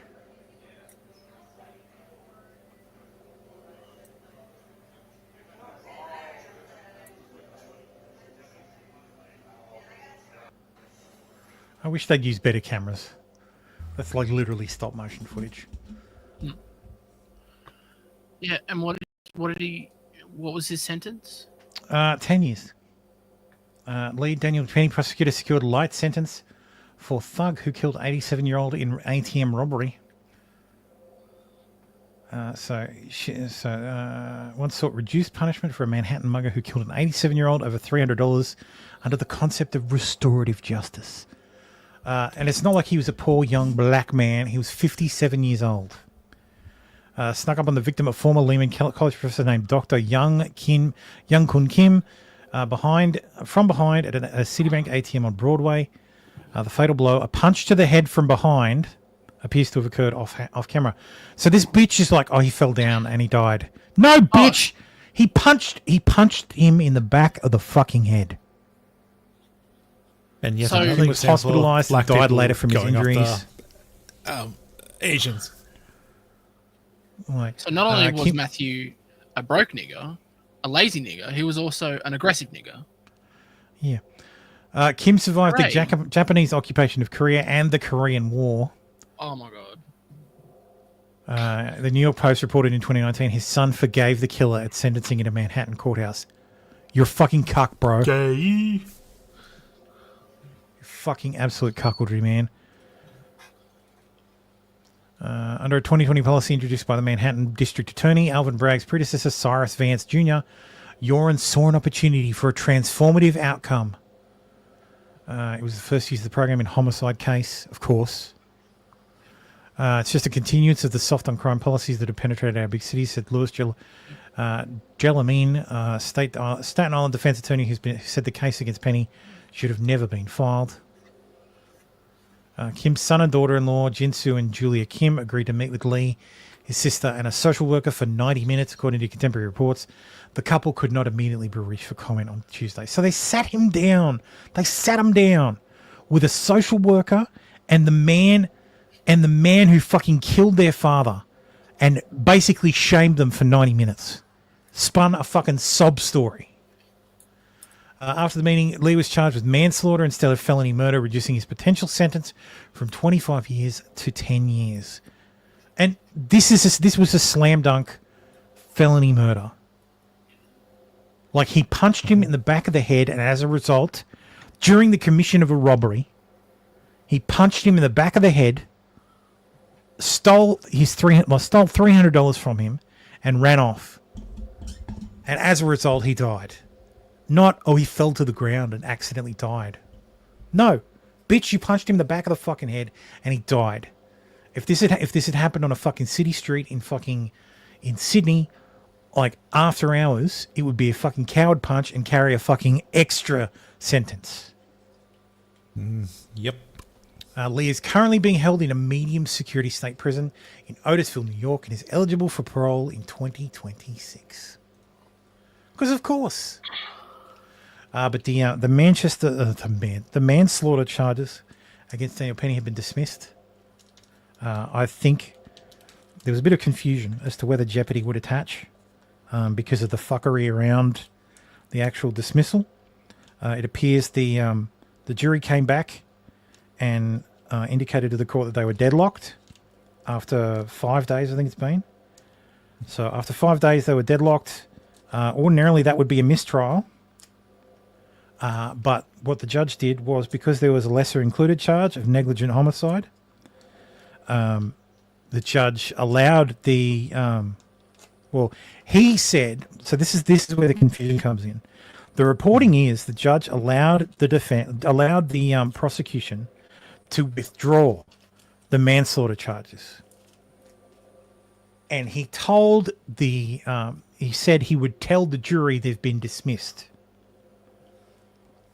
which I feel like is not the same thing. But all the media reporting is that the first count has been dismissed. So I have no idea what the deal is.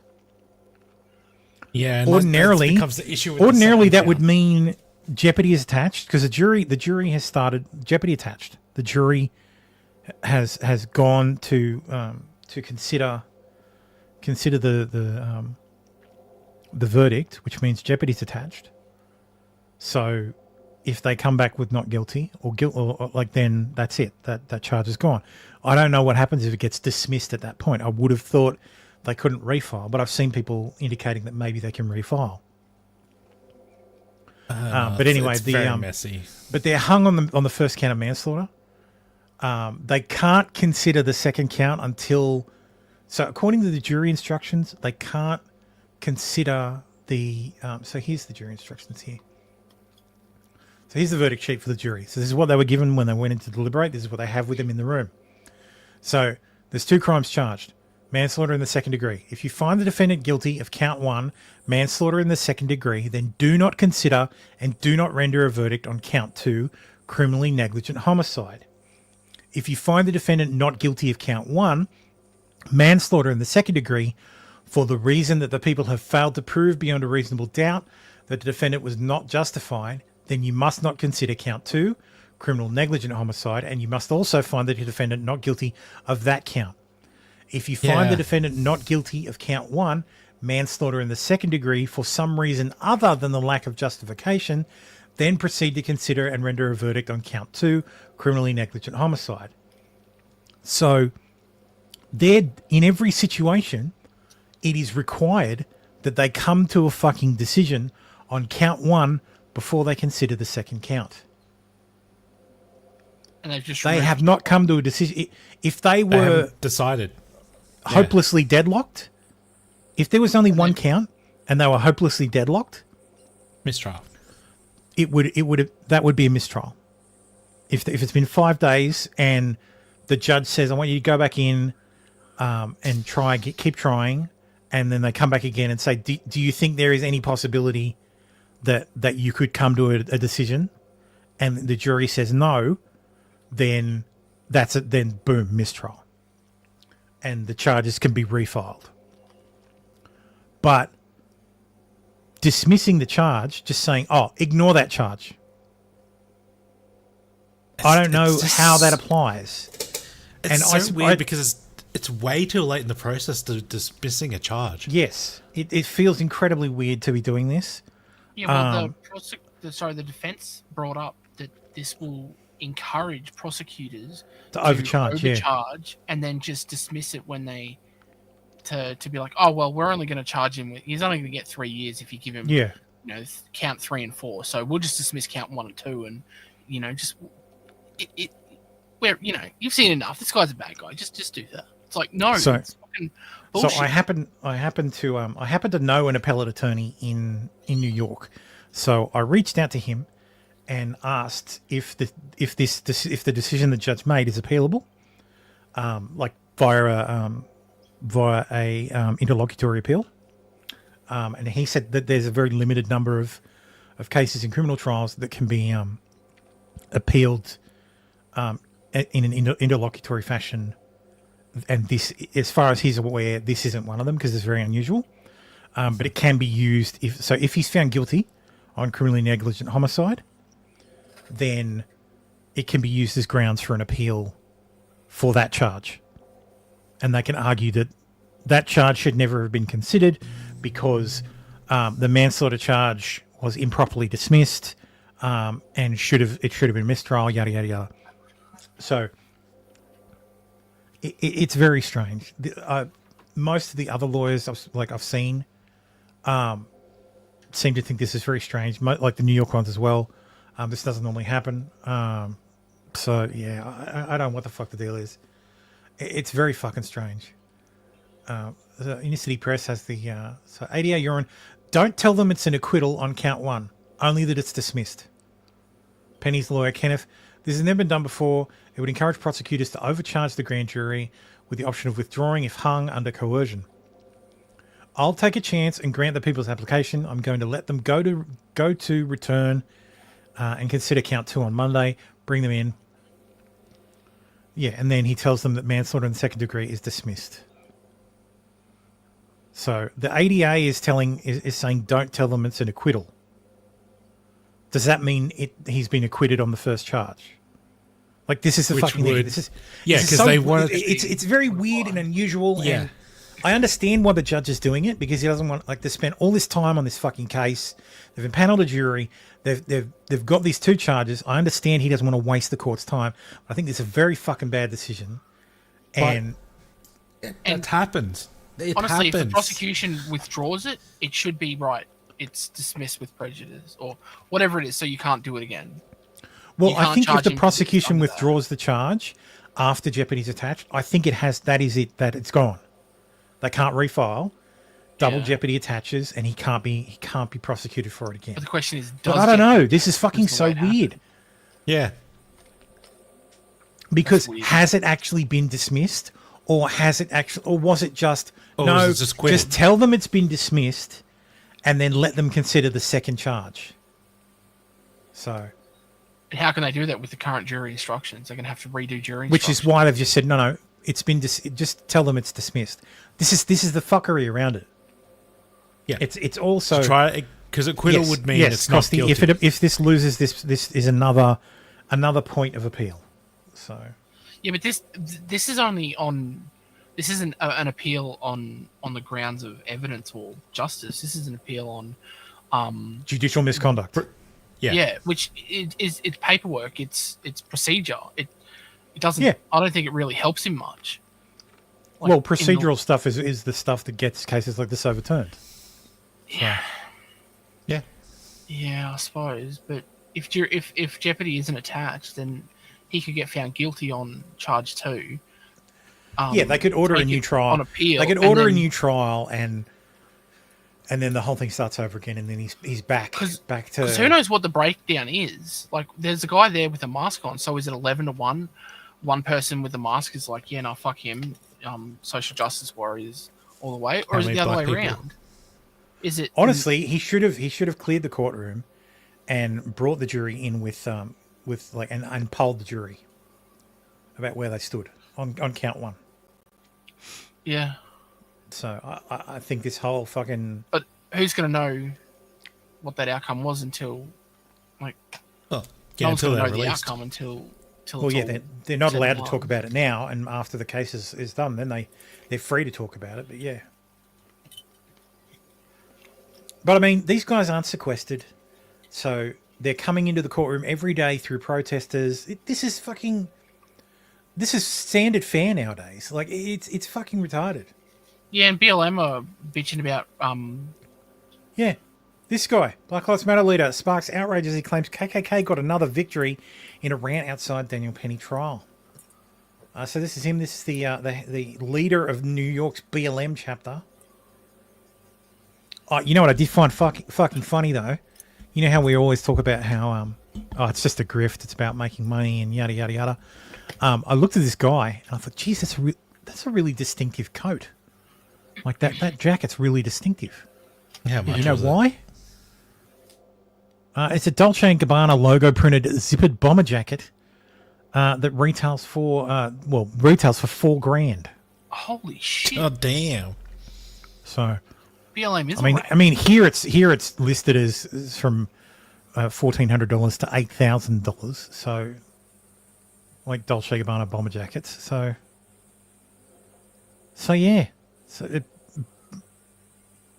Well, I guess we've always known now, that with delivery, it's $3,100 on the side. Yeah. Like, fuck. So. That's ridiculous. So yeah, because I thought to look it up because there was another woman, another Black Lives Matter leader in that conversation, who was actually let me find the video. New York Penny. There it is. Is this the full one? No, it's not the full one. There's the longer one. I agree with Costi. Your knowledge of fashion is suspicious. Sus. No, look, my wife has very expensive like bags, like Hermes bags, so I'm very familiar with those particular stores. Is that the video? Damn it! It's all the people who fucking crop the video and put their own bullshit on it. As they do. This one. Greater New York. But I saw this I woman. stand here heartbroken because I have to hug a father. Is that fur? Is that Who knows fur that the coat? murderer of his And that's son what made me will think, I'm not going to be able to use image search on that jacket because there's going to be billions of those. But this guy is really distinctive, so that's why I used the image search on that one. And sure enough, yeah, it's expensive. And I'm going to bet that the co-founder of Black Lives Matter New York here is wearing actual fur. Well, even faux fur is going to be fairly expensive for a jacket. Well, yeah. Yeah. So, Jordan Neely's parents are suing Daniel Penny for assault and battery. So they want to cash. They want to cash in as well. Fuck these people, man. Like, there needs to be a law that says if you're acquitted on the criminal charge, you can't that can be introduced. That means you can't be sued civilly. Like, you can't be sued civilly for this crime. Like, some civil immunity attaches, because this is some bullshit. Yeah, but you know what will happen then? They'll attach some tiny minor charge at the end, so that there'll be something, $5,000 fine or $2,000 fine or whatever, and then people, everything, they'll be acquitted of everything but that one thing, and then that'll get him in. Right there, he was somewhat responsible, so we get to sue him. So that's what's going to happen. Like that, every single time someone kills someone, that'll be attached to every single one of them, and it'll be worded in such a way that you're always found guilty. Were you in the proximity? It's something that everyone breaks. Guilty. If you're white, you're always found guilty. Let's just clarify. But no, I've frequently thought that seems unjust. Like, because I always think back to the like, even when I'm younger, watching the OJ trial, I thought, well, hang on, he was found not guilty. Surely that means he can't be held civilly liable. That seems like cheating. It seems like double jeopardy. Yeah, honestly, it seems like cheating to be able to be found not guilty. Now, make no mistake, OJ fucking killed them, but he was found not guilty. Yeah. So I always thought it was quite unjust that he could be attacked. He could be dragged through the mud again, like dragged through the courts again on a civil charge because he was sued for what was it called? Christ. Jesus, I forgot the fucking term. It's so simple. I feel like my brain is just busted today. Negligent homicide, or one of those. Something causing the death of someone. Yeah, one of those, something like that. I can't remember the exact term. It has a fucking term. My brain's toast at the moment. So, anyway. Well, look at what happened with the guy that sparked the Kenosha riots. He got shot 7 times reaching for a fucking knife with kids in his car, and the government just gave him $27 million before the trial even happened. It's like wrongful death. Yes, thank you, Tomorrow. Yeah. Thank you. That's what it is. Wrongful death. Yeah. Read this headline, then read it again. You'll never hate these people enough. Defense attempts to paint Daniel Penny as savior in closing arguments of his trial. Jordan Neely was homeless at the time of his death. And? Yeah, exactly. Homeless people can't hurt other people. Like I said, you cannot fucking hate the media enough. No, you can't. Mayor Eric Adams, now that he's been indicted, he seems very based and red-pilled. Eric Adams he blast Eric, he's the one who took money from the Turks. What? So he was indicted for corruption. And he said, me and Trump, we were both set up. All of a sudden he's on Trump's team. Adams said Penny did what New York City should have done as a city. You have someone on that subway who was responding, doing what we should have done as a city, as a state, of having a mental health facility. It seems like it was a young, innocent child who was brutally murdered, and it gave that impression. When you look at the photo of what's being used, it wanted to set it up in the minds of people that they were dealing with a young, innocent Michael, just a Michael Jackson imitator that was just brutally assaulted. Yeah, he's just an innocent angel baby Aladdin. He didn't do nothing wrong. Didn't do nothing. Just another innocent black person. Just another black man killed. I thought this was funny. Jesse Singal, who's reports on a lot of the trans stuff, and is very I wouldn't say anti-trans, but like he's gender critical, I guess. He's been trying to get on Blue Sky. His entire account is flagged as intolerance. And also his complaint about his posts on Blue Sky being labelled intolerant is labelled intolerant. So someone took a screenshot of his post that was labelled intolerant and posted it saying, hey, this is labelled as intolerance. This is a very bad sign for the future of this app's approach to content moderation. And that post was labelled intolerant. He says the overall situation is my entire account has been labelled intolerant because it ostensibly discriminates against protected groups.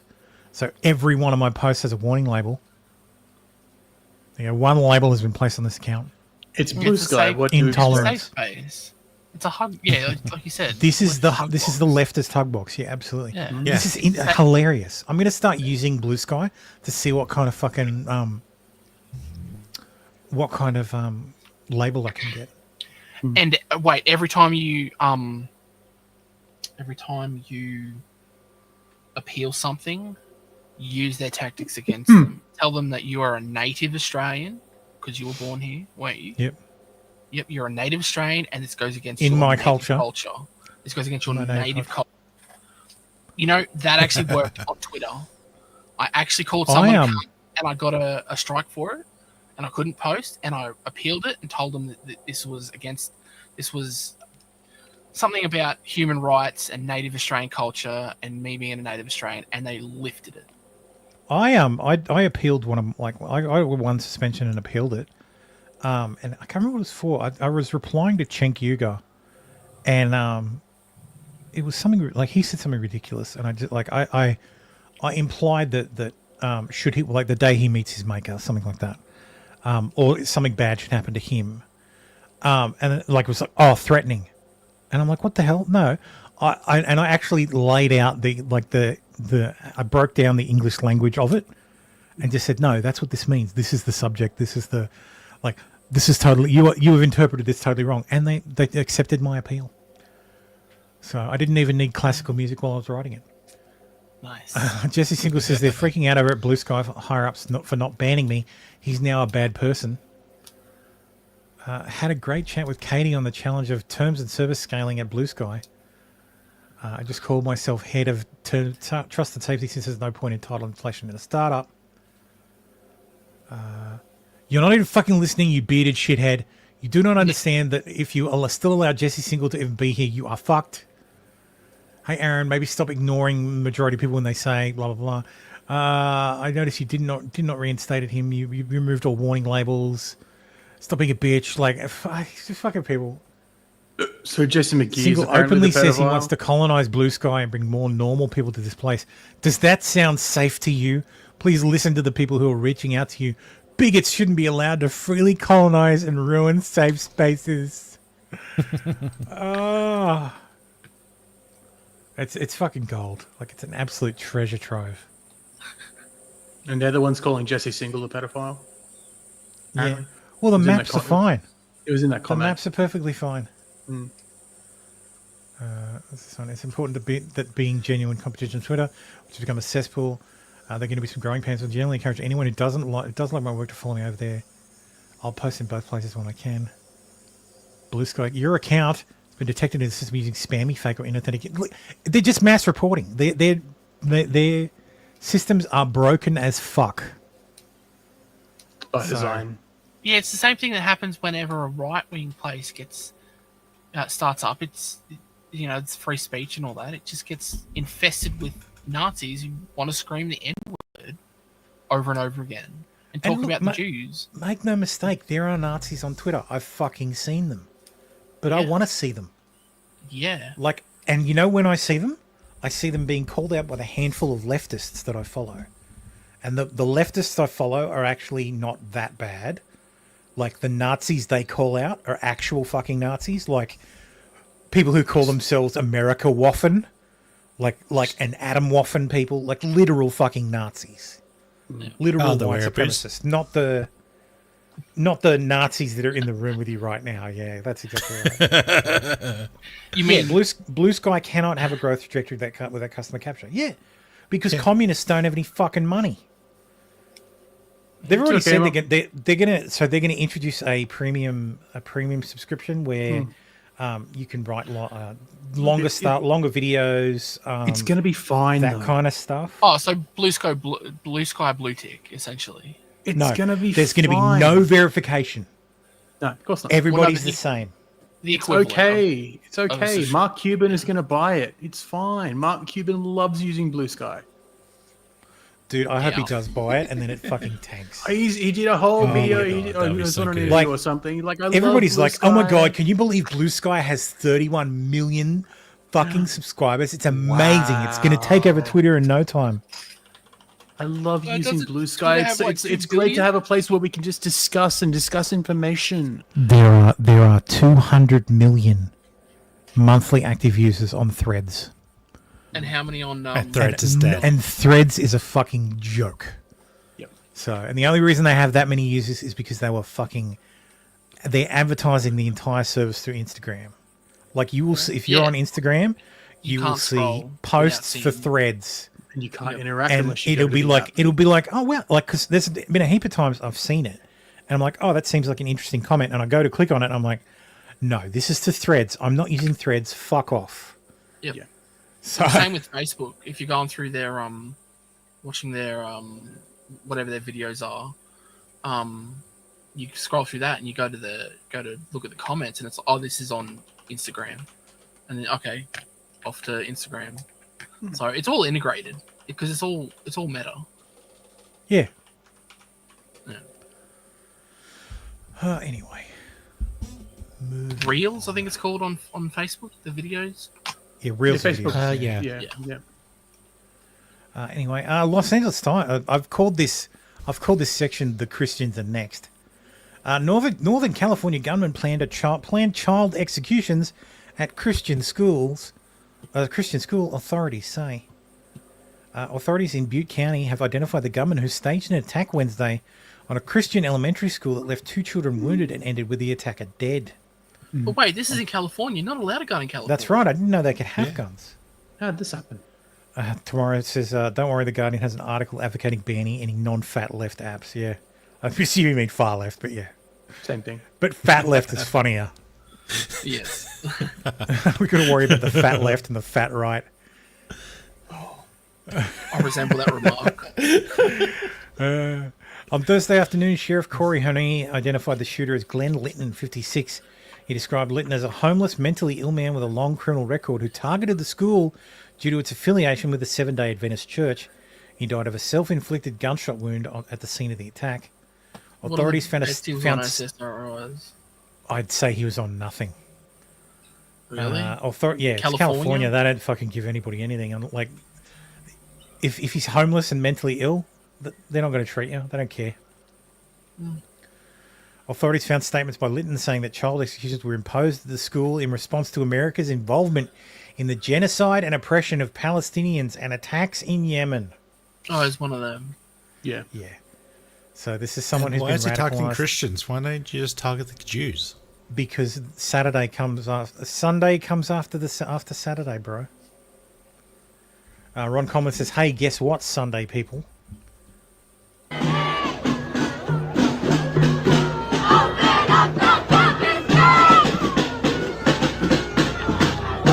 What does that say? Tree lighting is what? Is gay. But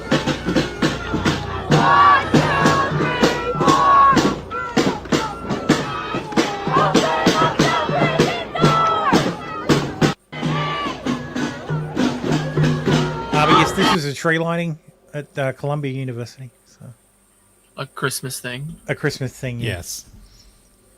So they're having a cry about Christmas. They're commies. They hate all religions except the religion that can get you to do what they want you to do, which they think is Islam, because Islamophobia. That's why they hate the Jews. It's why they hate the Christians. Body of grandmother found in Pennsylvania sinkhole after 4-day search. Pennsylvania State Police say 64-year-old Elizabeth Pollard fell into a sinkhole in Unity Township, Westmoreland County. Oh, that's sad. It is. She'd been last seen searching for a missing cat. That's sad.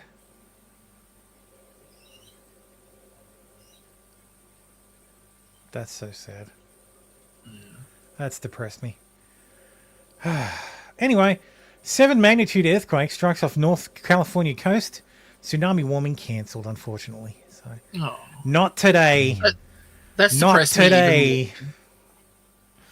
California doesn't sink into the ocean today. One day. Disappointed. Victor Willis, the singer behind YMCA, has released a message thanking President Trump for dancing to his song. He said the song has benefited greatly from Trump's use. Willis also reiterated that the song is not a gay anthem and may soon use outlets calling it gay. Sadly, when the president-elect started using the song, people attempted to brand the song as a gay anthem reached a fever pitch, as many used to say, "Oh, Trump doesn't know the song's a gay anthem." This was done in a manner to attempt to shame President-elect's use of the song. As I stated on numerous occasions, I knew nothing about the Y being a hangout for gays when I wrote the lyrics to YMCA. And Jacques Morali, who was gay, never stated such to me. In fact, Jacques never told me how to write my lyrics. Otherwise, I would have said to him, "You don't need me. Why don't you simply write the lyrics?" I therefore wrote YMCA about the things I knew about the Y in the urban areas of San Francisco, such as swimming, basketball, track, and cheap food and cheap rooms. And when I say hang out with all the boys, that's simply 1970s black slang for black guys hanging out together for sports, gambling, or whatever. There's nothing gay about that. Super beast. On the down low.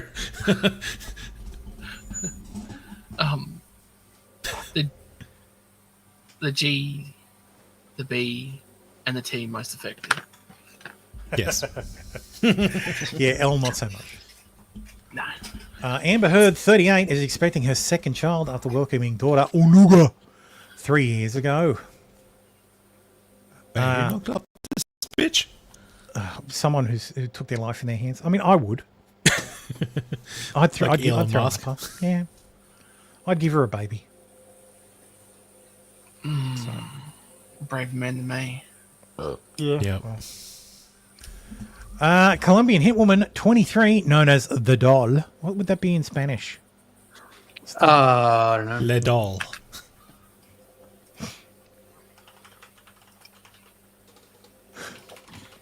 Come on, there's no Spanish speakers in the chat. La muñeca. I said Le Doll. La muñeca. La muñeca.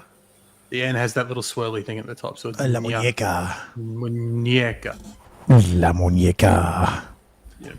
A sultry 23-year-old Colombian woman known as The Doll and labeled a dangerous hit woman was a hit person in connection with several targeted gangland killings, including the recent ambush murder of her ex-lover. Karen. Oh, it says it there, La Muñeca. La muñeca in the chat. La muñeca. It's got the actual. Yeah, they didn't put the little thing at the top. Lo siento, mi español sorry. I'm sorry. I'm sorry. My Spanish is terrible. Yeah. Yeah. Don't ask why Australians know how to speak Spanish. It's los siento. Yes, it is. Spanish is bad. Los siento, not lo. La muñeca. Yes. Karen, which I think is hilarious. It's a hit woman named Karen. Juliet Ojeda Rodriguez, known to police by the alias La Monica, the doll, was cuffed for her alleged involvement in several high-profile murders in the municipality of Barana Camarera, allegedly carried out at the behest of the Los de la M gang. Spanish language outlet Libertad Digital reported Thursday. There she is there. I can fix her. No, I can't. You could fix her? No, I can't. You could fix her for about 15 minutes. But I want to try. She would fix you with a knife. Yeah. In between your third and fourth rib. Worth it. Okay. So how many men has she murdered? Not enough. She's so going to get a mugshot on Baddies. What is that? What is that called? That's hilarious. Mugshot. Yeah, I know what you're talking about. Yeah. Oh, this was the other Canada story. I searched for Canada and it didn't appear. What the hell? Canada has banned 324 additional firearms and says the confiscated weapons will be sent to Ukraine as needed. What? So, You're donating your firearms to Ukraine. Oh, Like they are forced so donation. Kamala Harris's super PAC Future Forward Ronkel most affected. raised $532 million for the cycle, spent $556 million, and ended November 25th with $64,724 on hand and a staggering $47.3 million in unpaid vendor invoices. How does that work? How do you have money on hand if you Credit. owe? Well, Can't pay, the bills you can't haven't pay come $43 due. million if you haven't. Yeah, that's Yeah. The commander of Womack Army Medical Center on Fort Bragg is a veterinarian. I asked some of my Army doctor friends if that was normal, and they all said it was not. From a contact at Bragg, so the incoming commander was under investigation for something, and they audibled this chick into the hospital commander position, a veterinarian, for the hospital on the most populated military installation in the United States. Are we that low on colonels in the Army who practice medicine on humans? And yes, I looked this up, and sure enough, this is American Veterinary Medical Association. Colonel Stephanie Mott was recently named the next commander of the Womack Army Medical Center at Fort Liberty, Fort Bragg, North Carolina. I hope Trump comes in and changes those names back, because those names are fucking terrible. Yeah, Fort Liberty. Well, the reason Fort the reason they Liberty. came in and changed it is because Bragg was a It was a southerner. union. It was a Southern general. Colonel Yeah, Stephanie that's why Mott they're recently, like, oh my God, we can't. recently served as commander of Public Health Command West at JBSA Fort Sam, Houston, Texas. Colonel Mott's previous assignment. So she was in charge of doing a lot of the stuff for the military dogs. But Yes. why is she in charge of a hospital? Yeah. Well, I guess they don't Because have there's enough various doctors in service in now. the military. Yeah. So, Confederate is it General appropriate for Braxton VA Bragg. employees to have sex with each other at work? And Dr. Allen Hall, it is. It should be. Or a current event. Is it appropriate looks for VA terrified. employees to have sex with each other at work? Absolutely not. Is there a policy that prohibits that? I can't identify a specific policy, but it's absolutely against our values. I can. It's Directive 5019.02, the Harassment and Public Safety Incident Policy. Okay, you can check that. Short title, no fucky. So why is it that we have at least the no 15 fucky clause. Mountain Home, Tennessee VA employees who have allegedly had sex on the VA property? They've not been disciplined. Well, first thing I'll say, Congressman, is that those actions are reprehensible, extremely inappropriate. And as you know, the same time that I found out, I had you on the phone telling you about this within 2 days. So I just wanted to thank you. Anyway, so yeah, it's perfectly fine apparently. You won't get fired, it's all good. God damn it, my fucking fan controller's shitting itself. Exit fan controller. Anyway. Married high school football coach admits disgusting crimes with students in shocking court appearance. I haven't had to reset the clock in a while. So.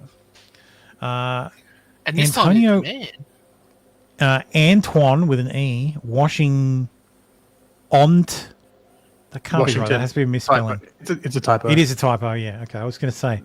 But that's the fucking problem. It's a black name, so like it could be Can't tell. Washington. That'd be Washington. Washington. La Washington. My name's Antoine Washington. Lamarcus. Lamarcus Deshandra. Yep. Shawnado. Oh, Jesus. Shaniqua. Chlamydia. Yep. DeQuandry. I wonder if that typo is passed around the internet or if it was this person's typo. No, it's the copy editor. The court was told cops found 4 videos of Washington sexually abusing the girl, including one clip where he urinated on his alleged victim. Also known as doing the... what's his name? R. Kelly. R. Kelly. R. Kelly, yes. He's given her the full R. Kelly. Has P ever really hurt anybody? Another saw him rape her from behind while the youngster was gagged, bound, and passed out. What the fuck? One of the videos filmed in Washington office, which was situated in the boys' locker room at Valley High, a judge was told. Washington's alleged victim was younger than 16 but older than 14 at the time of the alleged offences. Fucking hell, man. The teacher, who is said to have admitted to having 3 girlfriends, was charged with 9 felonies, including production of child pornography, statutory sexual seduction. That crime needs to be renamed. Statutory sexual seduction. Triple S. No, not even the triple S. The fact that it's like, ooh, I know seduction. Seduction is a statutory sexual seduction. Terrible context. Well, that just means it's. Well, no, it doesn't make sense. It feels like it's grooming. Like that's grooming. Yeah. Seducing a 14-year-old. There's a Snoop Dogg song called "Sexual." Just call it fucking grooming. Yeah. Kidnapping and sexual solicitation. He was the head football coach and campus security monitor. Jesus, fuck. There he is. Detailed. He confessed to taking explicit photos of multiple students, including one in a thong. Dude, what the hell? He also admitted to having disturbing roleplay fetish where these girls are in his home and that he's their daddy. Jesus fucking Christ, man. Washington's defense attorney painted a different picture of his client, arguing that Washington's intentions were purely mentoring and that he posed no flight risk or danger to the community. Except his victims. Yo, I was just helping them. They fell down and lost their pants, and I was just helping them put it back on. Yeah, but wasn't one of them? There was no evidence of sexual assault. And bitch, there's a video. There's no evidence of sexual assault. Bitch, you're on video. You're on video raping somebody. Investigation stemmed from a situation involving the teen victim having sex with her 16-year-old boyfriend's father. What the fuck? Wait, what? Dude, this story is batshit. I cannot wait for this to go to trial. He's alleging. He is alleging that the girl. I walk back to. His lawyer further claimed that there was no evidence of sexual assault, and that the investigation stemmed from a situation involving the teen victim having sex with her 16-year-old boyfriend's father. So he's saying she made it up. They're pointing the finger at someone else, saying, no, she's pointing the finger at him. Well, I think they're saying that, that there was no sexual assault. It was consensual. Yeah, and she's a whore as well. And she's a whore, yeah. So. But she's under the age of consent. Well, yeah. Look, I didn't say it was going to be successful. She's actually not. Well, hang on. Wait, that sounds more like, but they raped her. Yeah, So, yes. The defense emphasized that the age of consent in Nevada at 16 and the alleged victim was below that age. However, specific details of the relationship and the nature of the acts involved remain central to the case. Authorities compared the physical attributes to the man in the video with the marks on Washington's body, resulting in a match. Teen girl initially refused to identify Washington as he had a wife and child. Former coach would take the teen to his vehicle in the school parking lot to sexually abuse her. According to Gasson, Washington admitted to being in a polygamous relationship with 3 girlfriends. High school principal reported to police that Washington recently told another teacher about attending a swingers. Dude, it's Nick if you were a teacher. Yes. That's where I was trying to go. My issue isn't that he's a swing or that he's got 3 girlfriends. My issue is that he's doing it with students who are underage. Yes. I don't give a shit about the swinging or the 3 girlfriends. Like whatever. Wait till they graduate, man. Hold it in. Underage, fucking bullshit. Fucking wood chipper this guy. Yep. Straight to the fucking wood chipper. Mm-hmm. Romania's top court has annulled its presidential election result. So they have a multi-round thing where the top 2 go through. And the far right ultra nationalist candidate Calin Georgescu. I went to school with a Romanian girl whose last name was Georgescu. Let's see his Wikipedia page. Agronomist. What is it? An agriculturist? Yeah. And prominent conspiracy theorist who work in the field of sustainable development. He was appointed executive director of the United Nations. There you go, Fallen. There's some United States links there. The UN Global Sustainable Index Institute, not the whole UN. Yeah, that's right, but still a UN body. Oh yeah. And he served as president of the Club of Rome. Dun dun dun. Is that like the Illuminati? No, it's just one of those conspiracy theory things. So, his views have been described as pro-Russian, anti-NATO, and far-right, and he's been described as an ultra-nationalist, far-right populist, and extremist. Despite being considered fringe candidate, polling around 5%, he ultimately won 23% and received the most votes in the first round. According to documents provided by the Romanian security services, his campaign used undeclared funds of over €1 million and election infrastructure, experienced cyber attacks believed to originate from a state actor. The Constitutional Court annulled the results. And it did not provide a reason for the cancellation. Yeah, so there'll be a second runoff election that was scheduled for Sunday. Everyone is voting again. They do it again, yeah. So if he gets the same votes again, then fair enough. Press release: the court said that it annulled. Go back up one. It required the Romanian government to restart the electoral counter. There it is. So it was based on Article 146F of the Constitution. So I need emphasising the need to ensure correctness and legality of the electoral process. So what if he comes out and he gets more? Like then he wins. Oh shit! Yeah, but they could just be like, no, they cheated again. Well, if they've got evidence that he cheated again, then yeah. But they didn't put any evidence I thought forward this wasn't time. this the evidence last time because of the free TikTok advertisement, quote unquote?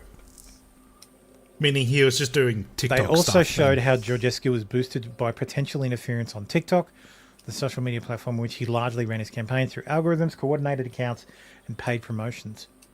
Yeah, just I heard that. I don't give a shit about the TikTok stuff. If they can prove the using undeclared funds, that's why I think that undeclared funds is part of the TikTok crap. I think they're just calculating how much free advertising he got on TikTok and kind of marking it as undeclared. It's just paid promotion. If he paid, well, if it is TikTok and he paid through undeclared funds, like it's essentially. That's assuming that they're doing that in the first place and not just lumping everything as unpaid. That's not buying votes. That's just I still don't see that as an issue. It's advertising. Like, did someone well, pretend to vote for other people? Then it's violating. It's violating election law during an election. Yes, I suppose. And then I don't think they're saying he can't run again. They're just saying, well, do over. We think he broke the law. Do it again. And so they voted on Friday, or they're voting today or something? No, well, they've got to restart the whole calendar. So, because it says here they've got to restart the whole election calendar. So in 3 months they'll be voting again. Well, I don't know what they're... Well, let's have a look. Romanian government election calendar.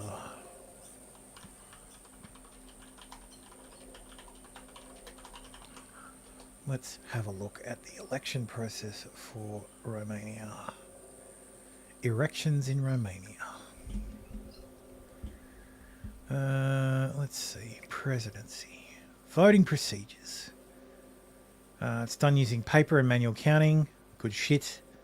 A voter is provided to use her identity and identity card, or for special reasons, the military ID or passport. Racist. Yeah, that's right. It's totally racist. After she signs in permanent, supplemental, or special electoral list, she's handed a voting ballot, and that stamp reads VOTATYYYTTT. So the year and the type of election. For parliamentary elections, the voters can only vote at the polling station where he or she has a permanent address or or a temporary residence at least 3 months old. Yeah, that's weird, though. Election schedule. Okay. So they would have had... So back in November the 24th was the first round. They were going to have the second round on the 8th, but the first round was annulled. So second round doesn't matter. Second round, they'll do it again. They've got to go back to... They've got to run the first election for the first round, and then there'll be a runoff. So is this a first past the post? No, it's Is that why there's second round? Yeah, so let's... so this is now 24-25. So... go back. So, recent elections. when was the last one? Let's go 2024, 2025, and then I'll go back to the previous one in 2019, and that'll give us a better idea. Okay, so it's a first round and then a second round. So many people vote in the first round. Results. First round. So there's many candidates in the first round. Oh, okay, so everyone votes and then everyone votes. The top two go through to the second round, and then everybody picks the one they like the most. So they vote twice, essentially. Yeah, they vote twice. Oh, okay. So, I think France does the same thing. A lot of countries do something very similar. So, for their presidential elections. Okay. So that's an interesting way of doing it. Anything else? State Department was like, oh no, we would really prefer that this is not the case. Yeah. What, did he won or that they annulled it? That he won. Of course. Started the campaign with single-digit support, but enjoyed a shock rise to prominence, narrowly emerging as leader in the election's first round with 22.9% of the vote to Losconi's 19.2%. Centred his campaign around tackling the country's cost of living crisis and vowed to end Romania's support for Ukraine. Romania shares a 400-mile border with its northern neighbour, and under the previous presidency helped export millions of tons of grain out of the war-stricken country. Meanwhile, the centre-right Losconi of the Save Romanian Union Party ran a campaign pledging to keep Romania on its pro-Western course. The court decision to cancel the election came the day after a large protest in Romania's capital, Bucharest, where hundreds turned out to rally in favour of Losconi and against the far right. A small group of counter-protesters also rallied in support of Georgescu on Thursday night. Look, if his support is very strong, and, then I would expect a whole bunch of people to be counter-protesting. Outraged. Yeah. Wow. So, I expect, and if that doesn't happen, then I would say his support is just, I don't like everybody else. Yeah. So, I don't know. We'll see. He may just win again. So... Yeah, but there may be fuckery about the second time. Fallen says, this feels suspicious, just not the CIA color revolution suspicious. Oh, look, make no mistake, the Russians are interfering in Western everything. If there is a method to cause trouble in the West, the Russians are fucking doing it. And they have been doing it for fucking years. So I don't know how many times I have to say it, but Russia is not our fucking quirky little ally whose culture we have to be respectful of. They're not wearing wooden shoes. Props if you get that reference. They're not wearing sabots. No, wooden shoes. As in, they're not Dutch. But I just cribbed it from a show.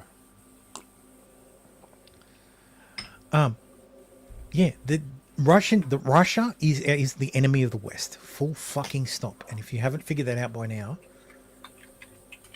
then I don't know what to tell you. So, the West has enemies.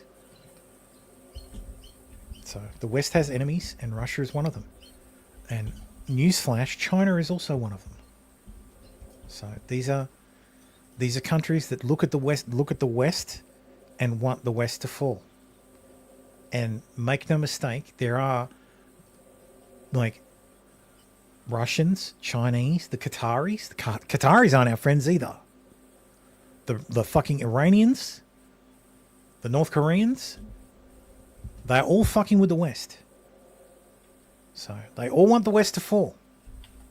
So, and there are more than enough people inside the West who want the West to fall. And I'm sorry, but yes, the West is not perfect. You can not like the West. If you're an American, you can hate the whole idea of America being the world police.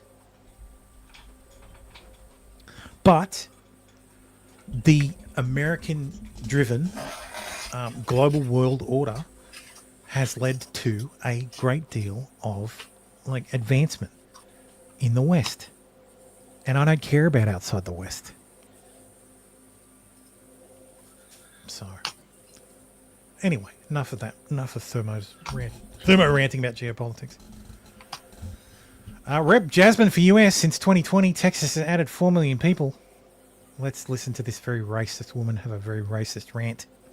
Where we were talking about how many voters. Listen, when you're counting people, you're not just counting voters. You count children, don't you? Correct. You count a lot of people that aren't necessarily voters. And I want to make sure that we really get to the nitty gritty on Texas, because this is hilarious to me. Texas added 2 seats. In 2020, according to the census, and we know that there was a significant undercount, specifically in Texas for a combination of reasons, but we know that specifically Texas added 4 million people. Of those 4 million people, do you want to take a guess at how many were Anglos? Just a guess. I'd say a majority. 180,000. That's it, of 4 million. 95% of the people that were added, and we know that when it comes to minority populations, they tend to be undercounted. So get this. We added 4 million people. They were people of color. Texas got 2 Not your color, bro. new seats. So they took those black and brown and Asian bodies, and guess what? Do you think that we got a new black, brown, or Asian seat? Somehow, the way that they do their Republican math in the state of Texas, that amounted to 2 new white seats. Guess what? White Republican seats. We got What's a 2 white new seat? Republican seats. What's out a of white seat? 4 million people of color. So let me tell you, they love to use our bodies to apportion What is a us white seat? in an inaccurate way. Racist bitch. What's a white seat? Exactly. This is the One guy that she can't occupying one of those control. white seats. Well, It's created after the 2020 census. Meet Congressman Wesley Hunt.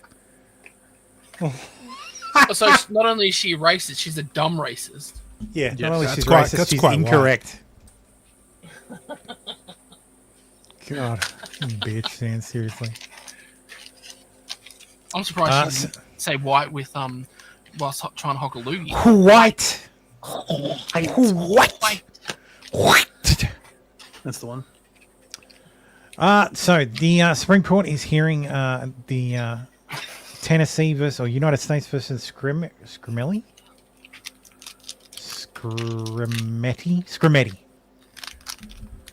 which is the case where suing the state of Texas to not Texas, Tennessee, to overturn their law that prevents hormone treatment for transgender minors, which is not a thing, unless they're digging in tunnels, minors. So let's hear Justice Alito. But on page 195 of Cass report, it says there is no evidence that gender affirmative treatments reduce suicide. What I think that is referring to is there is no evidence in the studies that this treatment reduces completed suicide. And the reason for that is completed suicide, thankfully and admittedly, is rare, and we're talking about a very small population of individuals with studies that don't necessarily have completed suicides within them. However, there are multiple studies, long-term longitudinal studies that do show that there is a reduction in suicidality, which I think is a positive outcome to this treatment.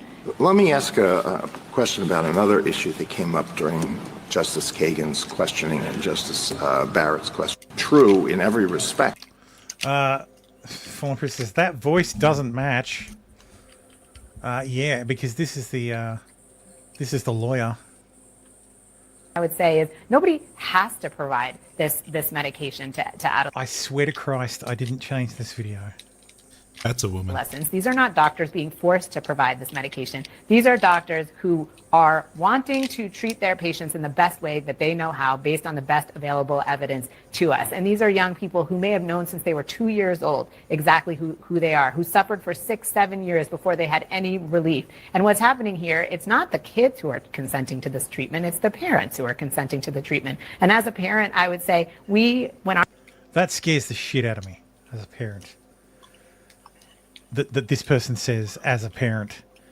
Tom Bola says, I like that they put the trans lawyer up and they destroy their case. Yes, the ACLU did a fantastic job picking this lunatic. My question is, which parent Vagina is this detective. person? Huh? Which parent is this? The mum or the dad? Neither. I'm hoping it's neither. I think it's I not do like apparent that at she all. still argues like a woman.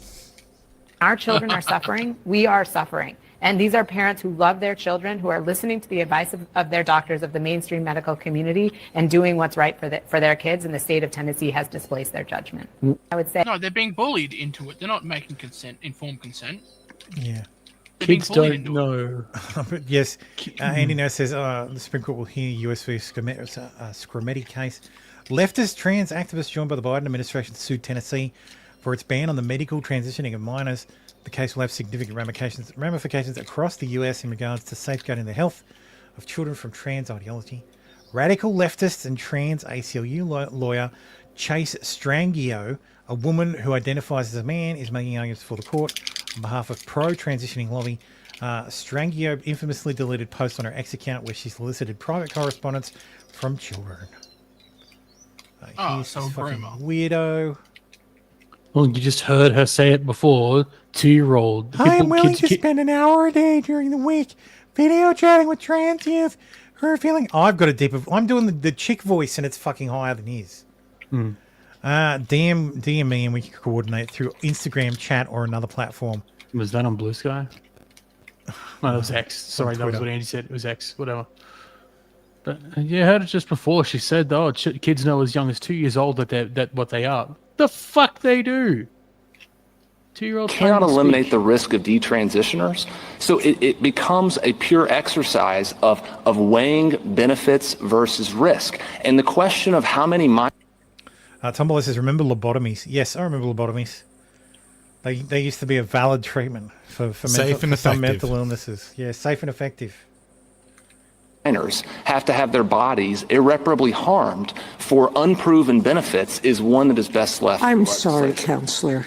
Every medical treatment has a risk. Even taking aspirin. There is always going to be a percentage of the population under any medical treatment that's going to suffer a harm. So the question in my mind is not, do policymakers decide whether one person's life is more valuable than the millions of others who get relief from this treatment? The question is, can you stop one sex from the other? One cannot eliminate the risk. So that's an argument. Being drawn by the statute. That was sort of like the starting point. The question I just want to say this is a Supreme Court justice who uses like.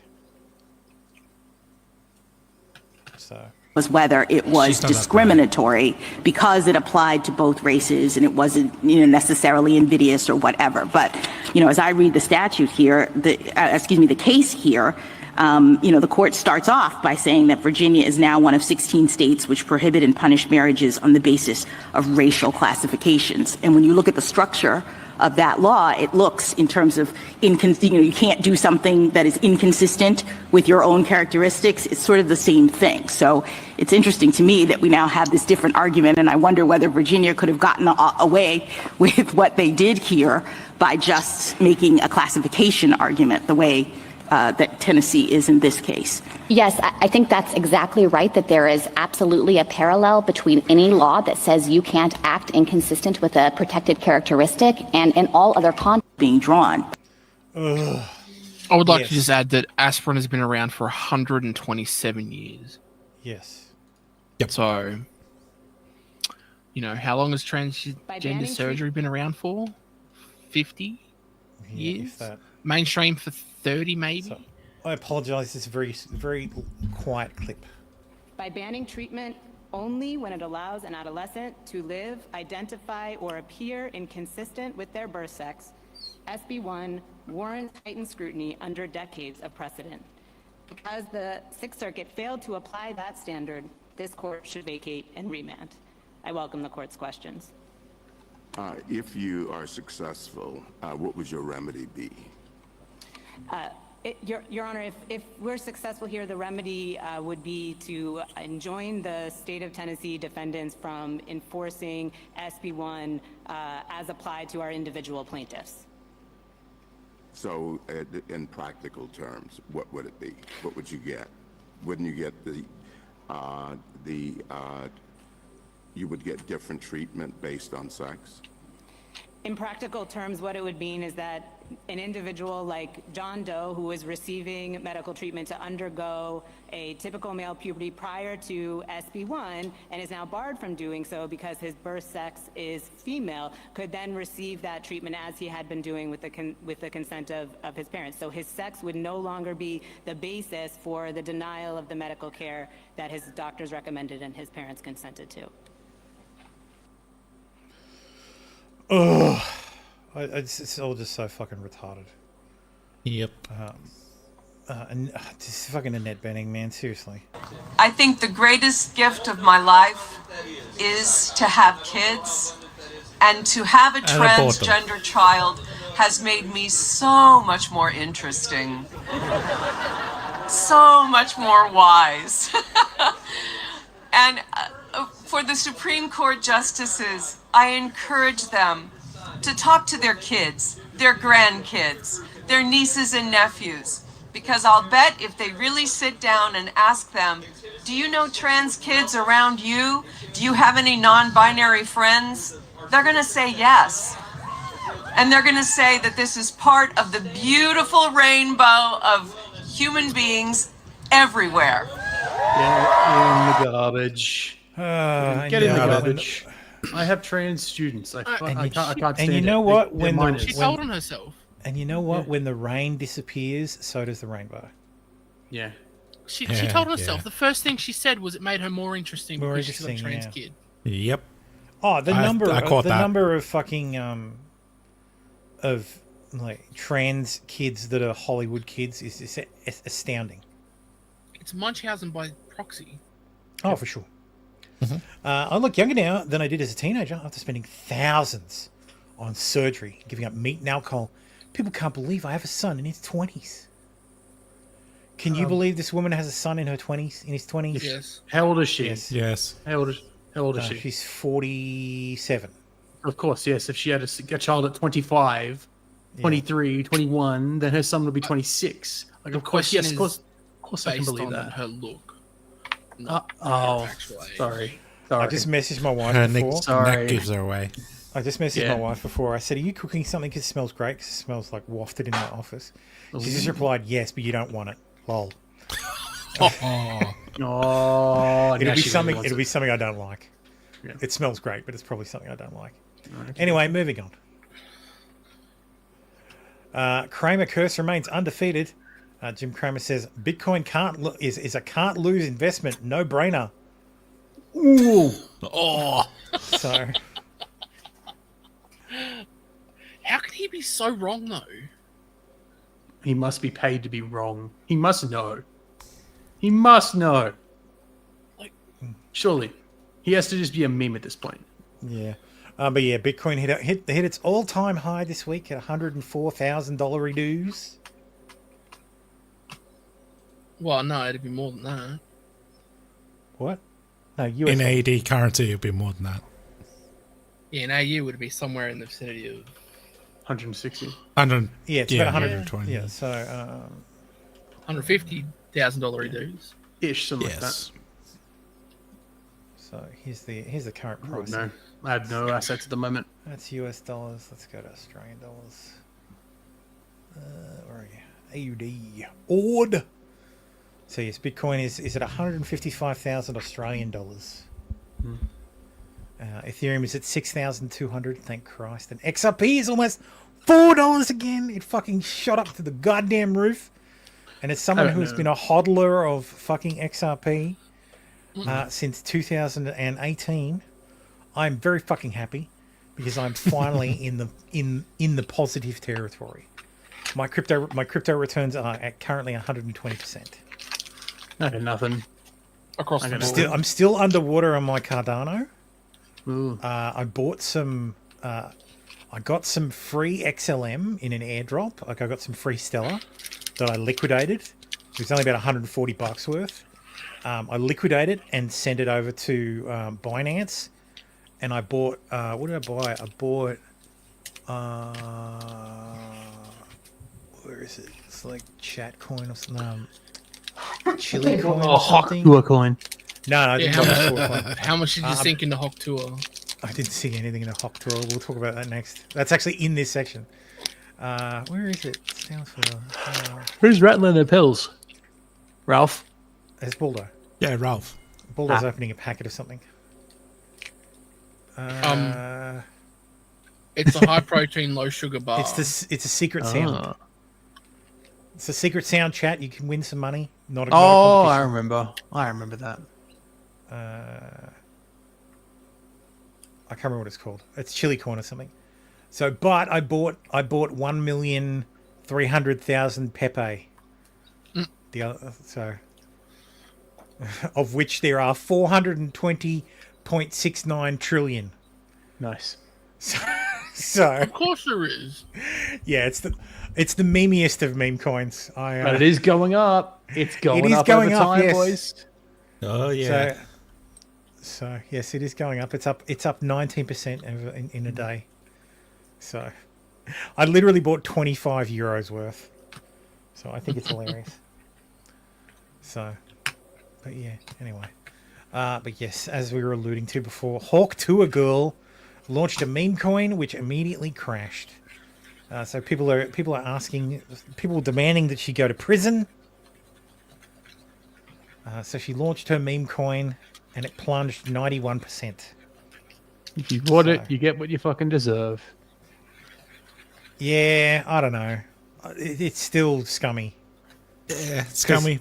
A lot of she did market it to a lot of normies. You know what I hate about all these rug pulls and like crypto pump and dumps is they destroy the trust in the market. So there are plenty of coins that are trash coins that nobody should go anywhere near, or meme coins that are just garbage. Like nobody's like I'm not going to be able to pay off my house with fucking Pepe. Like Pepe coin does not have a fucking purpose other than a meme. And I have no problem with people buying a meme coin and holding it just for the lols. But people put money in Hawk coin because they thought they'd make some money. They thought they wanted to support Haley Welsh or they were going to make some money. So something like 97% of the coins were already distributed to insiders. It shot up on release and insiders basically sold immediately. Like it was the definition of a rug pull. Pump and dump. Tombola says Doge has been good too lately. Yeah, I wish I'd bought Doge ages ago, but I always thought no, it's a meme coin and I don't really like. It's already done. It already had its day, but people are actually buying it as an investment, which is fucking hilarious to me. Well, I reckon Doge is going to. Guy I work with. Yeah, I might actually put some money in Doge. I'm considering it. Yeah. So guy I work with has some Doge. He's got about 2,000 Doge that he can access that he's got on the chain. But he said he's literally got a he's got a wallet that he lost the password to that's got about 100,000 Doge that he mined. So it would literally be free. Plus he said, I bought it at the wrong time. I watched it sit at minus 70% and then sold for a profit last month. Well, that's always good, man. I bought XRP at the wrong time. I bought on the way up and on the way down. So my average buy-in was pretty low. But let me just say, this is not financial advice. Nikita says, evening, gentlemen. I'd like to talk to you about a new investment. You can buy in early, and when it releases, it will be worth millions. I call it meat coin. It's shelf-stable bacon rounds. Can I fire these rounds? Your lawyer will thank me later, Thermo. Do not get financial advice from the pre-stream. Yes, this is not financial advice. If you should not make investment decisions based on what people on the internet say. Everybody's circumstances are different. Yada yada. You all know the deal by now. I am not a financial advisor. I do not have an FSA license. I cannot give financial advice. This is not in any way financial advice. But the pre-stream... Please, ASIC, leave me alone. But the pre-stream is being supported by Meatcoin. Yes. Meatcoin is the official sponsor of the pre-stream. But yes, he's got about 100,000 Doge that he's going to try and continue to try and access. So I find that hilarious. So, yeah, here's the Hawkonomics. They posted this.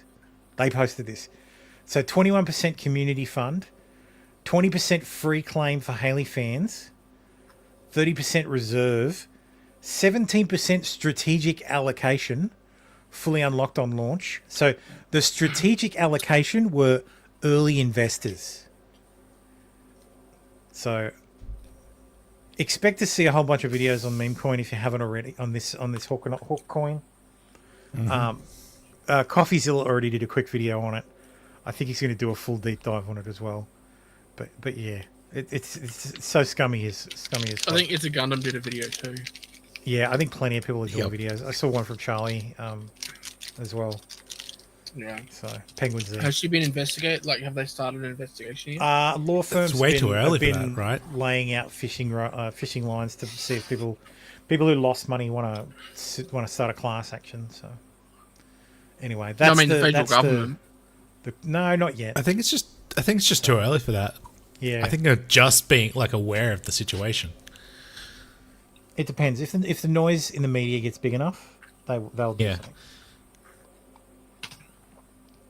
So anyway, that guy destroyed her though on that team's X whatever.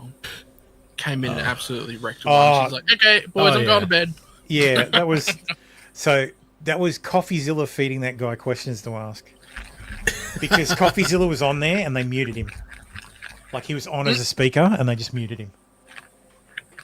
Because he kept asking the questions she couldn't answer. Because he kept asking questions they didn't want to answer. Yeah, exactly. How do you get? I don't get it. How do you get caught by Coffeezilla anymore? Like by doing stupid shit. No, but publicly. No, there's that. He's always going to. Obviously, he's going to make videos about you. But how do you even get yourself into an interview with him? Why would you let yourself do that if you want to? Because it was an open X whatever it's called. No, they arranged it. They arranged for him to come on. That's what I mean. Because they want. But you bring him on and get him to punch himself out and answer the questions, and you're free and clear. But they weren't prepared to do that. You're never free and clear because he goes to make a video about you. Like, you're done. No, but well, then if you're selling a shitcoin, yeah, absolutely, you're fucked. Yeah, that's what I mean. Like he goes after the bad people, like idiots. Yeah. I get it, but like, why would you? You're fucked either way. Yeah, why would you put yourself in that position though? Because they're dumb. Because they're dumb. Yeah, they think they're smart, but they're not. She didn't come up with they can outsmart. No, Coffee. Why would you willingly interact with Coffeezilla if you're one of these scammers? So Coffeezilla spoke to had correspondence with Haley Welsh's lawyer, the lawyer, her entertainment lawyer. The entertainment lawyer confirmed that she was paid $125,000 for the marketing. And she will get 50% of the proceeds after expenses in escrow, locked for 3 years. So she gets paid in meme coin that she can't spend for 3 years, plus $125,000. So when it's worth a cent apiece. Yeah. So when it's worth a billionth of a cent. So yeah, when you won't even be able to find a market for it. So anyway, London's 850-year-old food market's set to close. The Smithfield market is the largest wholesale meat market in the UK. They're turning it into housing. Ugh. So to house more people to house more native British people. No, I'm just kidding. It's London. What would the community notes on that be? I don't know. Some pedantic bullshit, I'm sure. Smithfield Market will be a mixed-use cultural development with London Museum, not housing. They're no longer fit for purpose. They're closing in 2028. Like, fuck off. It's mixed use. It's not housing. Fuck. Right. Is it closing down? Yes. Are they housing being built? Yes. Then shut the fuck up. Well, no, some of it will be housing, Baldo. So doesn't matter. Like some community notes are just pedantry, like absolute pedantry. Actually, You can hear it in it. It's like, come on now. China has banned the export of gallium, germanium, antimony, and other high-tech materials with potential military applications to the United States. Gallium is used in electronic warfare, radar, satellite communications, battle stations, base stations. Germanium is used in night vision devices. Antimony is used for making ammunition, night vision, infrared explosives, nuclear weapons, military clothing, and communications equipment. So, I've told you, we are at war. Like, the war already started. Nobody wants to admit we're already there. Are we winning, son? No. We're doing poorly because the last 4 years have been an absolute waste of time. I wonder what happened over those 4 years and who was in charge. Yeah, exactly. Mick Henry says in 5 years, a bunch of sub-Saharan transplants are going to complain that there aren't good food sources in the area like they do in other big cities. Yeah, it's a food desert. Yeah. Ohio woman guilty of eating cat sentenced in Canton by Stark County judge. So she was sentenced to 12 months in prison for killing and eating a cat. Yeah, this is the viral video that people thought was a Haitian immigrant in Springfield. Yeah, where the cops rock up.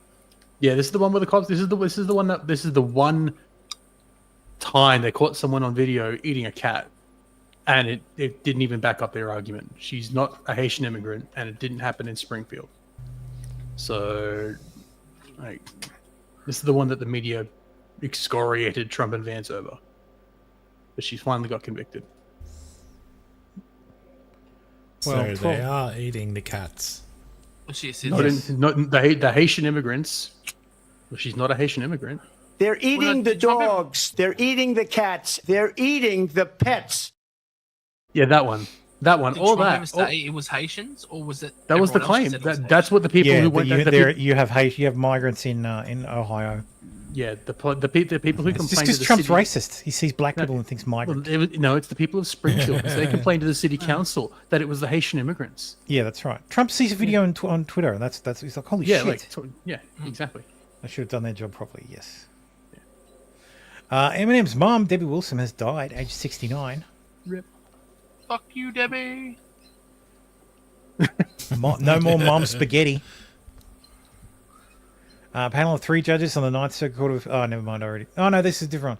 The Ninth Circuit Court of Appeals has unanimously ruled that the federal government holds the authority to deport foreign nationals in the U.S. illegally, even if local authorities object. Supremacy clause, bitch. Ninth Amendment affirms an old district court ruling. The decision was November 29th. Is not... Actually, this was decided a week before the post was made. Fuck you. A U.S. Secret Service agent assigned to Treasury Secretary Janet Yellen has opened fire at suspects attempting to break into cars near her D.C. home early Tuesday. The suspect fled unharmed, according to Secret Service. What kind of fucking Secret Service agent misses? Woman. The woman one. Yeah, probably. Yeah, that's probably what it is. Biden announces over $1 billion in humanitarian aid for Africans displaced from their homes. Oh, I forgot to mention that when he pardoned Hunter and then hopped on a plane to Africa to do his African tour. You know, that's the right thing for the wealthiest nation in the world to do. And today, I'm announcing over $1 billion in new humanitarian support for Africans displaced from homes by historic droughts and food insecurity. How do you get displaced from your home by food insecurity? And citizens are There ain't seeking no more food than here. just We gotta aid. run. We gotta leave. You seek We investment. gotta find a new place to live with So food. the United States is expanding our relationship all across Africa, from assistance to aid, A little bit too late for that. investment to trade, moving from patrons to partners, to help bridge. Don't care. No, what I think he's doing is he's announcing all this aid, and then when Trump comes in and says, "No, we're not," they're like, "Oh, Trump's racist. Trump's a bad guy. Trump." Absolutely. This was already done, and he's tanking. He's just gonna No, it's not Trump. It's Elon. Elon recommended it. I'm just following his suggestions. It wasn't me. It was Elon. Elon recommended it. I just followed his recommendations. He's a really smart guy. The Department of Government Efficiency said no. Doge says no. Media's been be like, oh, well, Trump denied this because he's racist. It's Africans. And, he's doing it so that Trump gets attacked. That's all it is. That's all he's doing. He doesn't give a shit about the blacks. No, of course he doesn't. Biden Felt doesn't like give during a their shit. meeting. Well, Biden falls asleep on everyone, so that's not really... Yeah, true.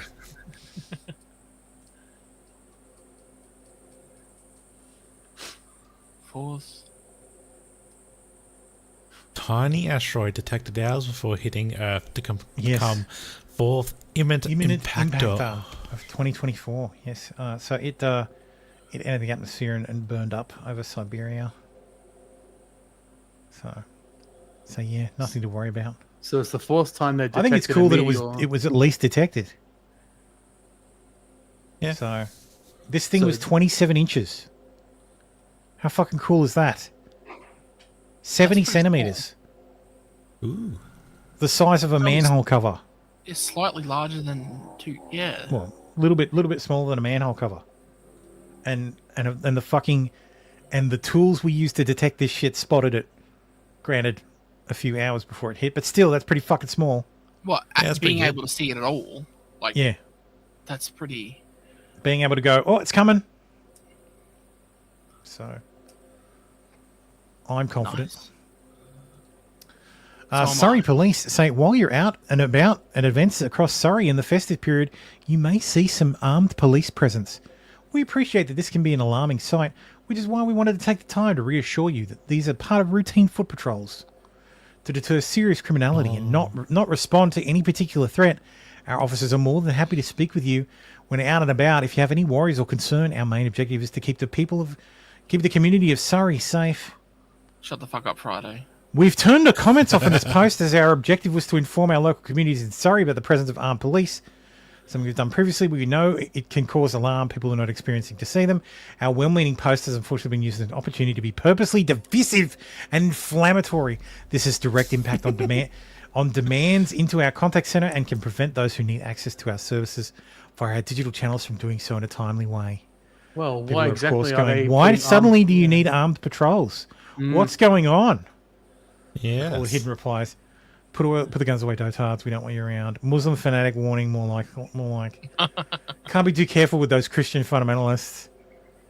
That'll be to protect us from those far right Nazis. What they the far right are the just real problem. Why did diversity barriers needed outside Christmas markets but not outside mosques? Yes. Good question. He's noticing. He's someone who's noticing. Yeah. I just call it off every time I see like them walk by and just like there's someone out there with a gun out there. Yeah. Don't mention like it's actually the actual police and just describe everything else. No, it's because the British police are don't normally carry guns. They're not used to seeing it. Yeah, I can understand why people would be like, wait, what? But that's why armed police? Armed police! We're militarising the police out here. Oh, police! So, sorry, I'm just on Binance right now buying watching Doge. Don't take financial advice from the pre-stream, Thermo. No, I'm taking my own financial advice. TikTok star Alex Consari becomes first transgender woman to win Model of the Year. No. She won it at the British Fashion Awards. Here's the wonderful lady. In quotation marks. Yeah. Yeah. What the fuck is that? Must be a fashion show or something. Like, that nose. Naturally what the hell? covers the neck so you can't see the Adam's apple. What? Lord Voldemort? Like, you could tell immediately. Look at the body. Like, it's just square. Look at the bulge. It's there. Pause. Speaking of weirdos, ex-Warpo journalist Taylor Lorenz claims people who don't wear masks are raw dogging the air. I mean, here I am raw dogging the air. Damn right. That's a dude, yes. That's right. It is a dude. Yes, Taylor Lorenz. Former Washington Post journalist Taylor Lorenz has claimed that people who don't wear masks in public are raw dogging the air in an expletive-laden social media rant.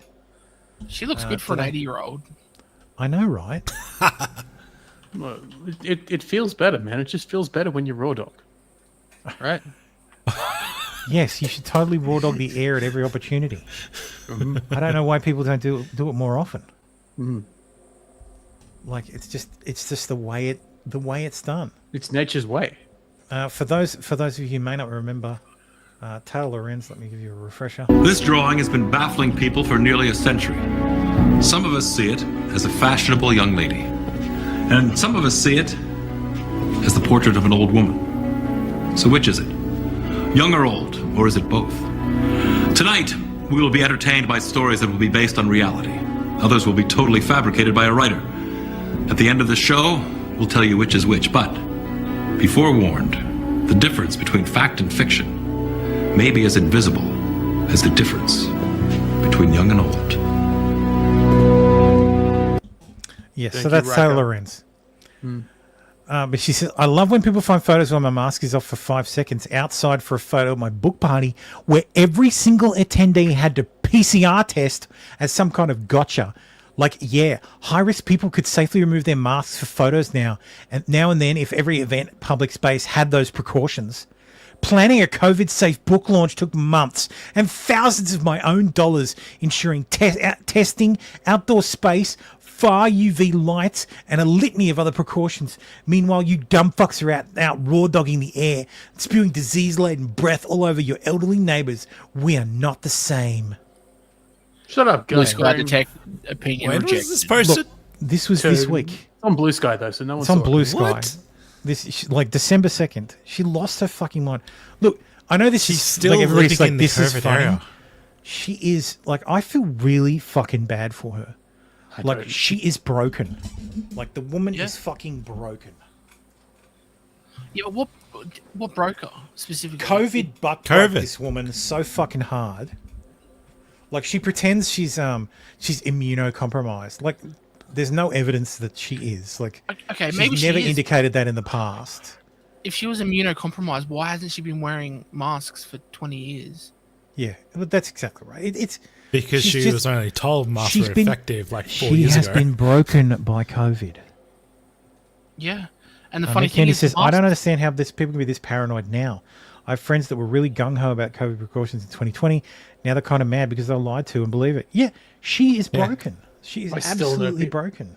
I still know people who are just itching to get masked back up. They're just saying, "Oh, I well, see we don't-" masks in public and I just think, oh, Jesus. I still see mostly. To be fair, it's mostly Asians I see wearing. No, the masks, I so- see Whitey doing it. I and see I'm the like, Whiteys. there's something wrong with you, bro. Yeah. And I'm like, you are broken, Oh, look, bro. I Like, can you've been understand someone butt-broken. wearing a mask if they are sick and they're like, I have to go out, I have to do my shopping, but I don't Yeah. want to get anyone else sick. That is when you wear a mask, is when you are sick and you don't want to infect anyone else. If you're not sick, a mask will not help unless you are in full ABC attire. Yeah. Like, there's Well, an that's the only way N95 to do properly it. fitted, which you will feel, because Yes. it'll be tightly It fitted, will hurt. is good for 90 minutes. Yep. So, also, okay. like, But these masks that you get a packet of 100 of them for $5.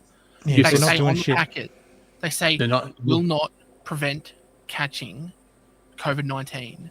Will Yeah, not they're protect not you from they're not COVID-19. designed for it. Yeah. They're designed for to stop your spit from going out into the world. That's all Yeah. they're there for. Well, but if you won't can help. catch the Come on, spit, it's you can just catch masks the are now strongly bacteria. associated with a communist worldview. Yeah. Yeah, pretty much. That's well, they pushed that on us for like like 2 or 3 years straight. And yeah, the masks are just spit guards. But if you that was the whole logic. If you can catch the spit, you can catch the bacteria. Well, no, you don't. You don't catch all of it. It still goes through the mask. So the UK passed their assisted dying laws last week. But yes, this I found this quite interesting. Under current rules, pensions are passed on free of income tax if the person dies before 75 years old. If assisted dying becomes legal, however, it could leave someone close to that age with an agonising choice between prolonging their life or saving their family hundreds of thousands of pounds. Pension specialist Andrew Tully said that the potential law change presented an additional consideration in what was already a cliff-edge decision. Currently, if someone dies before the age of 75, their pension can be inherited free of income tax. If they die after that age, their beneficiaries have to pay income tax on what they receive, which could be up to 45%. It's fucked. So, Grandpa, you got that big pension there, and you're getting close to 75. Just how about you bow out? Kick the bucket. So, fucking commies. Congress is working to deliver aid for North Carolinians who are living in tents amid freezing temperatures. Just kidding, they're renaming a post office in Baltimore. Is recognized. Thank you, Ranking Member. Also, she's Ashton, not pregnant thank you, off. of course, to our colleague Representative Mfume for presenting this I don't know, it's a tremendously loose important jacket. legislation. Those titties looking bigger. I see it now. What else can there be said about the great Get out of the way, Chairman Elijah E. Caption Cummings? ticker.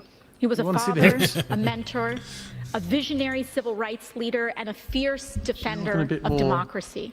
Oh, agree, Mick Kenny would. As the She's son looking of a bit more full. sharecroppers, rising You to know, I know become she's chairman of one of the most I know she's powerful 35 committees now, so I'm wondering if she just in the entering the Gordita Anyway, phase. that's what they're spending their time on. Yeah. The LPGA, the Ladies PGA, has banned trans athletes from the tour. Good. Trans golfer Hailey Davidson responding, "Can't say I didn't see this coming. All the silence and people wanting to stay neutral. Thanks for absolutely nothing. This happened because of all your silence. You're welcome." Yep, you're welcome. Go play against the other men and stop crying. Yes. Senator Mitt Romney has delivered his farewell address to the Senate floor, saying he leaves with the recognition that he did not achieve everything he hoped. Don't let the door hit you on the way out. Yeah, pretty much. Yep. Papa Aceto has been offered the role of Severus Snape in the Harry Potter TV series. How fucking Fuck off with dare. that bullshit. How dare. Being eyed up for a role isn't the same as being cast. No, Don't care. This post suggests he's been offered the role. Yeah. Yeah. So, Intel has announced the retirement of CEO Pat Gelsinger. Thank fuck. I guess he doesn't want to get shot. Well, he's presided over an absolute disaster at Intel. And the company could the company's got lots of assets, but like not a lot of cash on hand, and they could end up getting bought by someone. So Nvidia. I don't know that the FTC would approve that particular purchase. No, they wouldn't. Nvidia's a little too big for that. Yeah, well, also it would damage very consumers. shrink. Yeah. But Intel's got a bunch of fucking patents, so that'd be worth enough money. But yeah. Anyway, how brain cancer that killed Fox commentator Kelly Powers is set to spike 72% in coming years. That's 72% over the existing rate. So not quite doubling. 10,000 Americans die from glioblastoma every year, including Senator John McCain and Beau Biden. Oh, you're not making me feel like it's a bad thing. So. And why is it becoming worse? Survival rate is 15 months. Some experts have suggested it may be due to an increasing population of older Americans, dubbed America's Silver Tsunami. How is that going to increase the percentage of people getting it? Because no idea. That's says, according to Nexus, this guy was actually trying to fix Intel's stagnation. The current Intel problem was already brewing before the CEO that stepped down took over. Yeah, but he hasn't done any fucking good. They've been very directionless. Like, well, no. If the technology they were building if the stuff they were building for like the 14th and 15th gen stuff comes out and it's shit, and he came in after they had already laid the ground for the 14th and 15th gen, or 13th and 14th gen, I should say. How's that his fault? Well, that's not because it was at the helm at the time. That's not the only problem. Intel's been losing market share for ages. Yeah, but I guess Poker's point is that he hopped on a sinking ship and it sank, or it continued to sink. But that's what I'm saying. How is it his fault though? If he hopped on a sinking ship trying to make it better, like because he couldn't have stopped the 13th. No, but my point is he hasn't done anything to. He hasn't actually restrained it. So attempt to keep it afloat. Like, if we're still using the boat, yeah. Like, when did he start? Like, because he's been at Intel for, like So he okay, so he hasn't actually been at Intel very long. He was CFO. No, wait. No, that's the new one. I think Pat, for his many years of service, Pat spent his formative years at Intel and then returned at a critical time for the company in 2021. So he'd only been there 3 years, so it's not his fault. But nothing got better since he approached. AMD EPYC is way superior. Yes, that's the problem. Intel used to be the king of the server market, and AMD just ate their fucking lunch. 192 cores is the latest EPYC. Like, holy shit. Yeah, look, we've got at work, we've got EPYCs. Like, we buy EPYC systems now. We used to buy Intel, and now we buy EPYC because we virtualize everything, and the core counts are insane. It's what, 6 or 9 and the performance is insane. Maximum RAM, 6 or 9 terabytes of RAM. Oh yeah, it's enormous. The EPYC stuff is great. Yeah. Like, and what's Intel got as a response to that? Well, all Intel Intel shit the bed because of some realistically, the only market Intel still had was mobile. And well, let me remind you that Microsoft is advertising the shit out of Snapdragon-based laptops now. So, oops. And they're focusing big time on ARM for Windows. Intel used to be a part of Apple. Apple makes their own Apple ran away from Intel. Apple made their own, moved to their own silicon. Fuck, even Microsoft built their own silicon with the SQ1 and SQ2. So, Mick Kenny says, I've always been an Intel guy since I started building PCs in the 90s. For the last years, I've been telling everyone to go for the 7800 X3D for gaming and the 7950 X3D for mixed gaming production. Yeah, look, I remain an Intel guy. I have one AMD system, which is like a 5600X. I've always been an AMD guy. Yeah. Yeah, just because they're flexible in terms of tweaking it. Yes, Windows on their own silicon sucks. The SQ1s and the SQ2s were not good CPUs. And Windows on ARM has always sucked. Not burnt. I got disenfranchised with Intel when they got when I found out that they were paying Harrods to not stock AMD machines. Oh, they used to pay OEMs to not even offer AMD machines.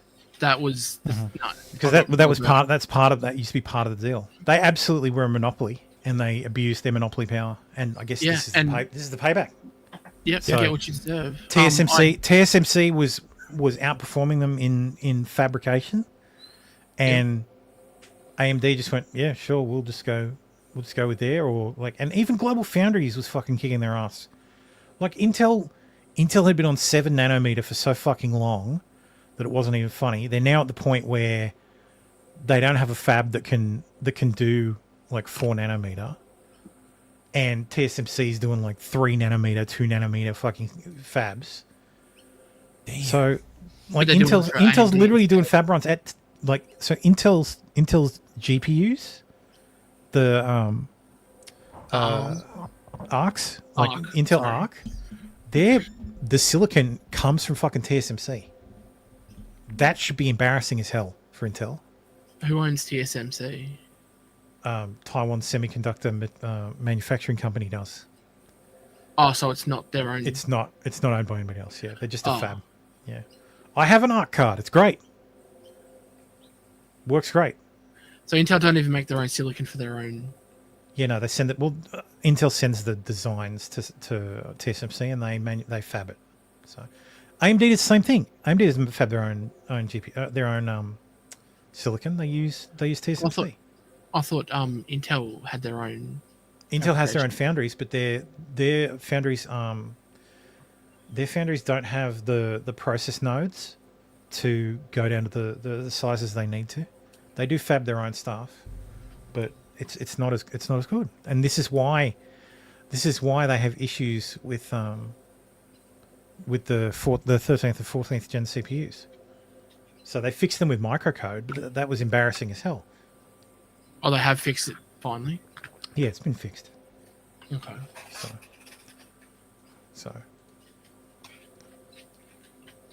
Good God, I must have done something wrong. I have 13 notifications. Oh, it's just someone reposting and replying to my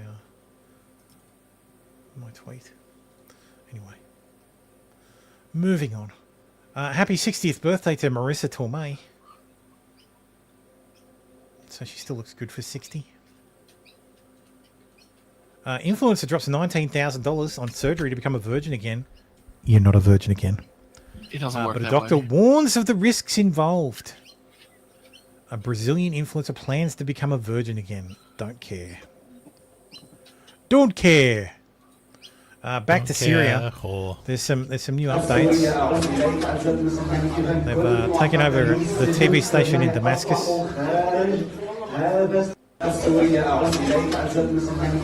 Also, the Prime Minister has said that he's ready to cooperate with the new government, new leadership.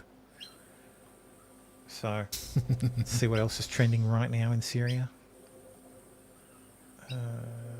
Going to wait to form an opinion on Syria until Comic Dave Smith finishes reading the Wikipedia article about it.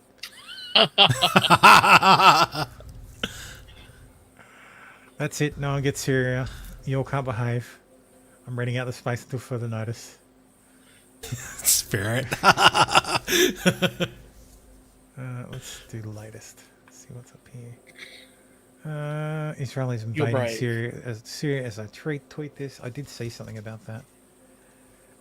Opposition fighters in Syria, in an unprecedented move, have totally taken over numerous cities in a highly coordinated offensive and are now in the outskirts of Damascus, obviously preparing to make a very big move towards taking out Assad. Russia, because they are so tied up in Ukraine and with the loss there of over 600,000 soldiers. My wife's just walked to the door and give me a thumbs down because of my impression. She's very she does not like Trump. This is where the former President Obama refused to honor his commitment to protecting the red line in the sand. All hell broke out with Russia stepping in. Now they are like possibly Assad himself being forced out. And it may actually be the best thing that can happen to them. There was never much of a benefit in Syria for Russia, other than making Obama look really stupid. In any event, Syria is a mess, but it's not our friend, and the United States should have nothing to do with it. This is not our fight. Let it play out. Do not get involved. Yes, I always point out this story. I love this story. This is from 2016. In Syria, militants armed by the Pentagon fight those armed by the CIA. So he gets his TDS from his wife. Makes so much sense. Yeah. No, I do not get my TDS from. I do not have TDS. Damn it, motherfuckers. Anymore. So. No, I've seen the former wife. My wife's not a fan. She doesn't like him. So. Anything else? Statues being toppled. More statues being toppled. People speaking Arabic or Pashto.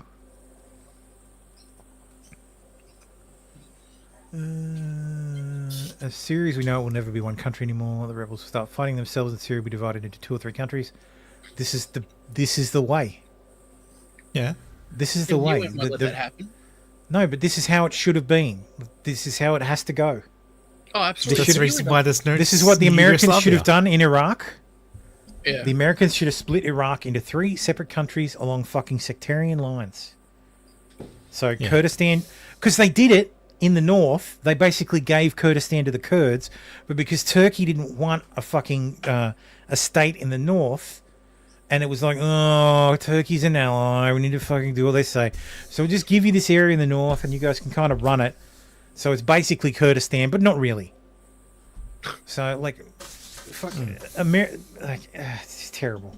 Fucking Obama, man. Everything about Obama's 2 terms and fucking Biden's term has made the world a less safe place, and has weakened the West at every fucking opportunity. Mm-hmm. Isn't there a thing in the UN that says that basically where state lines, country lines are drawn, they can't be redrawn? Yeah. But you can create a new country out of an existing country. So, where's the fucking? Oh, so as long as as long as Syria's borders stay where they are, and then they're like, right, we're now 3 countries. The UN are like, just carving up Syria. Make 3 new like countries. You can't invade and you can't invade a country and then take their land. That's not okay. That's not permitted under UN law. But yes, the UN should be ignored. Yeah, because they're ignored when it matters. Or they do whatever the fuck they like. They support regimes that suck. So fuck them. Turkey basically did a NATO invasion of Syria land.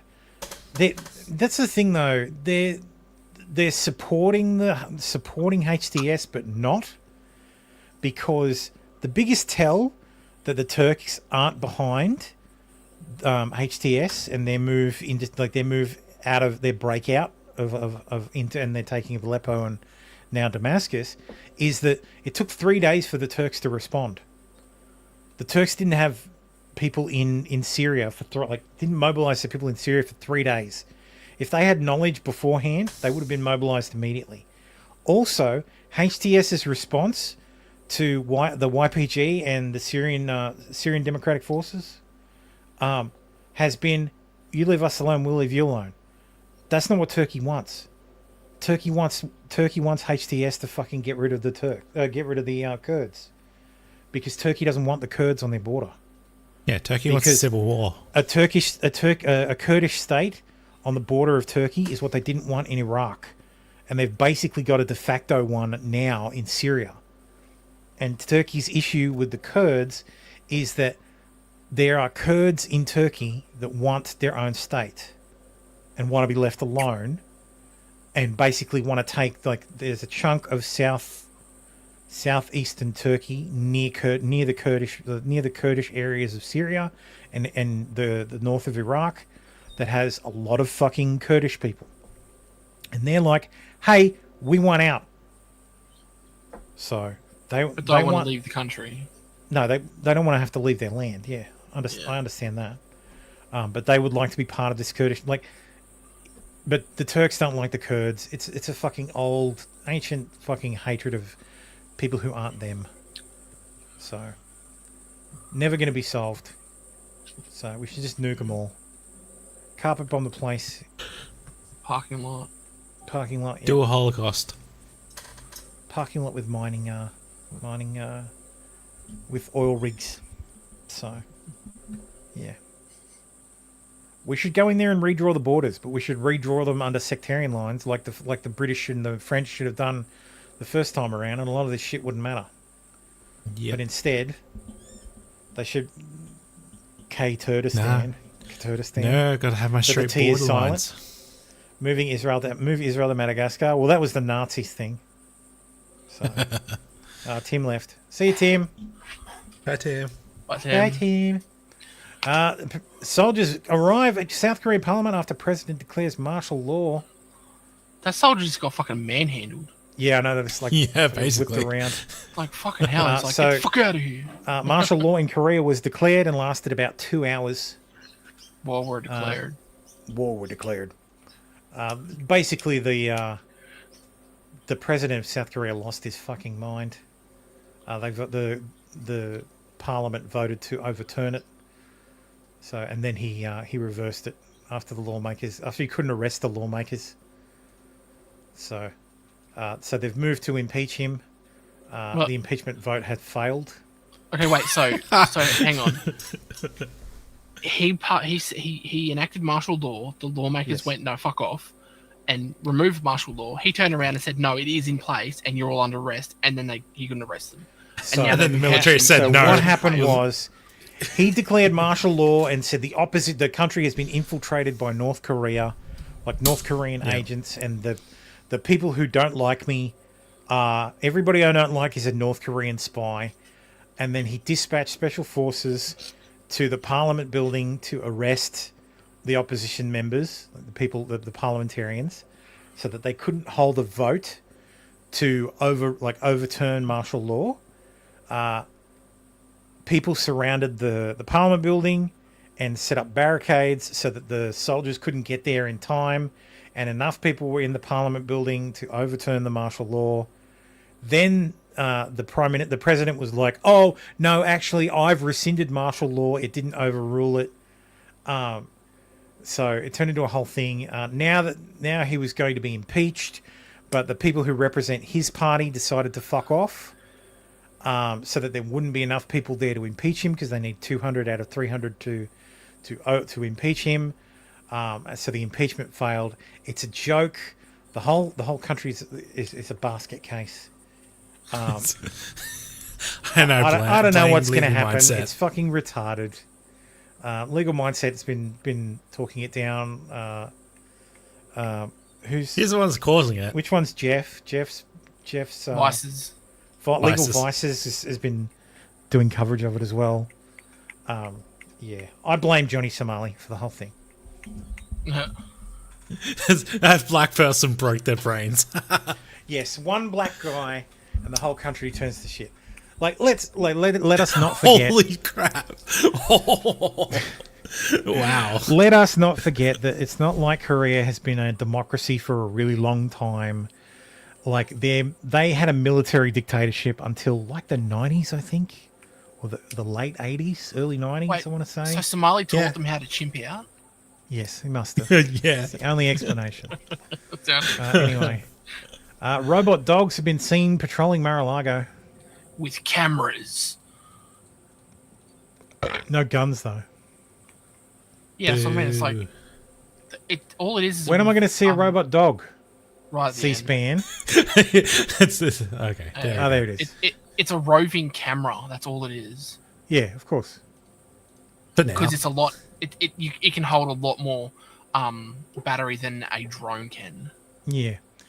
Experts' verdict on Alara's Foods Bove are following alarming claims that milk from Tesco, Morrison's and Aldi is packed with, quote, cancer-causing additive. I've looked into this. It's not actually cancer-causing. Like, the dose is so small and it gets given to the cow. It doesn't actually appear in the milk. So it's not actually a problem. I don't agree with it being used, though. So basically, it is an additive that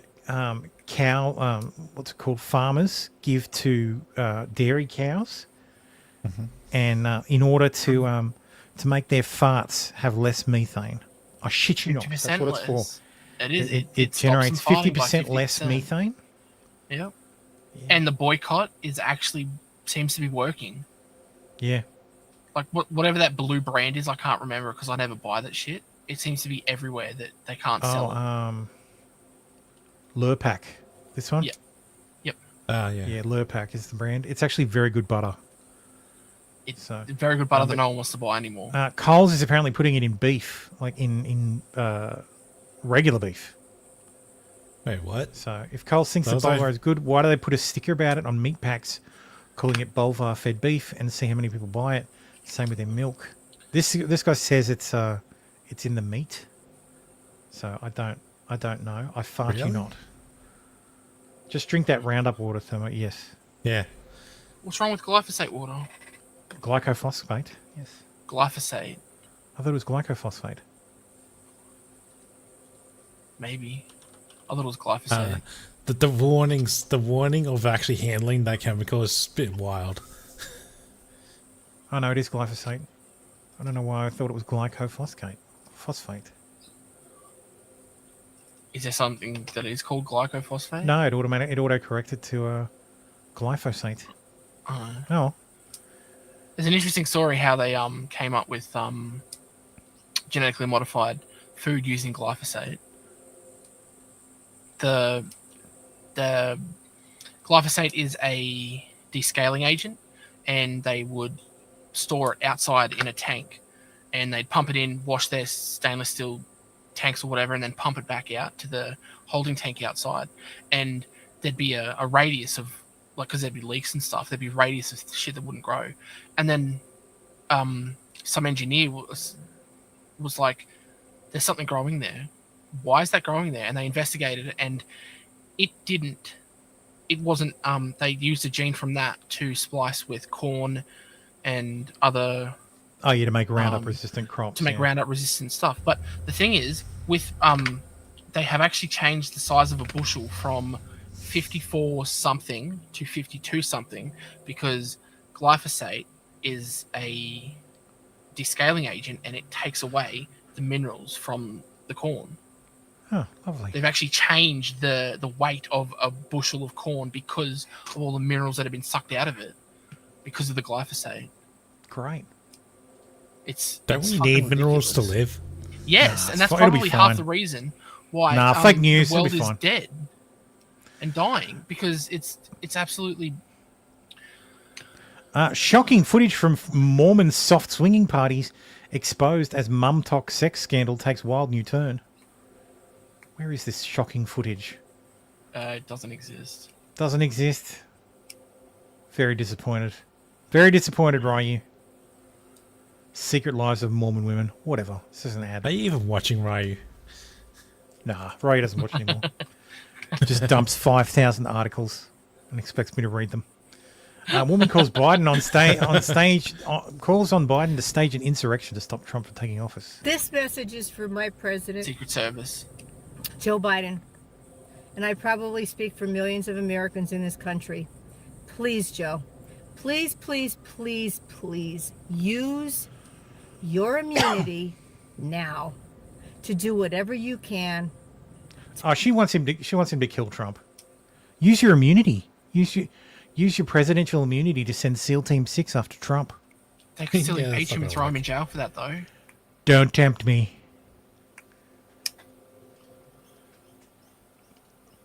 Also, Tbilisi's on fire. Which is in Georgia, not the state, the country. Protesters have used fireworks against a water cannon. They're very mad. Oh, sorry. Let me just channel Fallen Preacher. This is the CIA. It's just Euromaidan all over again. This is a color revolution. It's the CIA trying to overthrow another country. I'm fairly certain they preferred African American revolution now. No, they had an election and the person the anti-European forces won. Yeah, the commies won. The pro-Russia people won. Shock horror. Shock horror. Yeah. Because if the anti-Russian people win, well, you know what happens next. The tanks roll in. Please stop calling prostitutes models. Thank you. Yes. Rachel Wilson based. Joe Biden calls Dr. Fauci Special hero. thanks. It's one of the great public health officials, a true hero, who we've led this fight against HIV/AIDS, Dr. Anthony Fauci. Where is Anthony?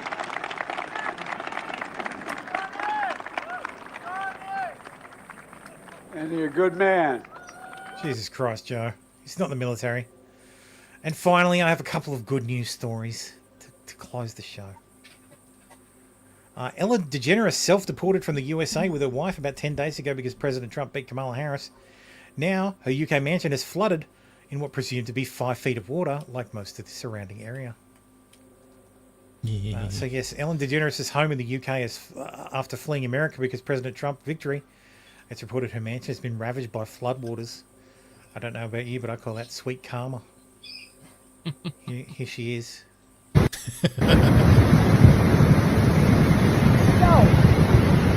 Montecito is under complete evacuation, the entire town. This is the 5-year anniversary from the fire and mudslides that killed so many people and people lost their homes, their lives. This is crazy on the 5-year anniversary. We are having unprecedented rain. This creek next to our house never flows, ever. Probably about 9 feet up, and it's going to go another 2 feet up. We have forces ready to evacuate. We need to be nicer to Mother Nature, because Mother Nature is not happy with us. Lol. Mother Nature doesn't give a fuck about you. This video was posted January 2023. So everywhere she goes, it floods. And finally, Owen Burns, the 13-year-old hero from Michigan who saved his 8-year-old sister from being kidnapped with a slingshot. He struck the kidnapper on the chest and head by firing marbles and a rock from his slingshot. The perpetrator was later identified with a marble-induced injury on his forehead. Nice. What Fucking based Well as, done. man. Look at this kid. Well done. Most deserved belt in history award was given to Bridget Walker, the little boy who saved his little sister from a German Shepherd dog. He had 90 stitches all over his body, but saved his 3-year-old sister from certain death, and said, "If anyone has to die, it would be me. I'm the big brother." Ah, that's sweet as. The World Boxing Council of 1994-94, WBC, has recognized him as a full-time world champion. He has the official WBC historical record for being the best fighter in the world for a day. Total respect. That's pretty good. fucking awesome. What a champion, man. Yeah. And that, gentlemen and chat, is our show for this week. On that lovely note. Yes. Thank you all for watching. Yes, As always. thank you. If you want to support the show, head on over to Support the Priest. Damn it. Try to do my job for me. Got two people doing it now. Head on over to supporttheprestream.com, or, sign up for a membership like Costy did for everybody. Or, send us a super chat or whatever. Was that a pit? It was probably a pitbull. Look, me, Candy, it's a pitbull. Yeah, Kid, I remember that story. If a kid is getting mauled, it's a pitbull. And probably owned by a black. Probably owned by a black. So yes, that is the show for this week. I hope everyone has a wonderful week. It's only 2 weeks till Christmas. I know. We're back next week for episode 119. Have a great week, everyone. I hope to see you guys next week. And I might actually see if there's enough content to do a Minecraft video, and cut one of those together. Or maybe I should leave it for January because nobody watches YouTube over the holidays. So no one watches. No, the issue is that January is like the lowest point because no one watches it. Okay. Yeah, January is the dead. January is the worst. Okay. Well, I'll keep. So try to get it in before January. Get it in before January. If you're going to do one. So, all right, everyone. See you next week. Right. Later. Bye.